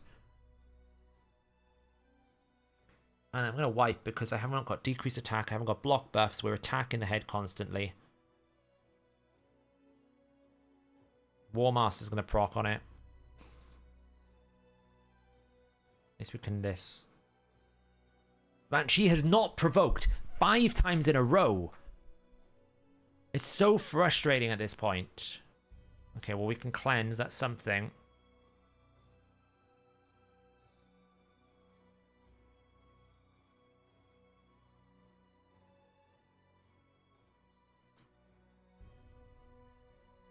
Right, heal. I'm starting to get really annoyed that she has not cleansed. She's not provoked. Like, how many times do I have to roll the provoke set?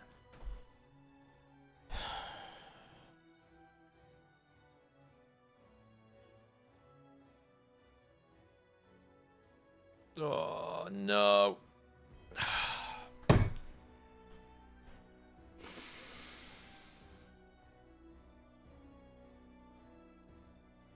She doesn't need to...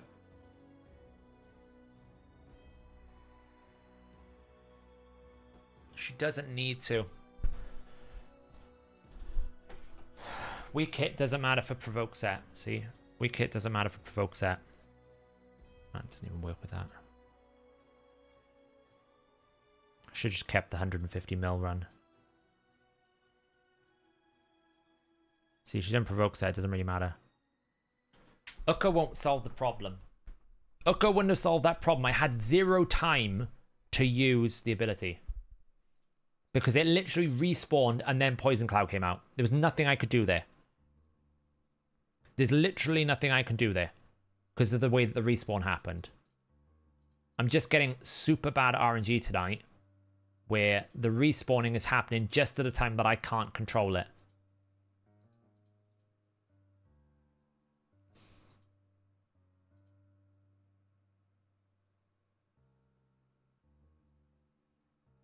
No, weak hit is fine. Otherwise, I wouldn't have been able to place curse set from... I wouldn't have been able to place a curse set from... the Nekmathar.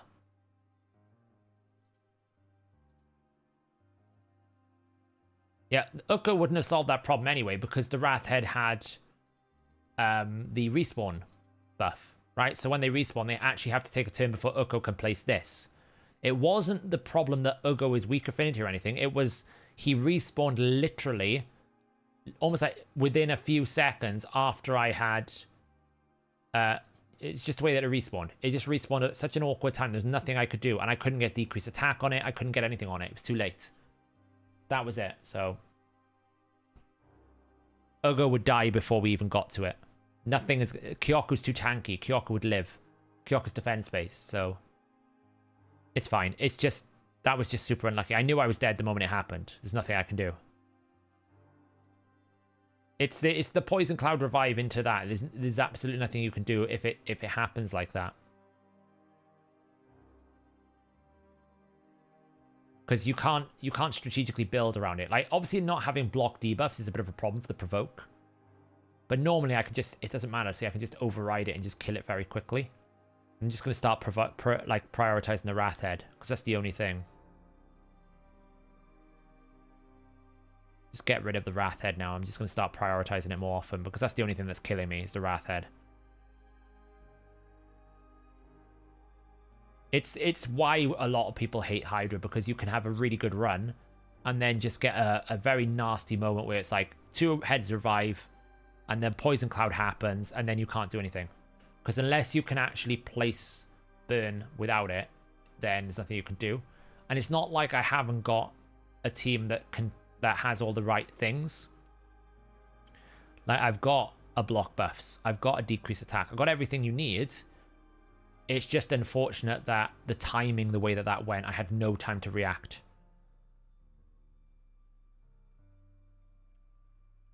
It's just one of those things. And I've had it 3 runs in a row is all.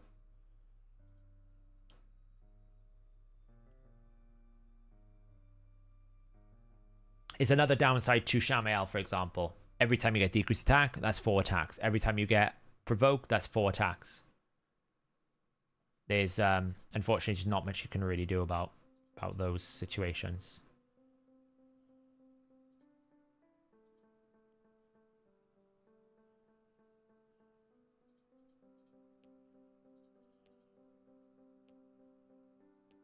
It's one of the good things about Tumacia, because Tumacia can place it through Poison Cloud.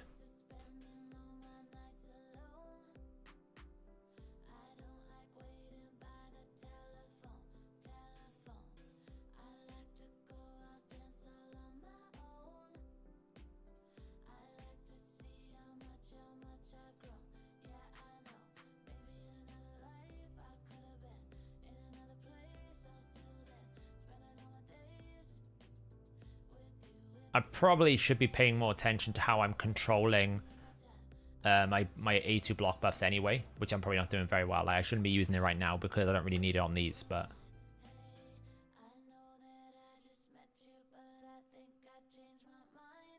It's like provoke now. I need to basically get a provoke on this head as quickly as possible. So this is all about A1ing. And hoping that she is able to finally provoke, because she hasn't provoked about 6 times in a row at this point. Starting to wonder if she was... I was actually starting to wonder if she was even in a provoke set. That's how few provokes I've had. And this is always an awkward situation here where you get like... I'd rather just wait now. Let her do this. As long as these 3 heads are okay. Because there's no Poison Cloud, there's no Wrath Head, there's nothing nasty. I'd rather just let her cleanse this, because apparently provoke sets are not going to work today. That's what I hate about provoke sets. You're always running the RNG if it's not going to work. Like, there's no point in me doing that. Oh, it's not going to use it either.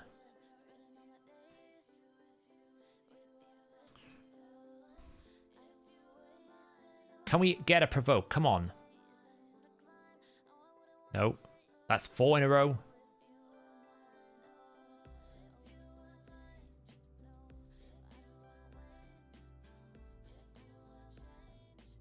I don't want to use that until I know I can provoke.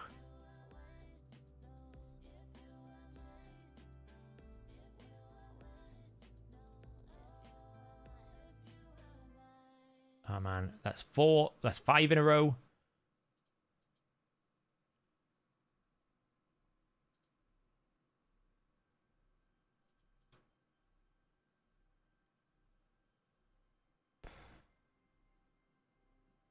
So now I'm in trouble because it's increased attack. So now I got to be careful because the amount of attacks that are going through, and I don't have the...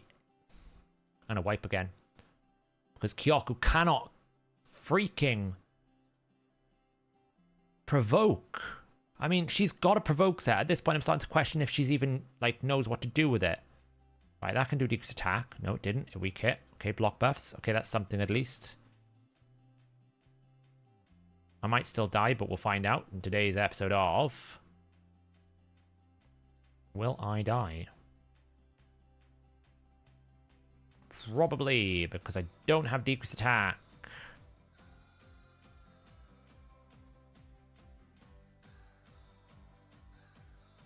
Yay!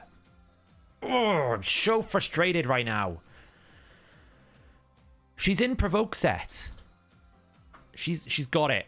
The amount of times I attacked then and I didn't get a single goddamn provoke.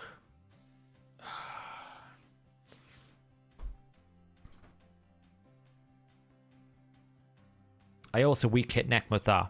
I don't know what it is about tonight's run. I've never had this much problem with this team. It just, nothing is going my way.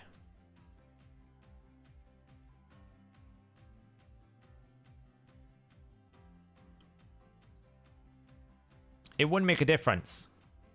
She had 4 attempts of putting a provoke. And she just didn't do it. Like, there's just no way that I can do anything with that.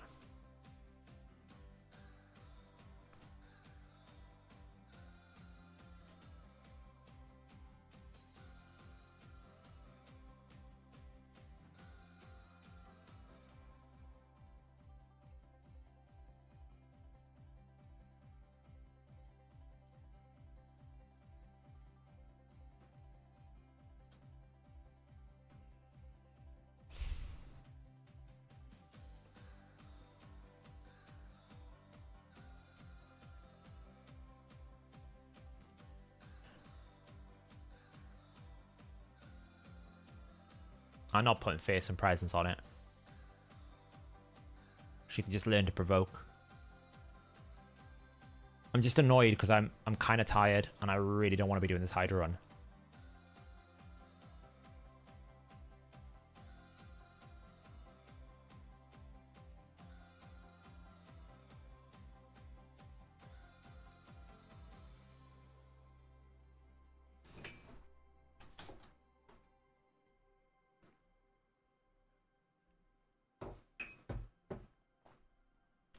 I'm not even trying to do a perfect run, I'm just trying to do a good run.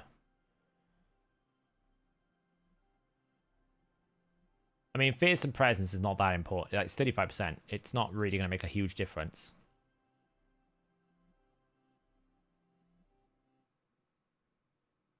I mean, I probably should, like, make Pedrig less squishy and maybe invest a little bit more back into his survivability.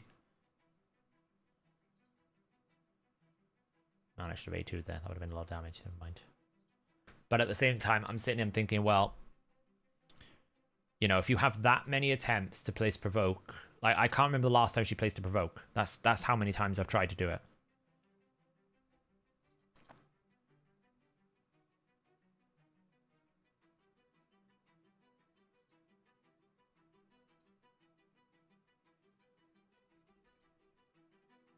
See, Padraig is actually kind of losing a lot of health. He needs to probably not be so squishy.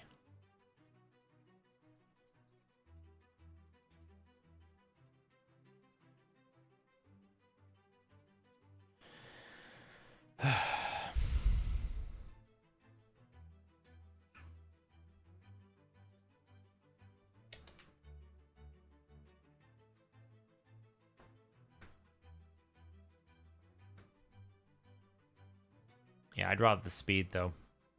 Like, you lose too much by putting him in the lead. It can work when it's just not being stupid RNG, and that's, I think, what I've just had stupid RNG the last couple of runs. Just not being able to get on top of, like, provoking properly.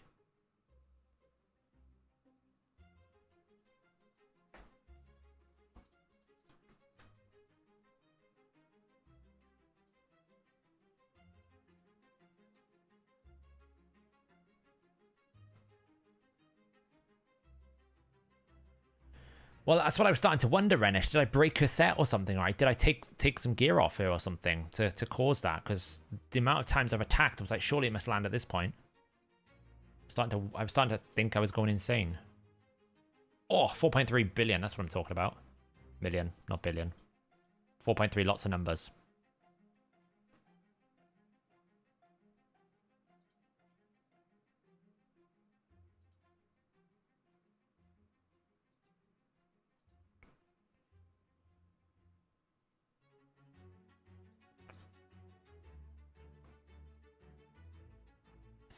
He can, yeah. Raiden, yeah, he can.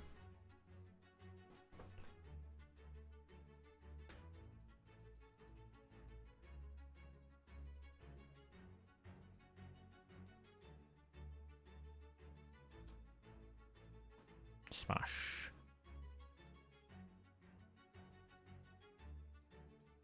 Some damage.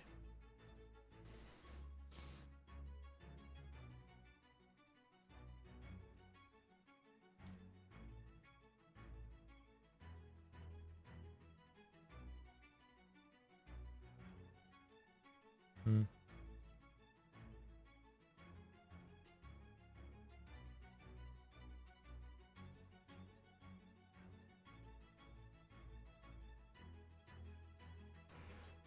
This is the type of run I want to see. A bit more damage, stability. Nice 800,000 damage proc. Oh. Let's settle in for another crazy hour of Hydra.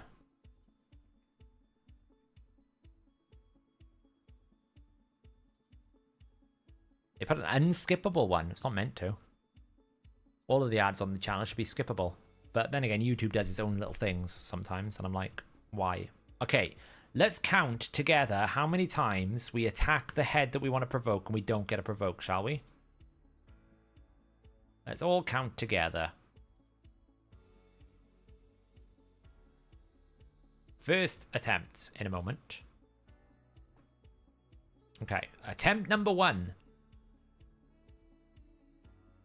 Oh, we got a provoke! What a miracle. I'm not even excited about it. I'm just like, I'm not even like enthralled by the provoke.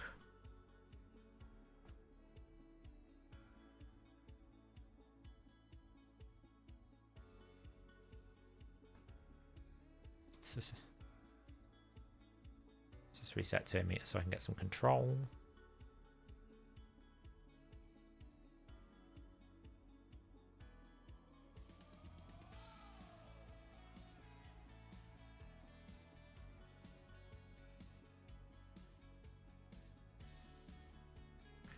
Don't jinx it, Ranesh.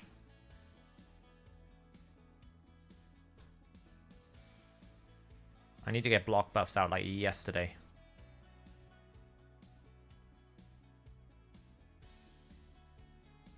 Here you go. Kind of weak kit, but it's not the end of the world.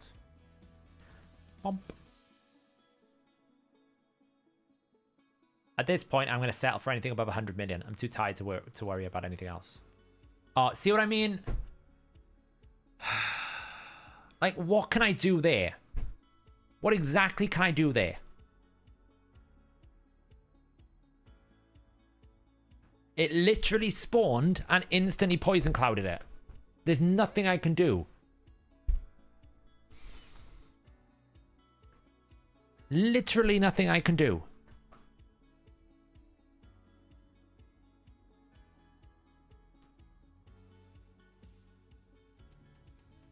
I mean, there was 0 time. My block buffs is like 270 or 280 speed. It was literally 0 minute. Like, it wasn't even like I had a chance to react. Oh, now it's full cleanse. I hate this game sometimes. I really, really hate this game sometimes.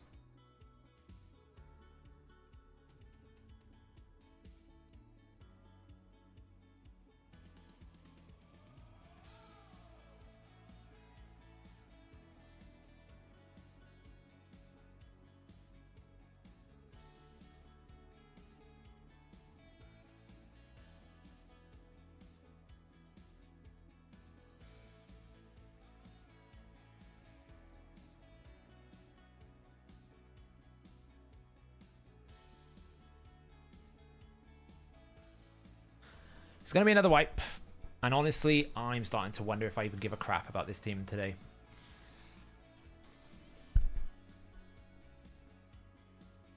Because that is twice in a row that's happened. Where I literally have no chance to do anything.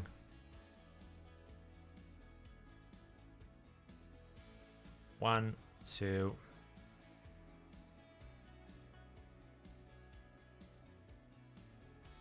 It's going to wipe me.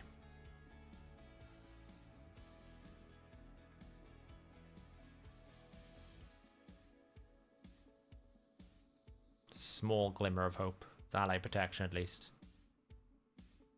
Can't even heal.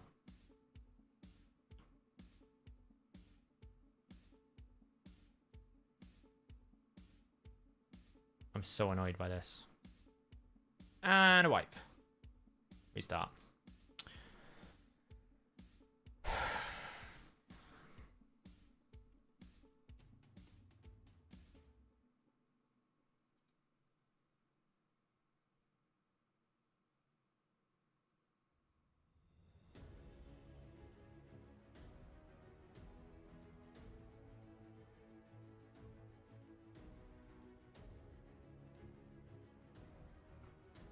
My patience is running thin.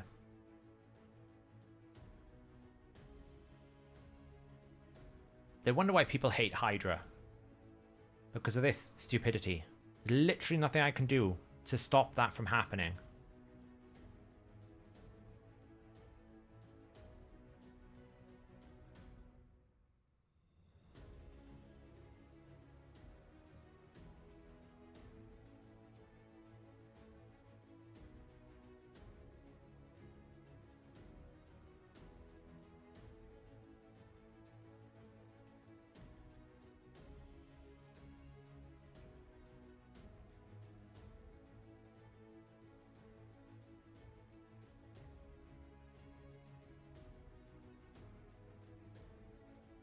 I need to block debuffs in the team more than anything else.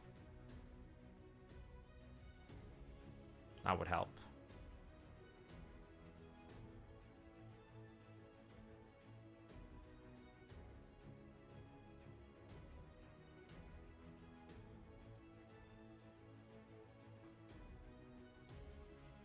It doesn't help Nek Mothar is weak affinity this rotation as well.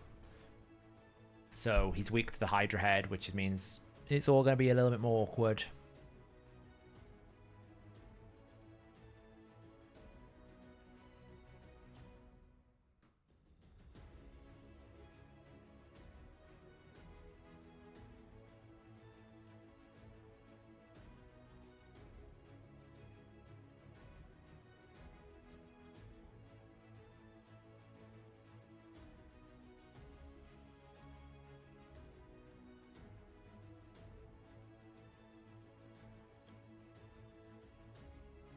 Ah, this team. This team has done like 300 million. Never had this many problems.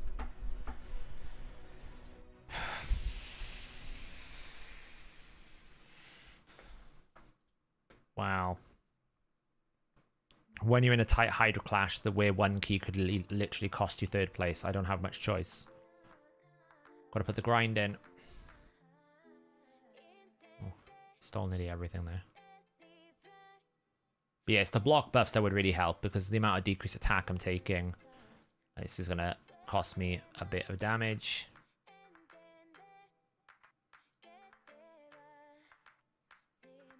Get rid of that. Let's get rid of the decreased attack.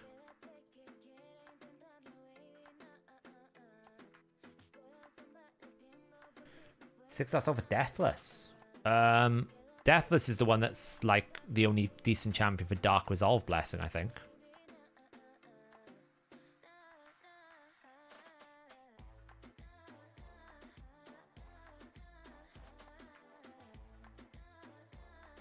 The only real downside with Rathalos is he tends to have quite a lot of single target damage, which means you tend to kill these heads in a consistent manner, which you don't really want to do. You'd want like at least a couple of them to stay alive.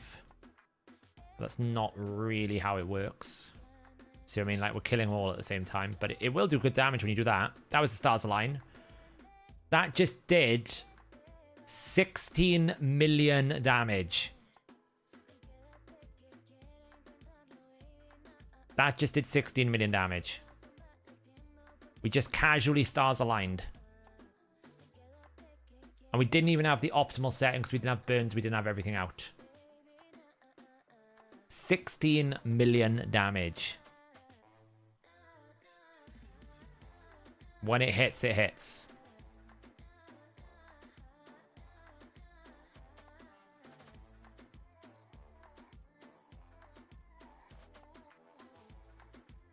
I attacked the wrong head. I'm stupid. Right. I've got to be careful here. Kind of need to attack the head of Provoke.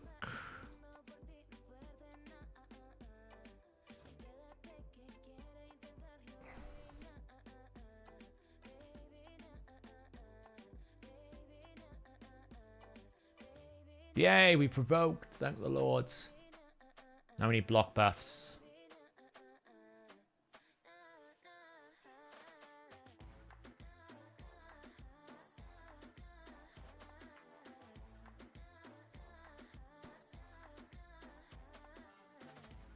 Nice. Now I want to kill the damn provoke head. I don't care. 1 billion. That could have been a big hit on a non-decapitated head. I don't care. I just want to kill this head out as quickly as I can. I don't want to deal with any more of this nonsense today.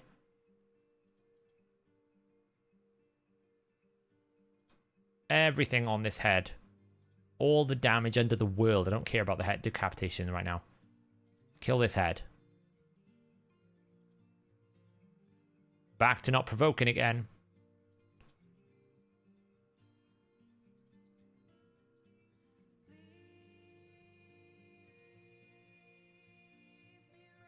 I think it's going to cleanse. I think I can really do.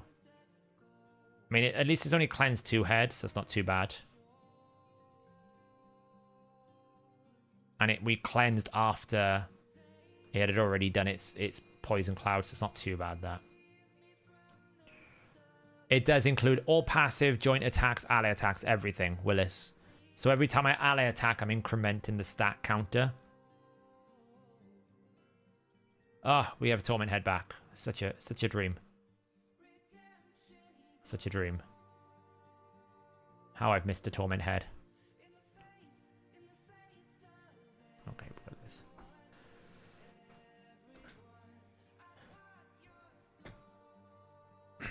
Trunder is not a bug. The problem with Trunder is it was coded in a world where there wasn't a 200% decapitation bonus. And multiplying multipliers is always a dangerous game design principle to do. Because if you multiply a multiplier and you multiply it out of control, then you quickly escalate to a bad situation. And that's what happened. They basically multiplied it out of the universe and forgot to actually go back and refactor it. And now they've kind of got into this weird position where they're like, well, if we nerf Trunda, Trunda won't be good for anything, so therefore we want Trunda to be good for something, so we're not going to nerf Trunda. And I'm like, but she's so good at something that it's imbalanced across the entire game, which is stupid. So it needs a refactoring session. You just need to go in and remove the multiplication. Create some code consistency, and you might actually have a better balance to it. Because what they can't see is the negative effect of how many players don't engage with the system because they feel like there's just no point without Trunda. Might be great for the people that have Trunda, and it might be great to sell Trundas, but there'll be so many people that disconnect from the whole concept because it's one champion or bust.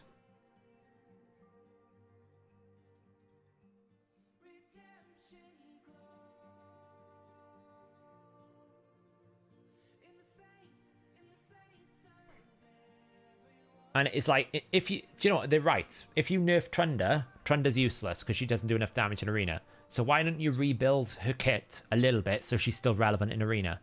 Why does it have to be such a Boolean thing? Either she's good or not. Why can't it be, well, why don't we rebalance her to be useful in the content area we designed her for? Instead of making her, like, instead of abusing her kit in the content that she was never designed to necessarily be abused in. Just is not to say it's true because maybe she was always meant to be good at Hydra, but you know what I mean. That A2 was never designed to do so much damage in Hydra.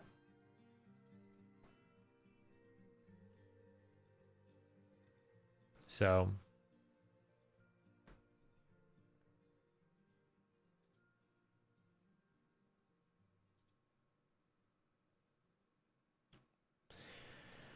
I've been using Emic, Nia, and Whisper Team for the last couple of weeks of Brutal. It's going well for the first pass. Nice. Congrats. I'm happy it's working for you. There's a couple of things they can do. Firstly, they can stop having duplicates in a single team, potentially. That would help overall game balance. It would upset a lot of people who are using like 10-second nuke teams, but that would stop the 10-second nuke team. That's something they can do. They should add code consistency, so they should stop it so that Yumiko doesn't reset her own cooldowns. That will kill the team a little bit more. It will certainly bring it back down into a controllable level. If you stop the second hit from Trunduk being critical, that would bring that down as well.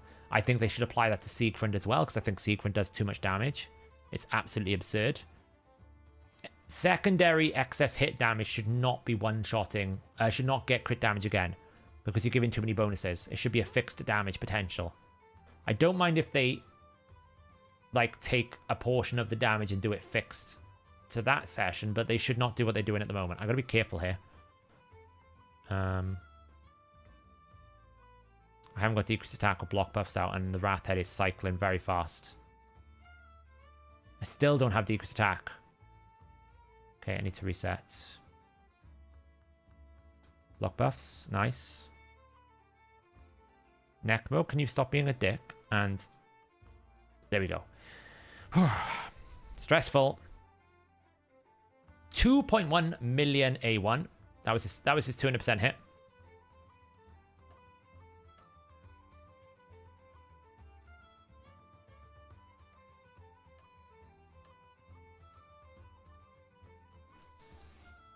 There's so many things they could do to fix it, so... No, I feel like Baron needs a bit of a rework as well. His A1 is fine. I just feel like his A3 is a bit underwhelming. Baron could do with a bit of love. I just think as a principle, these secondary effects should either always crit or not crit. The fact that half of them do and half of them don't is so frustrating. Because it's not like they're creating this kind of fun, unique mechanic that someone's better than another. They're creating game imbalance. That's all they're doing. For no real value. Okay, let's see how many attempts we have trying to land the provoke this time. I mean, I don't know why they didn't just do rare empowerment.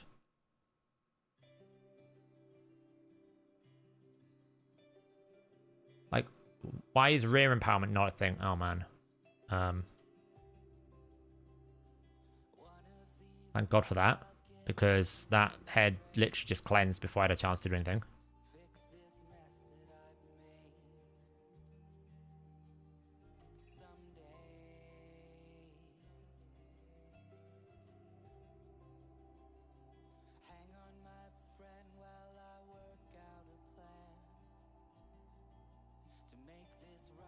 Okay, she didn't provoke again.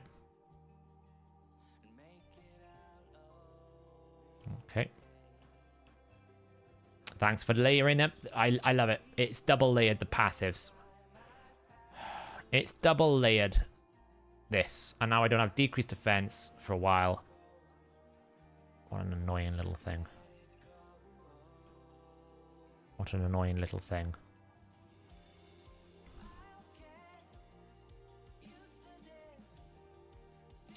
Oh, now it's sprayed. Friggin' decrease attack. Can we stun it? No, apparently not.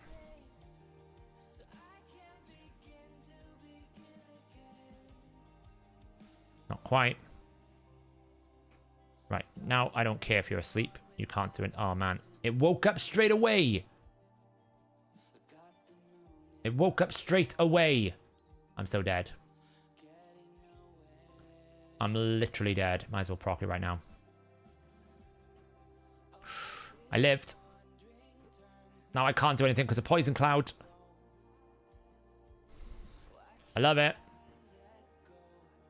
I'm loving life. It was all going so well until it wasn't. Now I have heal reduction. He's going crazy. Everyone's going crazy. For some reason, this team just doesn't want to behave tonight.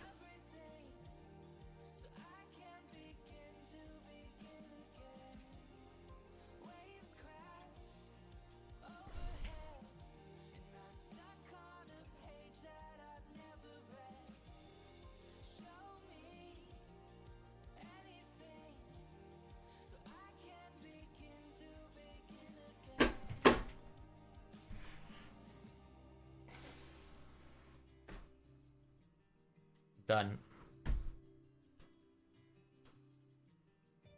I'm so frustrated with this game tonight. It was going perfectly well until I had this one random situation where he instantly woke up, then one-shot me nearly. I'm going to have to make Padraig tankier though, because he's way too squishy.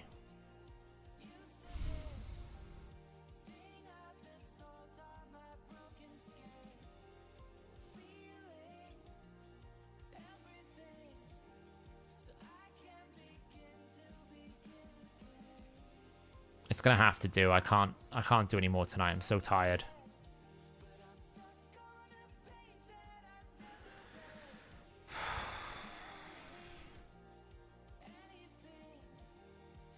That wasn't even the head of Wrath that did that. That was the head of Suffering that layered up all those double buffs. The head of Provoke head. It's 30% chance. It was going really well. I just don't have the energy to do any more tonight. So I'll have to do, and hopefully we're not going to lose. I mean, we got a 9 billion lead, so it should be okay. That was just really frustrating, because I know it can do so much better than that. It can do up to these numbers. It won't roll the RNG tonight.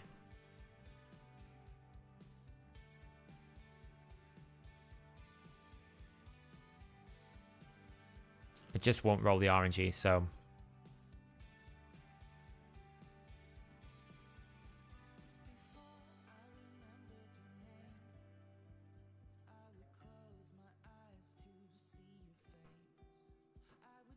Never any good things in here. Oh, that's frustrating. That's really annoyed me.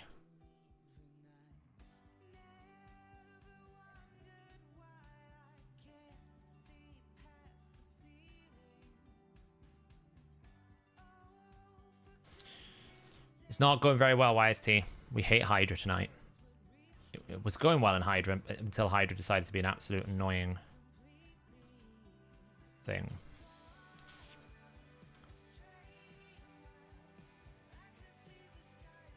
I'll do...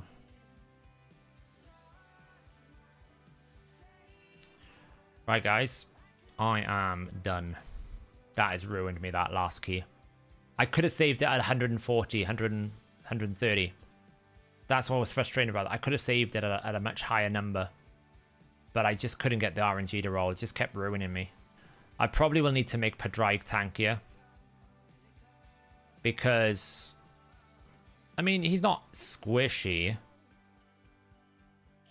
Okay, maybe he's a bit squishy. Well, yeah, maybe he's a bit squishy. I'll probably just have to, like, switch him over to a bit more defensiveness. Like, maybe, I don't really know why it's picked me an accuracy chest. Doesn't need accuracy.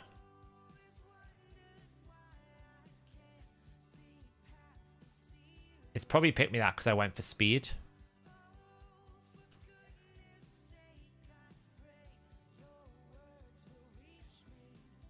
Yeah, see, it's picked me that because all my fast chests are accuracy. But I could sacrifice 12 speed. Just to make it more tanky, I think. That's what I'll do.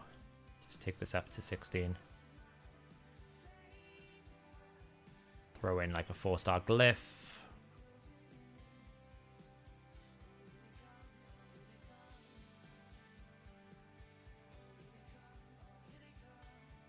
Nice. Just switch him over. It's probably safer. I lose a bit of speed. Like, it takes me down to 317. If I upgrade this as well, this will give me a bit more there, a bit more there. Just glyph out the rest of his speed as well. I haven't maxed up this. So that'll replace some of the speed I lost. And like there's some defense and stuff I can roll. Like there's defense there. Some HP flat there. Defense there that I can roll. Probably some defense. I can probably find a better amulet as well, so I can improve the build a bit more, make him a bit more tankier. I think that's probably the biggest problem. Yeah. So, yeah, it's probably why. Once he's a bit tankier, it should be a bit safer. Like, if I can get him above, like, 3,000 defense, that would help. I get a defense glyph on him, yeah, like so. Not a 1%. Not a 2%.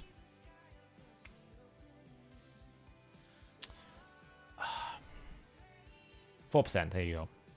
Yeah, getting like one star soul will help because that's accuracy, you know. That's HP.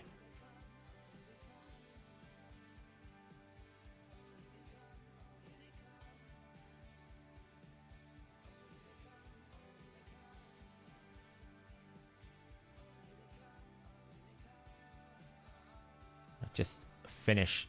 Just get a little bit more defense here.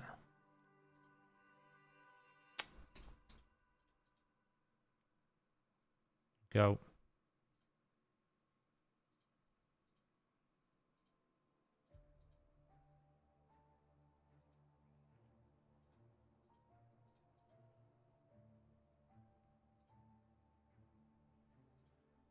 Yeah, I know.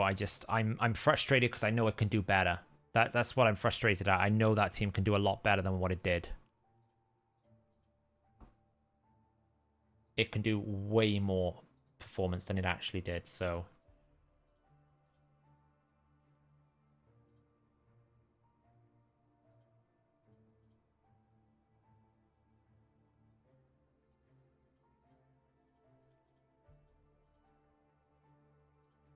perfect rolled. Okay, by the time this finished, come on. All right, so now it's a bit better. 52,000 health, 2.7k defense. That should make him a lot tankier now. So hopefully that'll improve in the future. I mean, it was working quite nice. I said Kyoku was in provoke set when she wants to.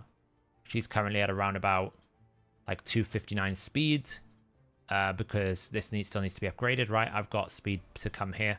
This speed glyphing I can do. Like a lot of this is not glyphed because I have low glyph speed. So she'll be up to like 370 when I'm finished maxing it out. He is in Merciless Cruel, so 40% ignore defense plus Helm Smasher. He's currently at 240 speed, 5.5k attack, which is not bad considering his base attack 272%. But again, You know, we got bonuses we can get, chest, gloves. You know, there's so much I can max out. Rathalos is near enough complete. He still has some damage to come here. I'm deliberately not making things rank 6, by the way, because I'm waiting for my missions. Because there will be missions that I have to do. So I'm waiting for the missions, you know. But he's in like full reflex here. He's currently up to now 248 speed, 7.3k attack, 347% crit damage. And again, in this, like, he's in War Master because he ignores 100% defense anyway. So he doesn't need to be in Helm Smasher. He is in 4-piece Merciless, 4-piece Reflex. And he's got like a super duper ring up here. Really, really good ring. Necmo is in Hex Slayer, so he gets turn meter back all the time. He's currently in 265 speed, but again, there is speed to be had here. There is speed to be glyphed up and improved upon, so there's loads of speed to come from this team. I only just recently built this team, so it's not surprising that it's having a few teething problems until I finish maxing it. Once I finish maxing it, the team will be fine, I think. And I think probably the rotation is just not helping because Necmo's weak affinity to the Wrath Head, and it always is a bit more riskier when he's weak. So, yeah, Niklaus, yeah, I see that. I mean, I did 5 billion. It's not bad. It's just the Brutal team is such a disappointment. I'm so disappointed with this Brutal team. It can do so much more. I don't like seeing those ones. Shooter's got his Nightmare key in. 603. The worst feeling in the world is going to be if we get within 1 billion of P2 and we lose. And that's because my team's failed. That's on me then. If we get that close. I don't think we will, but if we get that close, that's on me. So anyway, I'm going to leave there. I need to rest. Relax, recoup. I will catch you guys all on Thursday. I will try and get some more videos out this week. I'm going to do an epic summary video. I will do a follow-up on the